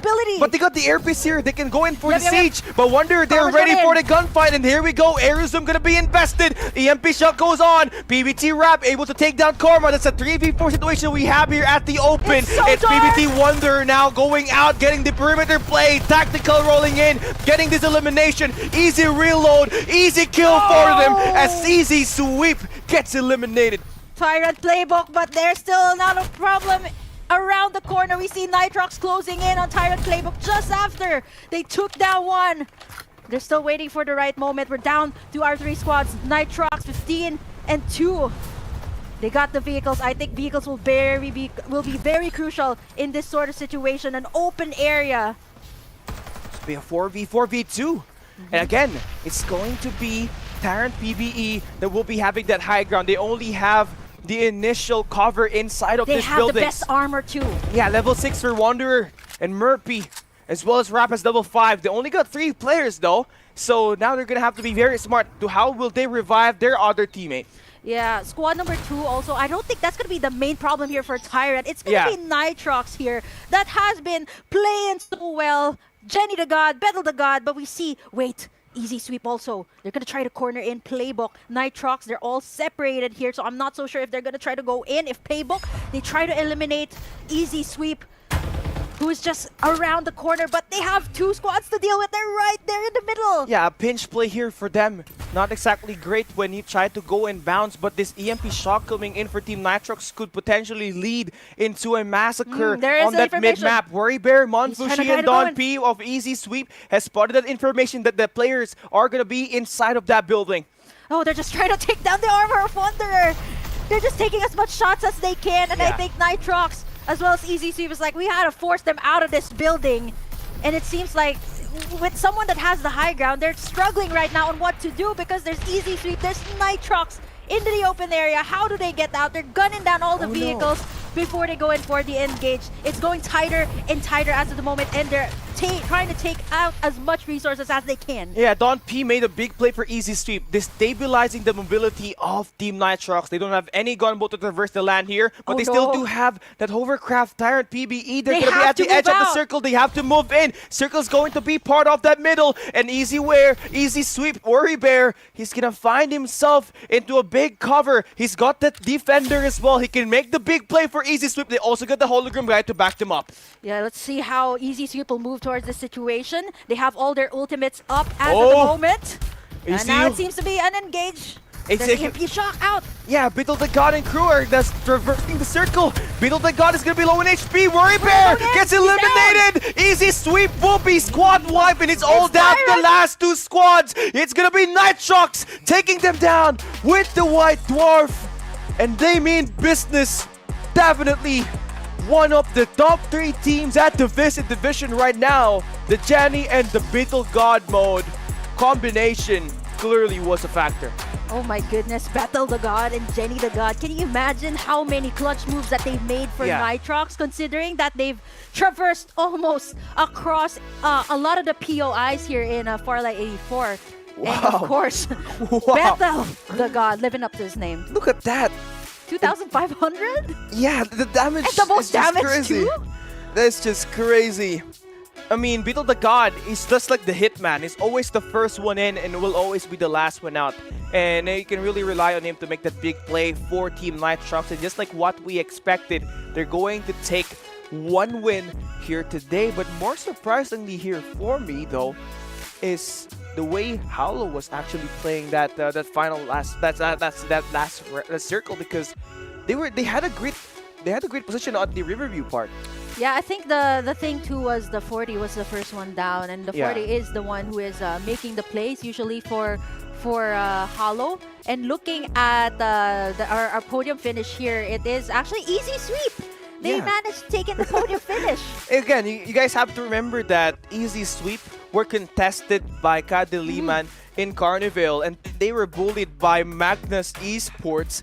And for somewhat reason, they still ended up reviving 3 of their players and getting a top 3 spot, which is huge. Placement points are a big thing if you want to get a #1 placement by the end of week 4. I don't think they had a fun time looting there. I mean, imagine getting dragged out of Carnival and eventually being separated. So there wasn't a moment that it was peaceful for Easy Sweep, and they managed to pull it through even until the very end. Now, what more if they had the loot gathered in, right?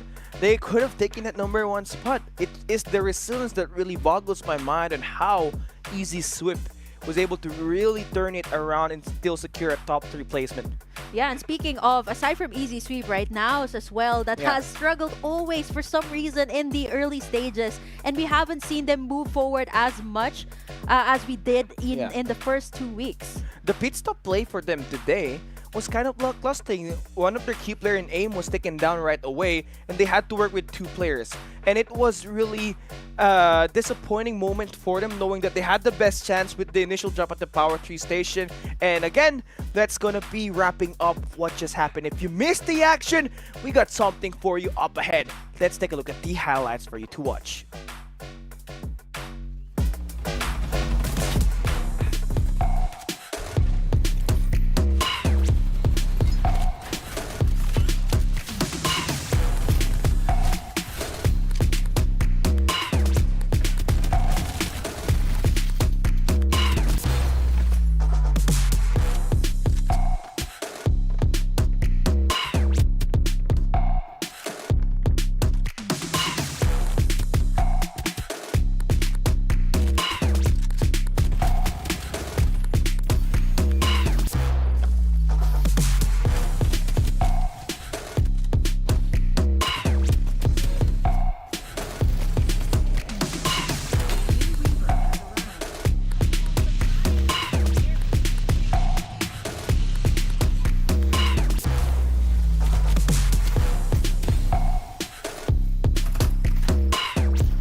It's amazing, even after the update, we still have Maggie's raining down the terror at Sunset City. 3 of the 4 games that we have played at Sunset City at the PC Division have all been taken over by Maggie's here. Yeah, I mean, Maggie is the poster girl of Yeah. Farlight 84, right? And what can we say? There were some adjustments made to the Maggie, and Yeah. I actually have seen a lot of other heroes pop up, but Maggie this time was utilized so well by Battle the God, none other than that. Yeah, and what's amazing here is that at the PC Division, you get a mouse, you get a keyboard, so mechanically you're still going to be insane. And once you get that sensitivity adjusted to your liking, it just makes everything so much easier. And with Maggie having so much movement, tactical skill, and the ultimate, it just spiral out of things control when you have a great Maggie user. Yeah, honestly, you know, Maggie is one of the heroes that is so difficult to catch.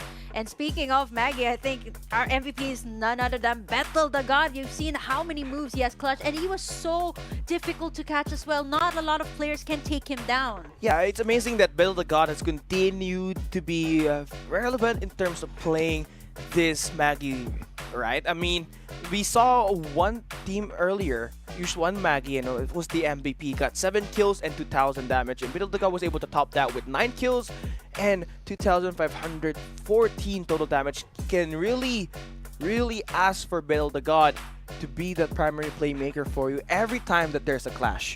I can't remember what the gun that Battle the God was using. I think it was it the White Dwarf. It was a White Dwarf and a Defender. Defender, yeah. So I mean, defenders are still a thing, though. Yeah. I think even though it was, I think this week we're starting to see a little bit more different guns, AK-77, Yeah. and also even the Invader.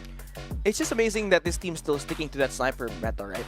At Mobile Division, we had so much teams adjusting to an invader instead of a defender. But what these teams really love the most is their range. You can get an 8-time scope on a sniper. And that means the best. More zoom, more shots, More accuracy. More accuracy. And you're on PC, so Yeah. how much more accurate can it get? The bigger the screen, the Yeah. better you take them down. Yeah, and imagine if you're playing on an HD screen. Yeah. What better? Yeah, definitely your aim will be much better in the PC as compared to. I've tried both PC and mobile. Yeah, which was Definitely- harder? Mobile, definitely, Oh, right? damn, Even yeah. though you have an 8-time scope, I mean, yeah, you get it, but it's different from having a mouse and a keyboard, especially if these players are so comfortable with that. Yeah, the mobile division, you really have to look at the mobile just to see if there's going to be any pixel that moved that to signify that, oh, that's a guy. Oh, that's an enemy. We have to move that in, Oh, right? that's a shrub, yeah. Is it? Yeah, is it? Because mobile, it's so hard to tell, right? And honestly, big salute to mobile players. But now, of course, this is the PC division. We're going into map number 2, Kelly. Yeah, again, the defending winners of that map number 1 is going to try to take that in and really soak it to go back to back. Now let's see the flight path here. It's going to be from the northeastern side going into our southwestern side. Earlier on, there's a lot of congestion over on the west side. And looking at now, wow, okay.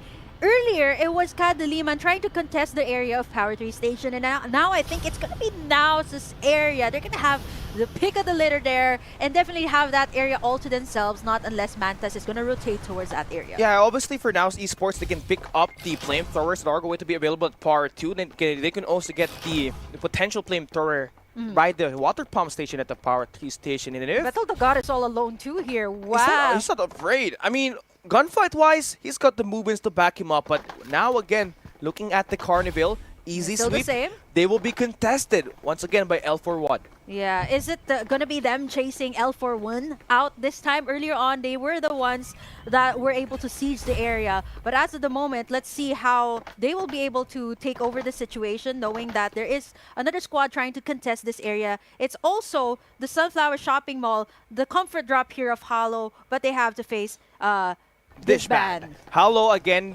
they're like the kings of the South, execration. But at this PC division, they can really bully anyone that dares to go in their way. Dishband is going to feel that pain. There's only going to be 3 players on their side, but they got some good prime position. If a They guy got better armor enters this too. building, oh, he's going to be being beamed down by the Invader and the AK-77 from Chase. I'm not so sure if they have some information. Oh, and speaking of that, just as we were saying, now Hollow has the information that it's going to be Dishband in this area. Let's see how they will try to siege in that other warehouse. They got Karma setting up a play here at the top. Oh, there's also a vehicle on the other side. So we see Foco giving some information to Dishband. And he's being shot at here, not in a good spot. They Vision got to pull erosion? out the Vision Erosion to try to lit Foco inside and heal up. But now we do see that Absolute Gravity go in, as well as this Vision Erosion from Dish. And we can see them still playing it passive. No kills, no bullets have hit so far. Yeah, Dishband is just okay. They've used up all the ultimates. Smokes as well. It's going to be them trying to gun down Hollow. Oh my god, Chase, can you hit that shot? It's just a pixel that you're just seeing. Oh, but and no. Chase gets ganged up, but here we go. Another Absolute Gravity invested by Karma, and the Fnatic works. Spams him like crazy and just gets deleted right away. They still have a vehicle though. Foco is forced to drive away from that situation. And now we were talking about Hollow. This is their empire. This is their territory. And even in the outskirts of Sunflower Shopping Mall, the mansion, they have proven to take in this area. But Mau Mau in the area, and he's all alone Oh though. no, Jupiter 6, you have it. You have the arsenal, but it's a 1v2. You got traded.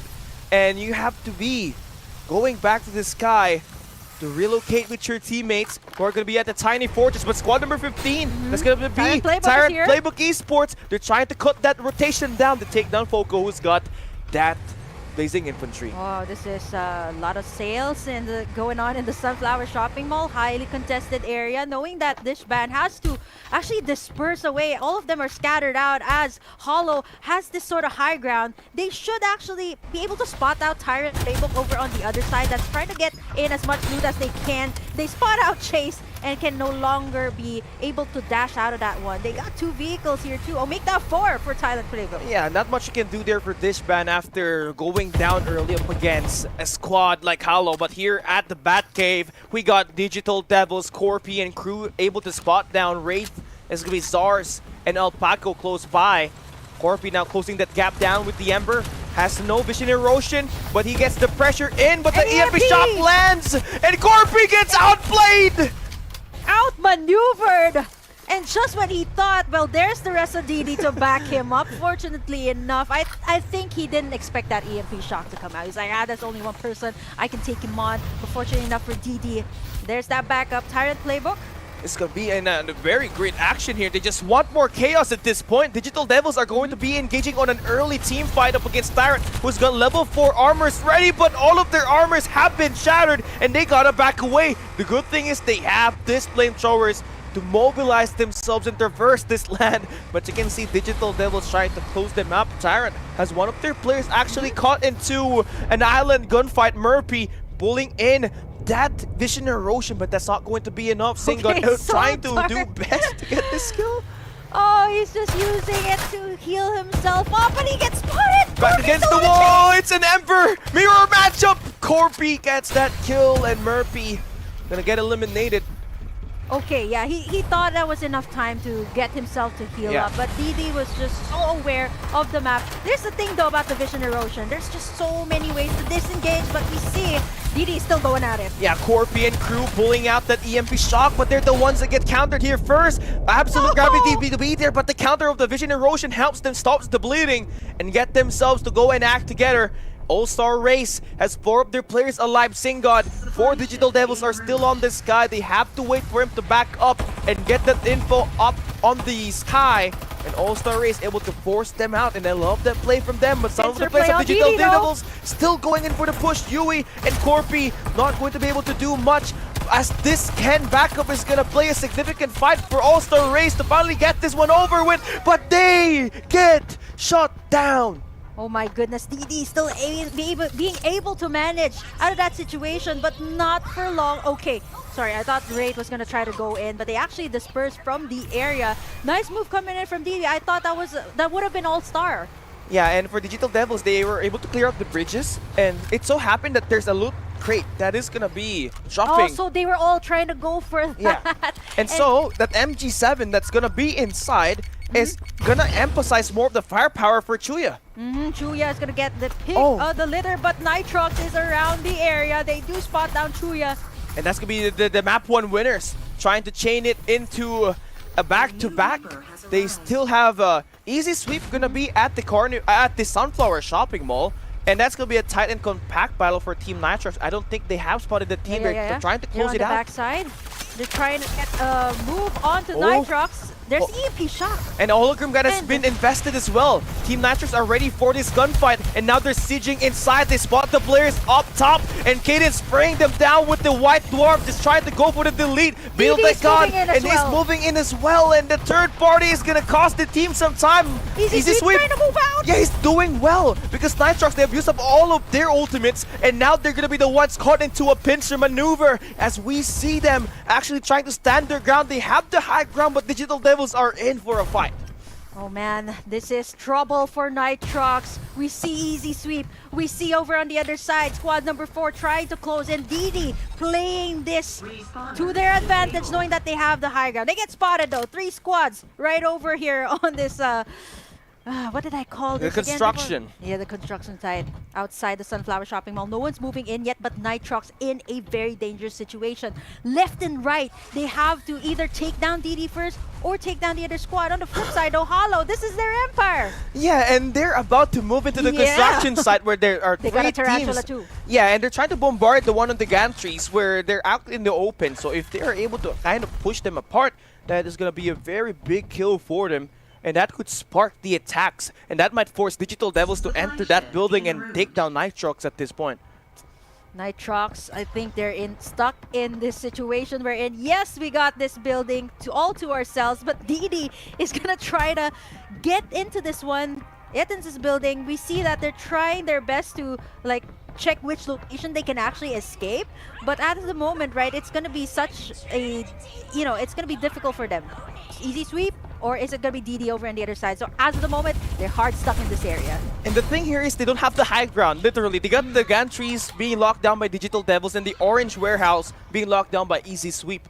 And the only thing that can help them try to take the push is if they try to isolate one of these players. And Digital Devils already has 1 player waiting for a revive. And that's going to be a 4v3 there if they try to take it head on. Yeah, so it's actually wise to do that. DD is not going to be moving forward just yet, knowing that the numbers advantage is going to be onto Nitrox. They still have to consider Easy Sweep on the other side, but we see that Nitrox is slowly moving in towards DD's areas, knowing that they have the numbers advantage. Let's see who's going to pounce first. They have the high ground.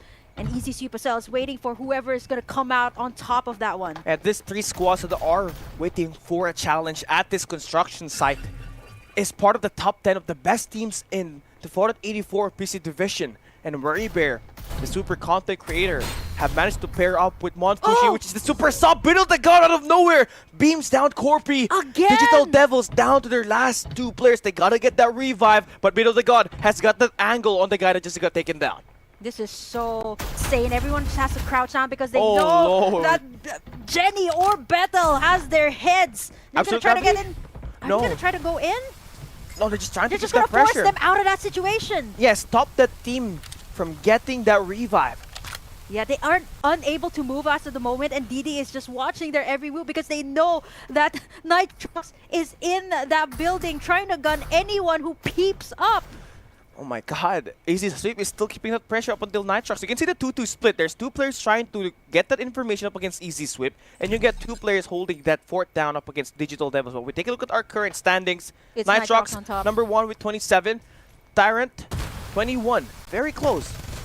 Or are they going to try to gun down the vehicle, make in some diversion play? But, you know, Nitrox is also keeping up the pressure. If there's pressure on the other side, they have all the more reason to pressure DD here, knowing that there's only 2 of them unable to get the revives on the other 2 remaining members of DD. But there's another problem as well. If 7 decides to move in, that's going to be a problem for Digital Devils. Sin God trying to bounce in. Up. Okay, he goes back up.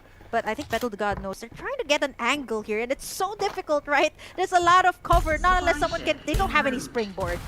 The problem here at this moment is just taking too Oh, long. no. Tyrant Playbook Esports is actually trying to traverse the land as well at the Singod! south. Singod now getting eliminated. It's the call Just for one them more to make player. a If move. you can call in that absolute gravity that can pull the guy down below, and that's gonna mean trouble for the side of the squad. Just when we thought that the high ground was much better, now DD finds themselves in a situation that they're stuck in. They're unable to go down, and Jenny the God is just not letting go of the situation, making sure that DD is eliminated by this time. Playbook Esports now. Yep, they're closing in Playbook as well. Esports This trying is to keep it dangerous safe. for They're Chuya. just waiting for Chuya to get eliminated, and before they go in bounds Oh, to right in Ila, the head. finally able to deal Digital Devils there. That was probably Nitrox- the longest. Yeah, standoff that we've longest standoff that we ever saw in the entire Group B so far.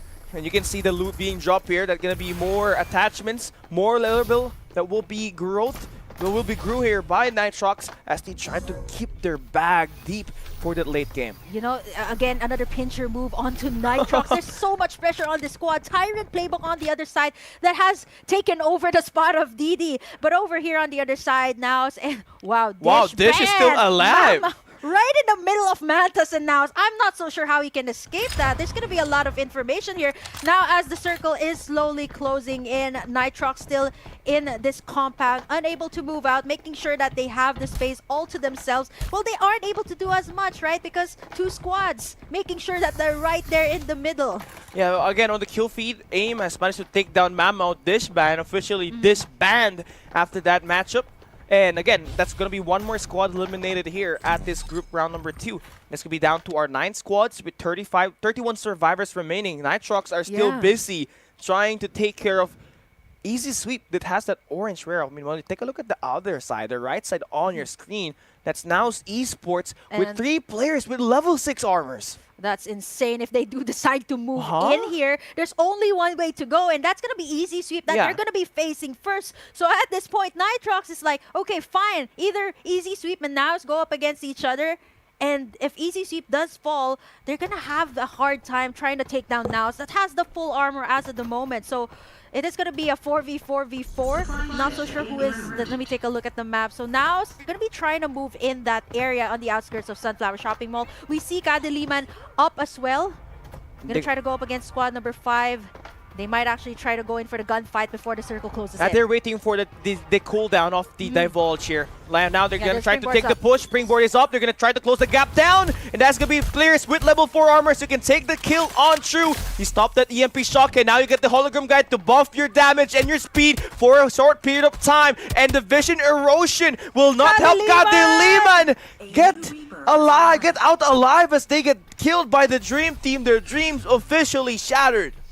Notorious is there as well in the vicinity, but hold on now, Esports They're gonna try to take down Dream and making sure that their dreams Wow. are annihilated here as we see the EMP up. Now Cosbang now hops down. He is currently Oh, there's out a circle in. for the life count. Cosback is down. Rookie gets that White Dwarf kill. Now Esports just fumbled. One of their players gets caught on the danger zone. Cannot get that revive, so now you're down to your last 3 players. Now, this is a situation that is favorable for the ones over on the Annex of Sunflower Shopping Mall.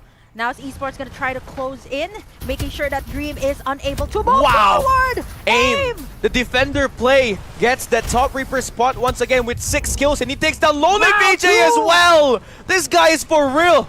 Now, there's not enough time to actually do those revives as of the moment. There's only one left for Dream over on the other side, and we see AIM once again making in the place. Oh my goodness, and it's going to be another squad he's going to be targeting. It's going to be one Nitrox in the area as well, and this time it is going to be a another person. Wow, Tyrant. Wow, Liz is literally taking a swim, literally. How can you climb that? And that's actually my favorite strategy. Tyrant, again, they do not have like the best of arsenal, and you can see the circle actually closing in by another cliff, so they can use that cliff to actually stay alive and get another placement points. But again, circle is in. Nitrox and Easy Sweep have stayed in the same building for like the last Probably 7 minutes. Probably 10 minutes already. And they're not letting up, right? And Betel the God, as of the moment, has the best armor here. We see that D&D Online has already tried to reposition themselves. Tyrant Playbook will not be joining the party anytime soon. They're still going swimming. And now Esports closing in as well on that area. They might actually surprise Easy Sweep there. Someone that they expected to come from the back, and they're here to join the party. Now as Esports, all you have to do is just to get inside of that circle. Now you're gonna try to drop on your vehicle, go on foot, and not get spotted and not get beamed down. And you can see that they have, again, level 6 armors. Only team with level 6 except for Dream, who's got 1. You can see Dream Team now able to spot down 0 DND. And well, Morphe, armor has been shattered, and Axel able to pick him down with the M4. Oh no, it's only Rookie left. I'm not so sure if they have any of those heals. They might just go down as of the moment. And the circle will be closing in here. We still have 5 squads. No, make that 6 squads remaining, as now it's going to get gunned down there by D&D Online. They're forced to move in. Yeah, they have the high ground in 2-pack. 2 Ela takes down In Your Dream. Now we make it down to here to the last 5 squads. Playbook Esports still on the water. 0 DND still's got 4 players alive here. They can just wait for the other squads to go and take each other down. Easy Sweep has now made their rotation over to the rooftops of this construction site, and Don P has managed to get spotted by Now's Esports aim. He just got danced on, but Monfushi gets that trade. 0 DND is in a position to go for that third party anytime they want the ultimates already. Oh my goodness, Now's just taken out at that moment. Now it's down to Easy Sweep that gets cut down too. Nitrox are there to go for the clean. Easy Sweep eliminated, and they get all of the loot of this top tier action teams. And now 3 teams, 12 squads. It's a 4v4v4. Playbook Esports, they're playing for a top 2 placement. And now D&D is in this position wherein they're going to try to siege in where Nitrox is. But then again, you know, they just took down the best of the best. Full armors for them. Plus, this is going to be an area that has no cover at all. So Nitrox still has the best position. Tyrant, it's wise for you guys to stay in that position. And by this time, I think Nitrox is just trying to take down as much as they can. Waste out all the resources here at D&D. And maybe, you know what? Tyrant can actually make a surprise there. Try to also take down the resources here at D&D. Slowly depleting. Yeah, Circle is closing in. And Nitrox has to make a move. An opportunity for them to go back to back and dominate this Group B round number 2. Yep. They have spot Tyrant Playbook here, 0 DND. They're going to be able to meet Tyrant PBE first. Is just trying to play outside of that circle, but they all get taken down playing the rat play. Now it's going to be a 4v4 situation. It's all down to DND. Nitrox has managed to pounce. They got the Playbook Esports down, and now we're Iskaela. He gets taken down with the help of his teammate. Jenny the Gun will be eliminated. The MG7 is going to be a big factor here. Nitrox are down, and it's going to be 0 DND being the underdog, getting that victory. And just when we thought that Nitrox had a solid hold on that area, it was D&D that, I mean, I guess it was because they had a better vision of where Tyrant was, where Nitrox was. Yeah. And when they were trying to go down, Iskall was able to make that fancy footwork and able to take everyone from Nitrox down, even though they have full armor. The problem with the approach of Nitrox is that they kind of got they kind of pushed there too early. And Zero D&D, they had all of their resources available, and the MG7 from Miskaela played a big factor on that last altercation, and no one died for Zero D&D. Everyone stayed alive until the very end. It's crazy how things were able to escalate into this situation we're in. Again, we're seeing newer teams, a lot of new faces as well, stepping it up here. And as we take a look at the list here of the squads that made it, we still see now still falling short here. They either get taken down by either 3 squads, 2 squads, so much pressure on them as well. And a lot of outmaneuvers by the other squads. And speaking of outmaneuver, I think Nitrox completely outmaneuvered, even though they had the full armor there. Yeah. And again, for the side of D&D, they clearly played that circle very well. They were at the middle of the map. They don't have to really take care of Playbook Esports because that team was scheduled for their death because they didn't even bother trying to move. They just waited until that circle got them, even though they had a water vehicle to traverse going to the land. I think at that point is they were expecting that Nitrox and D&D was going to be the one to go head to head, but then again the timing there of Nitrox was a little bit off, and I think it was the EMP that was pulled in at that last moment, and Nitrox was completely annihilated at that moment. It just kind of fell off, right? Middle of the God, we think that he's going to be able to win that gunfight up against Iskaela, but the guy brought in an MG7 on the fight, and the MG7 is one of the part of the new updates here today, where again has a fast fire rate capability and it has a high damage output, and it can really melt any team if you try to take it head on. Yeah, this is why you see a lot of the teams going in for the loot, and I think for D&D too, they played it out really well. And in the previous weeks we've seen a lot of the Rhinos, and still the MG was able to do the work here.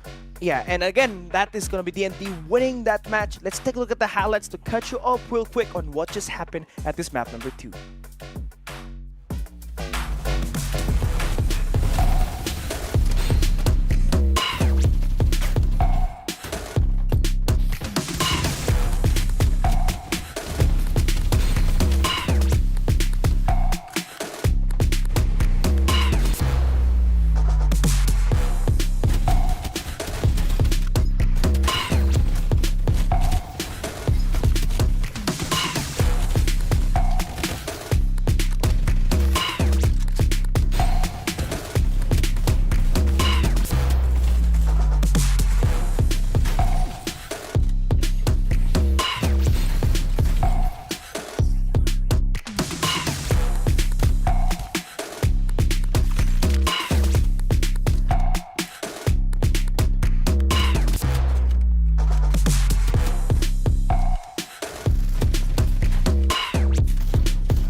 Iskaela showing up big time by bringing in that MG7, the big gun, at that final circle, and it really put up a great damage. He was able to pick down 2 players there and help his team get the job done.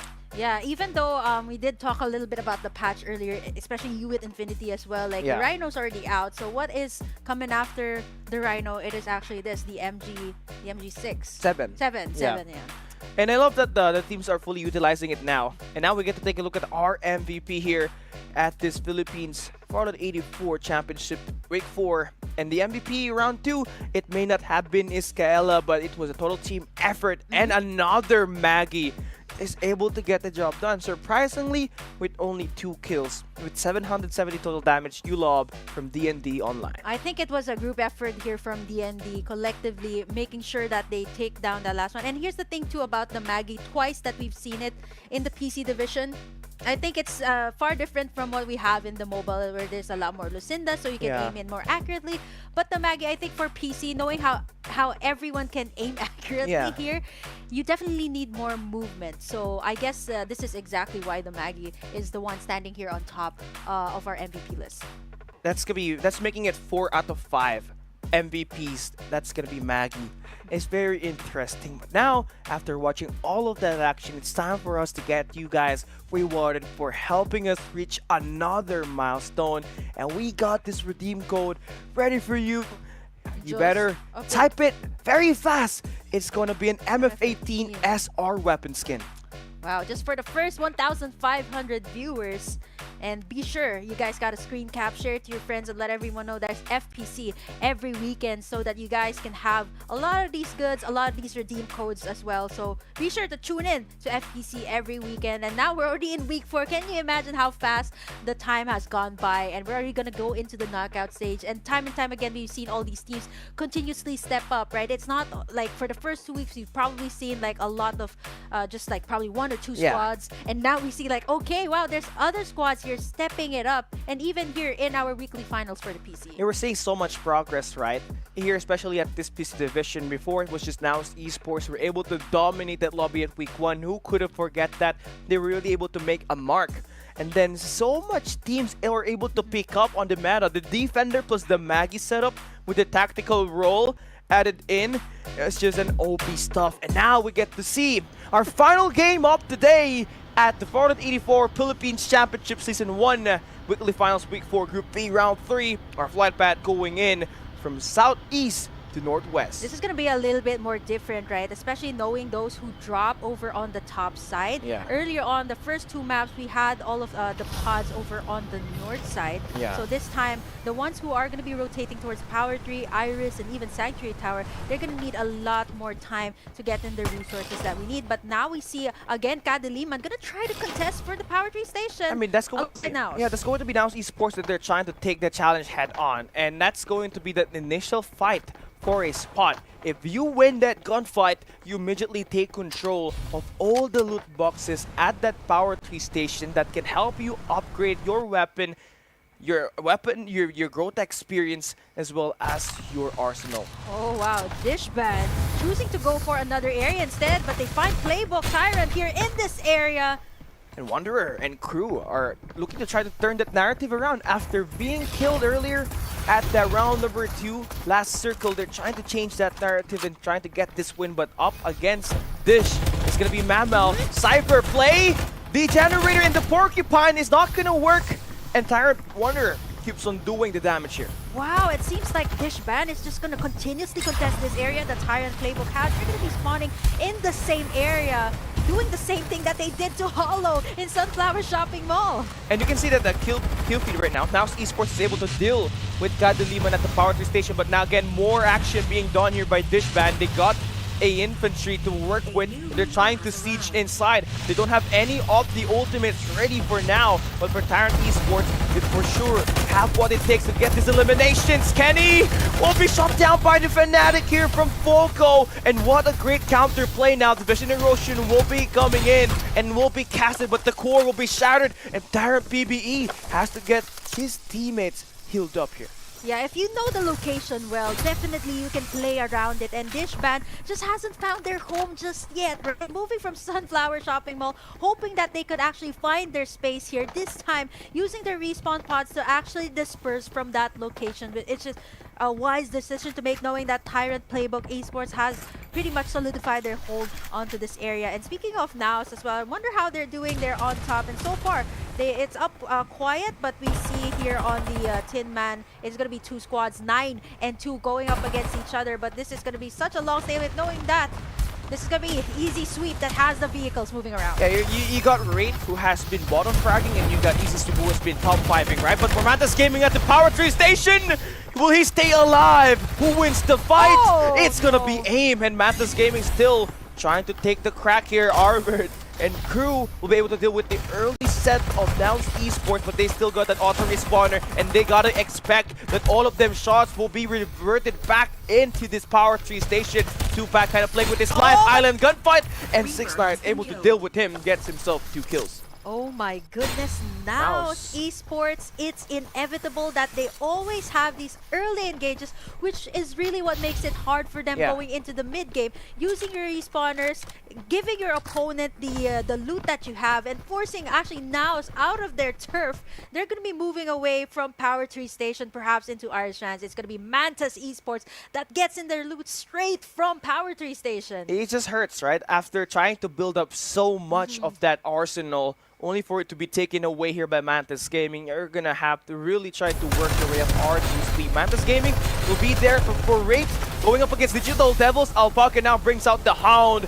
He's got that hologram guy to work with him, but they got a Racket Tarantula that's waiting outside. The siege is on once again, but Singon gets picked up by Jenny the God. Team Nitrox are here for the third party. Absolute Gravity will be coming in, and they bring out all of their ultimates so that they can go for the push. It's gonna be Worry Bear trying to take down Lin. He's successful. He takes him out and going in for the elimination, but Jenny the God enters inside of the complex, and they manage to take down Chuya. 2 more players up top, and that's gonna be Zars and Raid, and easy sweep on the other side of the map. They got the Racket Tarantula to work with. Wow, easy sweep again in this early scrimmage up against Nitrox. They do have the vehicles, but now out of nowhere, Nitrox was able to spot the map. We see the Tarantula plays coming in as well. Absolute chaos here in the Tin Man, as 3 squads want to have a solid hold on this area. And it's looking like another standoff that we're going to see here. Yeah, we always see easy sweep in that situation. I really like the gatekeep of these teams from being successful, especially when they got the Racket Tarantula. But Jenny the God takes down the operator of the Racket Tarantula, and that's going to be Worry Bear now. Will be knocked down. Throws in that incendiary bomb. Is that connect? It doesn't, so Worry Bear gets back to his feet. Easy sweep though, still trying to find a counter. Try to eliminate Nitrox, who's currently in on this complexes. Yeah, we see All-Star as well gonna try to drive into Tin Man. So again, 3 versus 3. Yeah, this is gonna be a 3-squad clash here in Tin Man. But then again, 10 will be trying to avoid that, as we see that Jenny the God giving information. Squad number 9 just not letting up. We're trying to see how Nitrox will try to infiltrate this building. And so far to no avail. They're gonna spot Lin. I love what we're seeing here for Raid. They're just playing it patient. You have the obvious spot, a very good power position, and just wait for these players to try to contest. Jenny the God standing like a ghost. Oh, he spots Flaw. Oh, he does not get an elimination, but look at the team up. Alpaca with the Uzi takes Jenny the God and Nitrox, the map 1 winner, looking so frail at this map number 3. Wow, just when that happens, the circle will be closing in. We see the EMP as well. Nitrox in a very, very unfavorable situation, as squad number 9 will be able to take down 1, but not for long. Wow, Nitrox Lin gets shot down. Where's Raid? Yeah, Alpaca is still here though. Yeah, really turning it around here. They got 8 squad kills. They're teaming Battle. up. Hound play for Alpaca, and it just beam it down with the help of Zars. They are just owning the Tinman Industrial at this point. Team Nitrox have been eliminated there. They have to be forced out. Man, Jenny the God is also there. They're just waiting for the respawns, but there's just too many things happening at the same time. 7 and 9 gonna go at it. And now the map 2 winner, Axel and crew, up against Dream Team. And here we go. Fight is still just very scrappy. Wannabe cannot get that kill to go through. Ulab on the flank will be able to eliminate Morphe.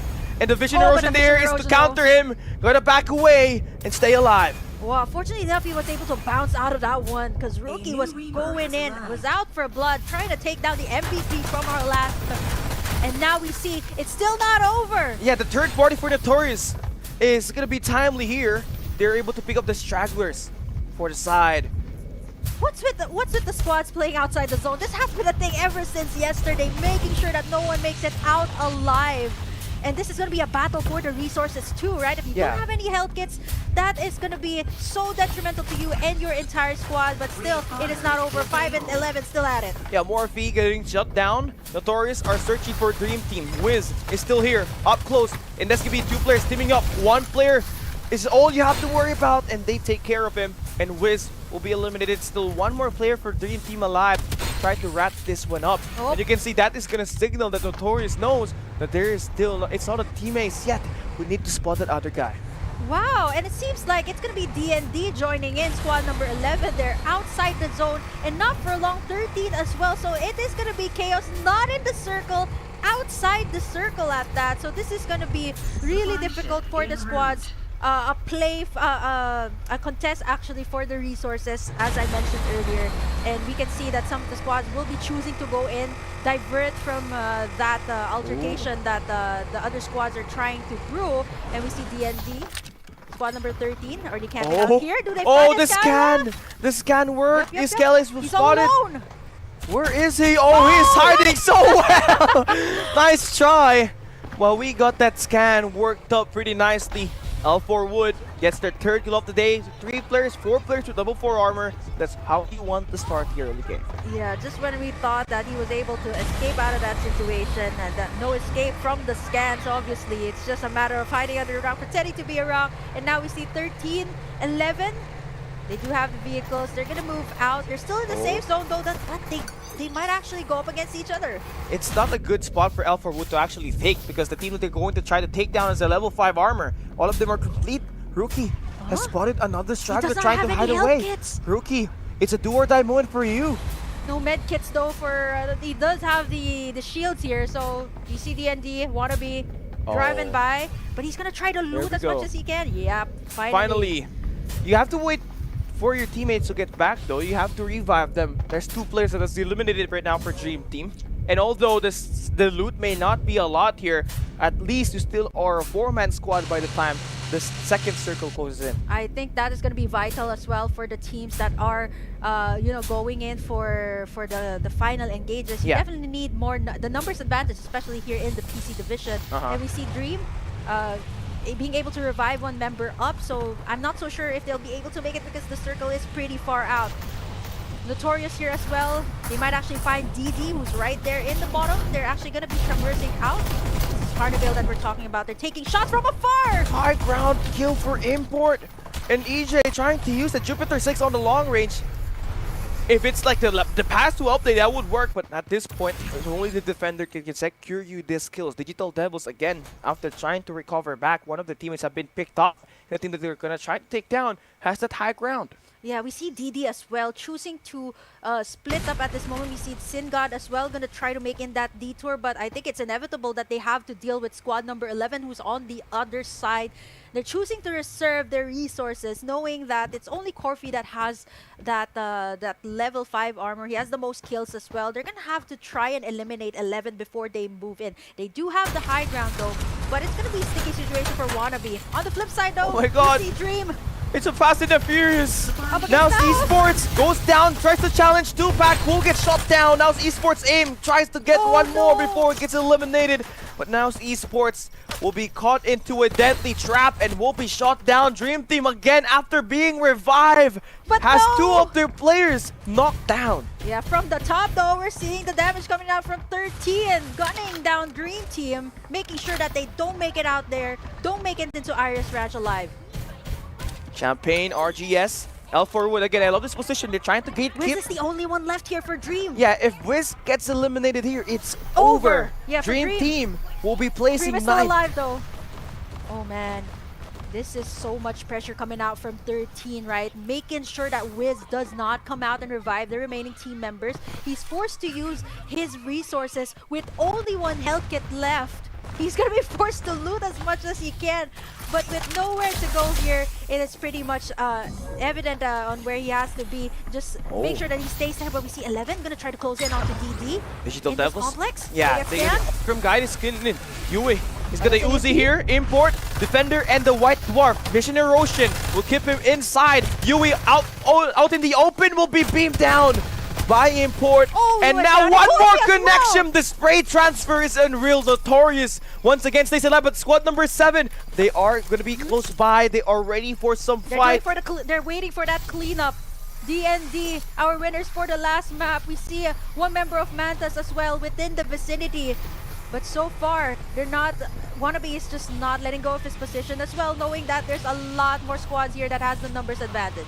Again, we're down to our final 7 squads. 20 survivors remaining going in at our 3rd circle. Notorious has got 4 level 5s and they're looking so strong. They have Wannabe at the checkpoint. Once again, if they could get this can, that would be over for DND Online. The jump board will help him get into the mix, but he's not going to be able to spot that team yet. Yeah, it's not going to be such a threat, right? As Wannabe is the only one left. And they have the complete squad here. They're just patrolling the area, making sure that he doesn't...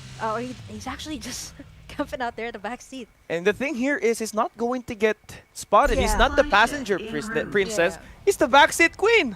Yeah, he's going to make sure just relax there from the back. Oh? But I think Green knows. Oh! Backseat queen! Oh my goodness, Wannabe! He's gonna drive out. Is he gonna be able to make it alive? Okay, he does make it. Wannabe. Wait. Patience is two. Oh, there's so much flamethrower, so even if Wannabe stays there, he's not gonna get completely eliminated. Unless there's a rocket tarantula or the car will be exploded by a third-party source. I can't believe if I'm Wannabe, I'm definitely sweating so much in this situation. Look at how Notorious Import? level 5 armor. Wait, does he know? Oh, he spots! Oh no! He hasn't spotted Wannabe yet! Backseat queen for the win! Oh my goodness. This is probably one of the best things I've ever seen today here. Wannabe still alive and kicking, all for the name of D&D, but we see Wiz as well. Squad number 9, they're forced to face Notorious here. Yeah, Inner Dream has taken down one of the players of Raid. Even the Vision Erosion will be cancelled by the EMP Shock. Import still outside of the parameter. He has to go up and find his players, and he goes out in the open. He gets pulled by the Absolute Gravity, but Yui will be able to get down. Import here, dancing, jumping up and down, but the dance is being won by Flaw. Zar's there for the backup as well. Weirs has 16 kills for them. This is the best chance for them to get these kills, but L4 1, third party. Third party, they're not going to close in just yet. They're healing up here, but this is the perfect opportunity to do so. Oh my gosh. Yeah, they're alive, but no, Flo! He's gonna be knocked down. Big kill here for Daryl to keep himself and the team fighting at this edge of the circle. Oh my gosh, what? How did he escape? Were you able to manage to pull that off? Oh my gosh. This rat is the best. He does not even have a stealth at this point. Like, it would have been much easier to do that. Oh, wait. No way. Does If Wannabe enters that one, it's over. But now Notorious might not get done here. It's gonna be him down to his low HP. Armor has been shattered, and Super Daryl has taken down Alpaca, but Weirs able to shut him down. Super Daryl still alive, trying to heal up EJ. 2v1 for Weirs. Yeah, he's gonna try to get in the vehicle and make a drive-by instead, knowing that he can't win the game here, knowing that it's a full squad from 13 who's out there to do the cleanup work, but the rest of the members here of Notorious are up once again, so Riz is gonna take as much as he can, move out of that area as they try to close it. Okay, very interesting where the circle is gonna close in, right by the riverbank. Yeah, that is such an open area. It's a 50-50. 50% for land, 50% for water. And if you don't have anything to traverse that land, you're going to be over with. And Tyrant Playbook Esports Kenny has taken down one of the players off Easy Sweep. Not going to be a good action for him, but for Notorious, trying to close it down. Alpha Wood is waiting for that gatekeep scenario. It's going to be Cat Dot able to get that spot down, and the information has been communicated, and they're able to take down one of the players in there. Oh no, but 15-7 though, they're going at it, fighting within the circle as L4WOD, having much better high ground, knows the information that everyone is down there. They got the Tarantula as well. And then again, the thing here with the Rocket Tarantula, it's out in the open. It can be eliminated, but it can also deal some damage for the guys that are going to be alive on those buildings. But you can see Wannabe is a rat. Don P P is a rat, and the rat was able to take down another rat. Don P gets to wave his hands goodbye. We're down to our last 3 squads. It's going to be a 3v1 v4. Oh my god, Wannabe just making into place here for DND. I can't believe he managed to pull it off this long. So he's gonna have to just wait out for squad number 13 and Playbook to just go on each other. Let's see how they will try to siege the fort that the Tyrant Playbook has here. And so far, they do have the high ground. They're unable to move in. We're going to be crowning another winner if DND Online's last player will get taken down. But for now, Tyrant Playbook Esports still's got to worry about Godbroke and L4Watt, who's got that upper hand, but the circle is closing in. It's about to go down out in the open, where we have L4Watt still having the Rocket Tarantula in the play. Ever Tyrant Esports tries to move outside, they're gonna get beamed down. Definitely gonna get beamed down. They're gonna have to be forced out of the situation in an open area. And look at the artillery that squad number 13 has, making sure that Tyrant Playbook depletes their resources before they head out. Again, for Tyrant Playbook Esports, they got 4 players with level 5s. L4Watt only got 1 player. And again, if you're taking a look at the arsenal as well, it is L4Watt who's got the disadvantage, but it can be made up with the high ground that they have. And if you have a Rocket Tarantula that they can bring this team down to the ground, this can be very worth it. Yeah, this is just the squad of 13 forcing out the Tyrant Playbook out of that warehouse. Circle's closing in. But it's going to be closing in. They're going to have to move as well. But Wannabe is also around the corner. I don't think that is going to be much of a problem because it's going to be those 2 squads facing each other. First, no vehicles left for Tyrant Playbook to get out. It's going to be all-out gunfight here, a 4v4. It's going to be the springboard going in to close the give them down. Vision Erosion will be invested as well. Hologram Net coming in. Godbroke will be able to spray down Wonder, who's got the MG7. All-out siege inside. Murphy is going to be shattering his armor, and Godbroke able to take down Wonder once again. It's going to be a 1v1, a 1v4. Wannabe outside of the circle will be dealt with by Buladas. And that will be it. A new champion has been crowned for round number 3. It's L4Watt with 17 kills. Oh my gosh, can you imagine if Wannabe was still able to get out of that situation? Yeah. That would have been, wow. But you know what? L4, the squad of L4, 17 kills, right? In this match. Absolutely crazy play on how they were able to force the members of Tyrant Playbook Esports out of that situation. And looking at our scoreboard here, we have Kekedot as the MVP. Not the one dishing the most damage, but he is the one that has the most kills here. Yeah, 7 kills. Probably the Reaper at that last circle. But what I really wanted to see there was Godbrook, who was able to step up with the White Dwarf, especially when he was able to take down Murphy. That was the big play right there. Murphy was the biggest playmaker for Tyrant Playbook Esports, and if you try to take him out, it's going to be easier for you to increase your odds of winning. So time and time again, we see per map, there are new teams stepping it up. For map number 1, Nitrox, then it became DD, who's still pretty much relevant in this match. But looking at the squads that have also placed here in 4 to 9, we see some familiar names. Easy Sweep, unfortunately, didn't make it to the podium this time. But DND, they were able to hold out. So all they needed to do in that last engage was either force squad number 13 and 15 to go up against each other, and squad number 7, DND, was just gonna be fighting for the placement. Yeah, only 3 kills though, but the placement points is 14 points, and that's gonna increase their odds of being part of the top of the leaderboard. But one thing that I really caught my eye was the rate. Weirs, they had 17 kills before they got eliminated. Yeah, I mean, you know, having that amount of kills, right? The momentum is in your hands. But how do you use that momentum when there is, I think there were several times that we've seen like 3 squads having in that third party. I think that's becoming a thing here in very, very much evident here in our last few weeks in our weekly finals. And if you don't have your ultimates ready, oh no. It's going to be that sign and deliver. It's just so easy for you to pick down any team if you can land your EMP Shock, your Hologram Guide, or the scan from the Divulge from a Young. I haven't seen so much of that, but I've seen a lot of Embers here in particular, right? The Deadly Combo, the Domain Expansion, plus the EMP, and the rest of the ultimates there that made it so hard for the teams to work. But for now, Callie, of course, we have to see what happened in that last map as we show you guys the highlights.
B finally concluded. We saw Nitrox taking the map number 1. We got Zero D&D taking map number 2. And here we got another winner, and that's gonna be L4 WAD KZ1 Savage X. And that will wrap up our Group B matchups. Wow, every single map. There's no back-to-back wins, Yeah. actually.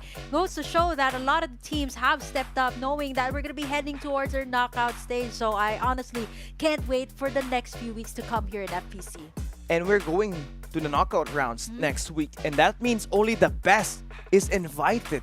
So if you perform very well at this open qualifiers, you get your spot up there. But let's take a look at the MVP of this round number 3 of the Sunset City for Group B.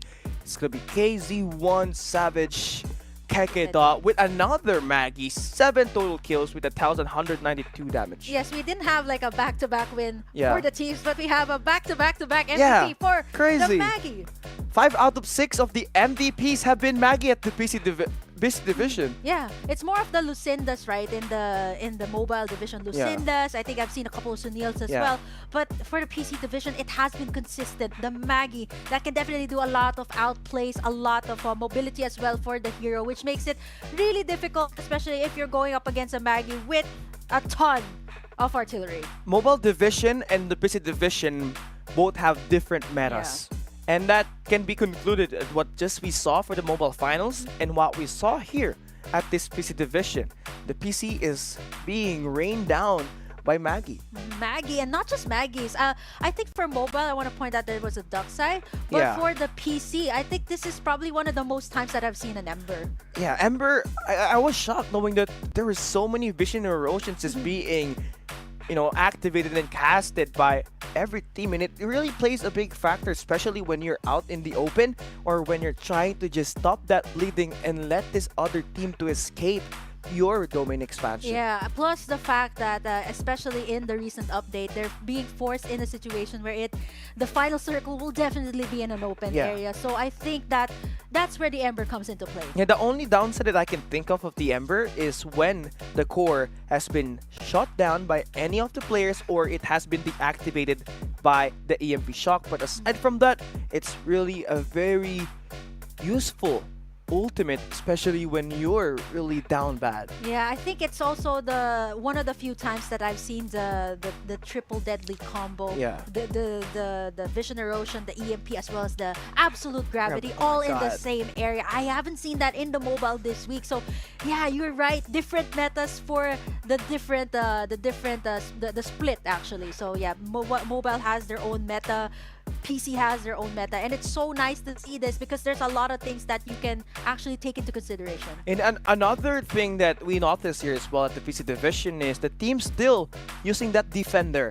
And I know we did have some changes with it. It got nerfed with the damage, and then there's an added recoil to it. It has a more kick, but it didn't really feel like it had a nerf due to how much players are using the defender until the final circle. Yeah, it can definitely shred down the armor. I think that is what the players are going for here. And we've seen several times also in the map wherein a lot of the players are either, if they're trying to siege that position, they're trying to either take down the armor, take down their resources, and that was definitely one of the win conditions for most of the teams. But for now, Callie, I think we have to check out our team standings here, team rankings rather, for the PC division. It's gonna be Team Nitrox taking that #1 spot, and you gotta give it up for them. That map #1 was super dominant, and it helped them get a lot of kills here for the day. They ended up with 58 total overall points, only going to be separated by a 4-point difference by Tyrant Esports. Yeah, so it's not that far too for D&D and Easy Sweep managed to, make their play soar up here into the 4th place. I do have to point out though, the one that has the most damage is actually KZI Savage X. 18,000. Almost close to the damage. Well, not that close to the damage of Nitrox. They probably have the most here. 18,000. It's interesting Yeah, to say. 18,194. Yeah, how much? We only played 3 rounds. They have the most assists too. Oh my days. L4 WAD, we did not see them actually go in and, put a lot of kills in map 1 and map #2, but the amount of damage that they were able to do means that they really love going in for the engage, but just couldn't finish it out either because they're being the kills are being stolen by another squad, or it's just that unfortunate that they couldn't really get their acts together and go for the finish. Plus the third-party factor was also a thing. We've seen this happen several times, not just here. I think this is a meta for both PC and mobile, wherein you just wait for those two squads to fight it out, and then you just jump in at the right moment. So I think it's just a matter of timing, a matter of decision-making as well, when to go in for the engage. I think what made it go up that high was the Rocket Tarantula that they were using earlier. Yeah, they were so efficient with it. They were bombarding every team that they see. And again, even if they don't get the kill, they are still able to waste the shield restorers of every team that has managed to get hit by the artillery. Yeah, and I think even though that Tyrant playbook had the most cover, had the most resources in that complex, it was KZI that was able to force them out with the Tarantula, making sure that they have their resources depleted, and once they get out, there was nowhere to go. All they needed to do was shoot them down, knowing that they don't have enough resources. Yeah, and of course with L4 Watt able to take down Tyrant Esports playbook, it's all that's left was for them to take down the Rat in Wannabe. Zero DND had one of the best round number 2 in Sunset City and the most spectacular hiding spots. And if you want to know where to hide, just take a look back at the highlights of what happened in that last and final map. Not just Wannabe, right, with being the backseat queen, right, at that moment. Can you imagine how many times he was able to move back and forth from that? Plus, I think it was Iskela. Yeah. Right under, like below the, what was that? The rocks. terrain. It looked like a mini cave at the point. But fortunately enough, if you weren't able to scan him out at that point, you wouldn't know where he is. And I think if they're playing hide and seek, definitely DND won this one. Yiskela may not have, able to clutch up that 1v4, but again, it had showed that there are a lot of ins and outs on Sunset City that are still not yet discovered by us and by the viewers. So you gotta watch Zero DND a lot more and how to try to find those hiding strategies to work with you. Yeah, two players that did that in one map. Crazy stuff. Oh my gosh, I should try that because I know we're both rats. No, unless that the final circle goes in the northwestern side of the map, you can actually try that. Oh yeah, so much hiding spots, right? Yeah. Take notes from D&D. We're both rats, me and Callie. So we will check that out later on. But yeah, I mean, if you're going for the placement, right, that's something that you definitely need to do. And D&D, fresh from that last map, they were able to at least carry over their momentum by hiding it out. And I mean, at that point, it was difficult to get the respawners. Yeah, and it's just sad that Zero D&D could not put up a great fight there at round number 3. They really had the best chance at taking the early gunfights happening at the water pump station at the Power 3. But again, there was just so much teams actually trying to go and condense in that one spot. We saw Playbook Esports there. We saw Wares as well. There was just so much thing going on at the Power 3 that really left them off guard. Yeah, and even Naos was there as well, right? And unfortunately, Naos still pretty much on the bottom spot. We have lots of highlights here, Callie, but I think we have to hear it from the team themselves that will get the interview. Care of our Tagalog casters. Then si Jenny the God. Yun! Kuya mo. Hi! Hello. Oh, teka. Hello po. Ayun. Di mo pigilan ngumiti. Uy, ang saya naman. Nasa computer shop ka ba? Opo. Kakatapos Uy, na kasi talaga? namin ng last tour na. Wow! So, ibig sabihin magkakasama kayong lahat na Team Nitrox? Ay, Hindi po, ako lang po. Kasi nabiyahe pa ako 2 hours eh. Ayan. First na ng biniyahe. Commitment. Tama. Commitment at effort. Eto dahil mahal na mahal mo ang Farlight 84, ano bang pagsasanay or ano bang warm up ang ginagawa ng isang Jenny the God bago pumunta ng tournament? Ano po, warm up mode, tapos 90 trip lang. Ganun. Grabe naman yun, anti-trip lang. At least it's working. Ano yan, nagsa-solo squad ka ba? Walang feel, walang tatlo, ganon? Opo, nag-solo squad. Uy, funny. Ito pala, Jenny God, lalo na't may recent updates tayo. Kamusta naman? Naramdaman mo ba yung update? Naramdaman nyo ba yung mga nerf? Paano kayo nakapag-adjust? Opo, nararamdaman namin. Humina yung Dwight Warp. Tapos yung defender. Oh, diba? Pero kaya naman, na-adjust nyo naman. Manageable. Napanalo nyo yung Na-adjust naman namin. Tamang laro lang sa qualifiers. Then, yun na practice namin. Wow. Ginawa Ano nila lang, practice ng qualifiers. Pero, gaano katagal na ba kayo magkakasama ng Team Nitrox? Kasi ang ganda ng synergy nyo eh. Kayo nila Bethel, nila Lin. Ano po? Gaano katagal na kayo magkasama? Galing po kasi kami sa Ross, yung kasama ko si Bethel Dagad. Yung malakas sa amin sa Ross eh. Tapos yung dalawa, magkaibang team kami sa Ross, ganun. Tapos magkaibigan na lang kami, matagal na. Kaya yun, may nagkasama-sama, no? That's nice. Ayun, maraming salamat. Last question, or actually, last shoutout mo dahil first time ka naming ma-interview, syempre, Team Nitrox. Sino may mga gusto nyong pasalamatan? Salamat sa mga kaibigan ko dito sa Davao na Nazi, Zero DLD. Mga tropa lang kami. Tapos, Team Nitrox, salamat. Taga Davao. Maayong bones. Salamat, Boss Mago. Yun. Maraming salamat, Team Nitrox, Jenny the God, and the rest of the members. Bye-bye! Bye-bye.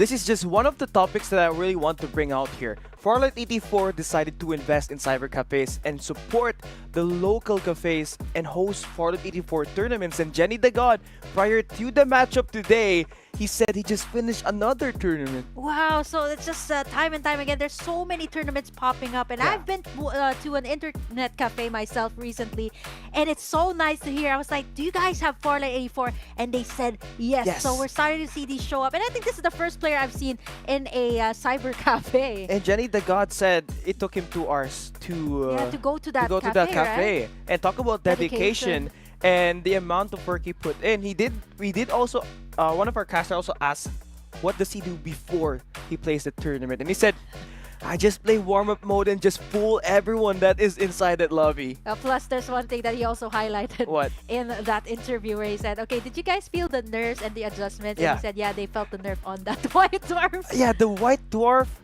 even though it felt like it was nerfed, so many teams have been using it. Even still, at the end of the day here at the FPC division, it's either an AK-77 and a white dwarf or a defender and a white dwarf competition. Yeah, definitely. I think, we can see the dedication from the teams, and Nitrox also highlighting what they said about both gods in that squad, Bethel and Jenny the God.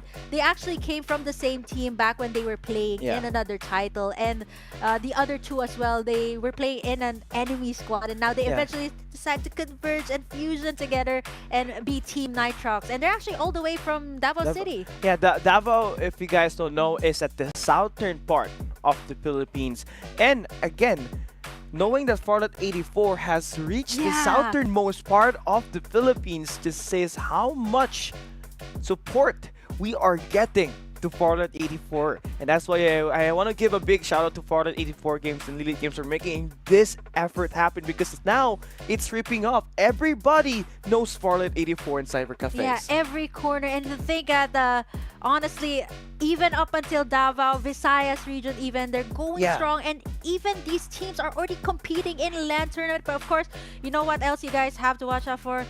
The last redeem code for the day, and that's gonna be this was also the last redeem code yesterday. It's the Young 2023 that Lone Wolf skin. Yeah, again, it's gonna be limited only. You guys have to make sure you buy it. I mean, you grab it because I bought the Young Lone Wolf for 599 diamonds. Since I like purple, I really wanted to get him, and then I realized I could just get him by being one of the first player or user to actually activate the code. You're the third one that loves purple here. So yesterday it was me and Josuave, and now you're the third one who loves purple. He's also a young main, by the way. So it's just me, Josh, Josuave, and you that loves the purple, and we're giving it out once again in the final code, the last redeem code rather, for the day here for FPC. And thank you guys once again for letting us reach our milestone of the day. You guys have been amazing. Thank you for liking, following, and sharing our official live stream broadcast so we get to give you out all of these rewards. Yep, it's gonna be absolute chaos once again in the next few weeks as we're gonna be heading over into the knockout stages already. So Yeah. things are getting more and more intense. But we gotta have to check the FPC points here as well here for the PC division. Oh wait, no, we'll start off with the mobile division first. And again, it was a bit of a mix, but I really want to highlight what just happened at this mobile division. Execration on top. Their damage was hella a lot. And you take a look at the total overall points. The second is 53. They got 89. They have the most overall points and the disparity as well from the damage and the total points. Yeah. Just goes to show that Execration has been playing out of their minds consistently as well. I mean, sometimes you see this in the teams that they have the momentum, but they aren't able to carry it over until the end. But Execration was able to do that. I think they had like 30 kills at Yeah. one point. Insane. It was on map number 2. They were at the brink of going in for the first three-peat on one of the groups, but couldn't really get it to go because it was better Esports that were able to manage to get the third map. But more surprisingly here, SR Nakage, as we end the Open Qualifiers weekly finals, are still uncrowned. The uncrowned kings, as we said, last time they had to go up against Ghost Reaper, and now there's a new Reaper. It's going to be Execration standing on top. Let's see how they will manage to actually try and take them down in the next few stages of our competition. And what I like here is that NRGL Rebuild has managed to put in the personality to be one of the top 5 squads here. Ghost Reborn fell a bit. They're part of the top 10 now. And NRGW, I love what I see from them. They are built for the final circle. They know how to dip into fights and how to disengage. And this just goes to show, right? Like with these new squads coming up, stepping it up, it just goes to show that the Farlight 84 has reached the southernmost area in the Philippines. Plus, you got these new squads popping up. So it just goes to show that the game is continuously growing. The player base, the fan base as well. So it's so nice to be a part of this. I don't know how much teams registered at week 4, but we got data actually posted at the Farlight 84 page that at the mobile division, 3,194 teams were trying to qualify for the week 1. So that just means there's so many teams out there that are trying to fight for an open qualifier spot. And that just shows how much these teams are really trying their best to be one of the superstars for Farlight 84. Yeah, everyone's just trying to make a name here. Yeah. Everyone, the players, the organizations that have invested their time, their effort here. And you can see it as well, the dedications from the players are coming through. You heard it from Jenny, the god himself. You know, traveling 2 hours is no joke, right? I mean... Man, 2 hours going to the Cyber Cafe, then 2 then hours 2 went more. back. That's 4 hours that he is dedicating just to be a Farlight 84 god himself. Let's take a look at our PC division leaderboard and see how much FPC points they have made. Number 1 will go to Team Nitrox, and this is what I love. Their efforts being rewarded. Nitrox, right? That 2 hours, 4-hour travel time for Jenny Duga was definitely worth it, as Nitrox, as of the moment, is standing here on top. They also have the total damage, so there's a slight difference from the mobile and PC. Yeah. So far, Nitrox has got everything in the bag. Even the total kill points, they are the ones standing on top. And mind you, it's a huge disparity from the other teams as well. But looking at the PC finals, we see some new names, moving up the list as well. Yeah, D&D Online. That's gonna be also Esto Dignus PH. And more surprisingly, NGIP making the top 12. This are a squad that may not have performed very well at the semifinals. They can still make up for it for their weekday points. Looking at Team Nitrox and Hold W, you can see them getting 1,500 weekday points, and that's why it's so important that you participate at the weekday open qualifiers for you guys to have an opportunity to boost up that points and be the number 1 team. And Team Nitrox was able to do that today. Yeah, spectacular performance. And yeah, I was gonna say that Naus is nowhere at sight. Yeah. I mean, can you imagine how much they dominated in the first 2 weeks? And I think it just goes to show a lot of players were inspired by Naus Esports and eventually, making a name for themselves here as well. Nitrox on top, Jenny the God, and the rest of your team. Congratulations for that. That 4-hour travel time was definitely worth it. And one thing I really like here as well for Beetle God and Jenny the God is again the amount of passion that they put in there as well. They don't just play this competition; they do their best to be the #1 team, and Team Nitrox definitely will be able to take the Week 4 finals, and that momentum right there could carry on as we move to the knockout stages next week, where we will have only the best teams invited. That's going to be super exciting, super chaotic. It's already chaotic enough here in our weekly final. So I can't wait, right, as we slowly close down the list to the best of the best. Because every week there is going to be something new. I think for this particular week, there's a lot of kids, a lot of new names that have been stepping up. And I honestly can't wait for what's to come in the next few weeks of FPC. Yeah, with the knockout stage going through, again, only the 60 teams, the 60 best teams coming from the division will get the spot there, and only top 30 teams of the PC division get to be invited. And you can see, you can check who made it on that list at the FPC website of Farlight 84, so you guys get to see the standing of who's the best team in PC and mobile division. I'll definitely be updated as well with all the FPC action, because we're going to be having this until the end of October. So that's so it's September now, and September, and time flies by so fast. You're going to have one more month of Farlight 84 action. So don't forget to follow, of course, Farlight 84 on all of our social media pages for more updates. Yeah, the thing with FPC Season 1 is it's going to get super right away. It was discussed at the Farlight 84 Summit. So, if you guys did not make it at the knockout stage, better try to grind now. And by the time that we open the new season, you guys get to be the top dogs of the competition. And this is also the first split that we're having. So there's a lot of expectations, a lot of teams that are trying to gun to be written in the history books as the first ever winner of our first split for the 84. And like what Hal said, if your team didn't make it, of course, get inspired by the players here of the 84 and, you know, train. And who knows, maybe in the next split, we might see that guys step it up. You might be the next NCG. Oh no, you might be the next execration for the mobile division, or you could be the next Team Nitrox if ever that was the team that you're inspired on, the better version of yourself, right? But look at the day here. Any key takes that you want to talk about at the mobile division?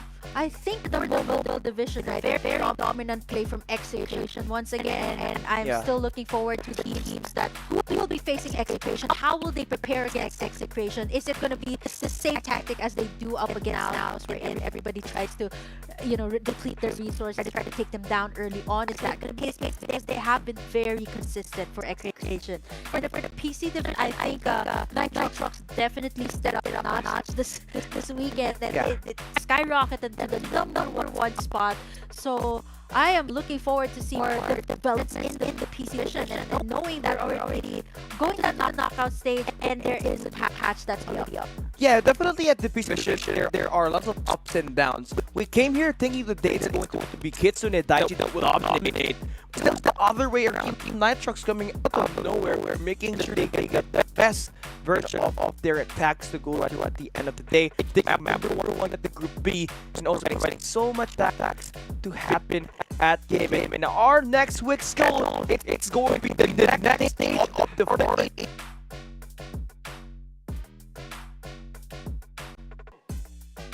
And the PC Division Group A. Yeah, and you've seen already top teams that have performed here so far in our 4 weeks straight Farlight 84 action. And you're going to be seeing them once again in the championship. Make sure to take note of the times. You may catch all the games, and you have, and this is a split, so there's going to be a division for the mobile, and then head over into the PC, both Group A for next week. So don't forget to don't miss out on the Farlight 84 action. Yeah, we obviously have so much things to talk about, especially with Group A. Obviously with Group A, that's going to be Execration finally part of that mix, and they're going up against the underdogs. In Execration, they have been able to go week 2, week 4, right? That's a repeat that they won at the Open Qualifiers, and that we will expect to be changed over to this knockout stage for the mobile division. Yeah, absolute domination by Execration. I think their moniker already here the Executioners, the Rat Exterminators, the Exterminators as we call it, and it really just sticks, right? Because they've been so consistent in doing that. And as for the PC division, we've seen the rise of some new stars, Nitrox, and definitely it was it's very heartwarming to know that they've traveled very far to reach this, being able to stand on top here at Nitrox. Definitely, and I'm pretty sure they're closing out their weekends rather with a happy note. Even if they have won the game here today, it is far from over. What they want is that #1 spot. The grind doesn't stop. You cannot let complacency kill you. So you gotta be the best version of yourself every time. But if I try to ask you, which team do you think to improve on at the mobile division? Who would it be?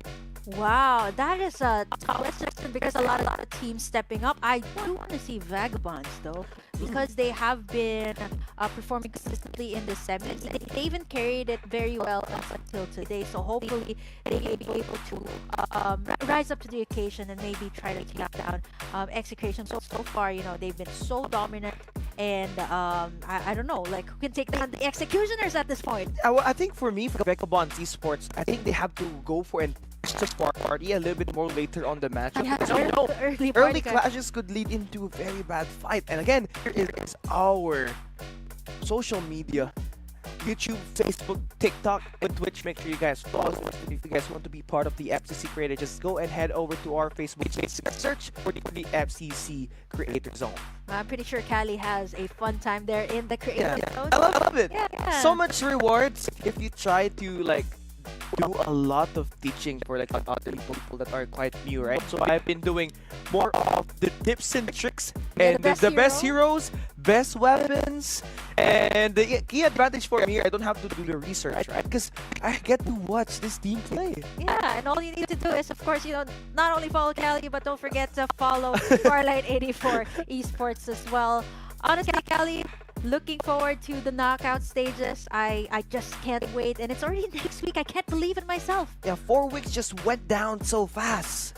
And I want more. We only have 2 weeks of the knockout stages, and we're now on to the final stage. And what's really exciting here, Callie, I just have to hype it up to our viewers that our finals is gonna be a LAN event. First split LAN event immediately, so I am so pumped up for this. Yeah, we start off with a bang. All the 15 best squads at the mobile division gets to be at the game.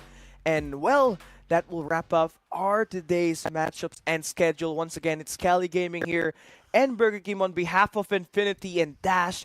We thank you guys for watching today. See you guys next week, Saturday, for the knockout stage. Peace out.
already a lot of fights. It's the perfect timing. They have serendipity.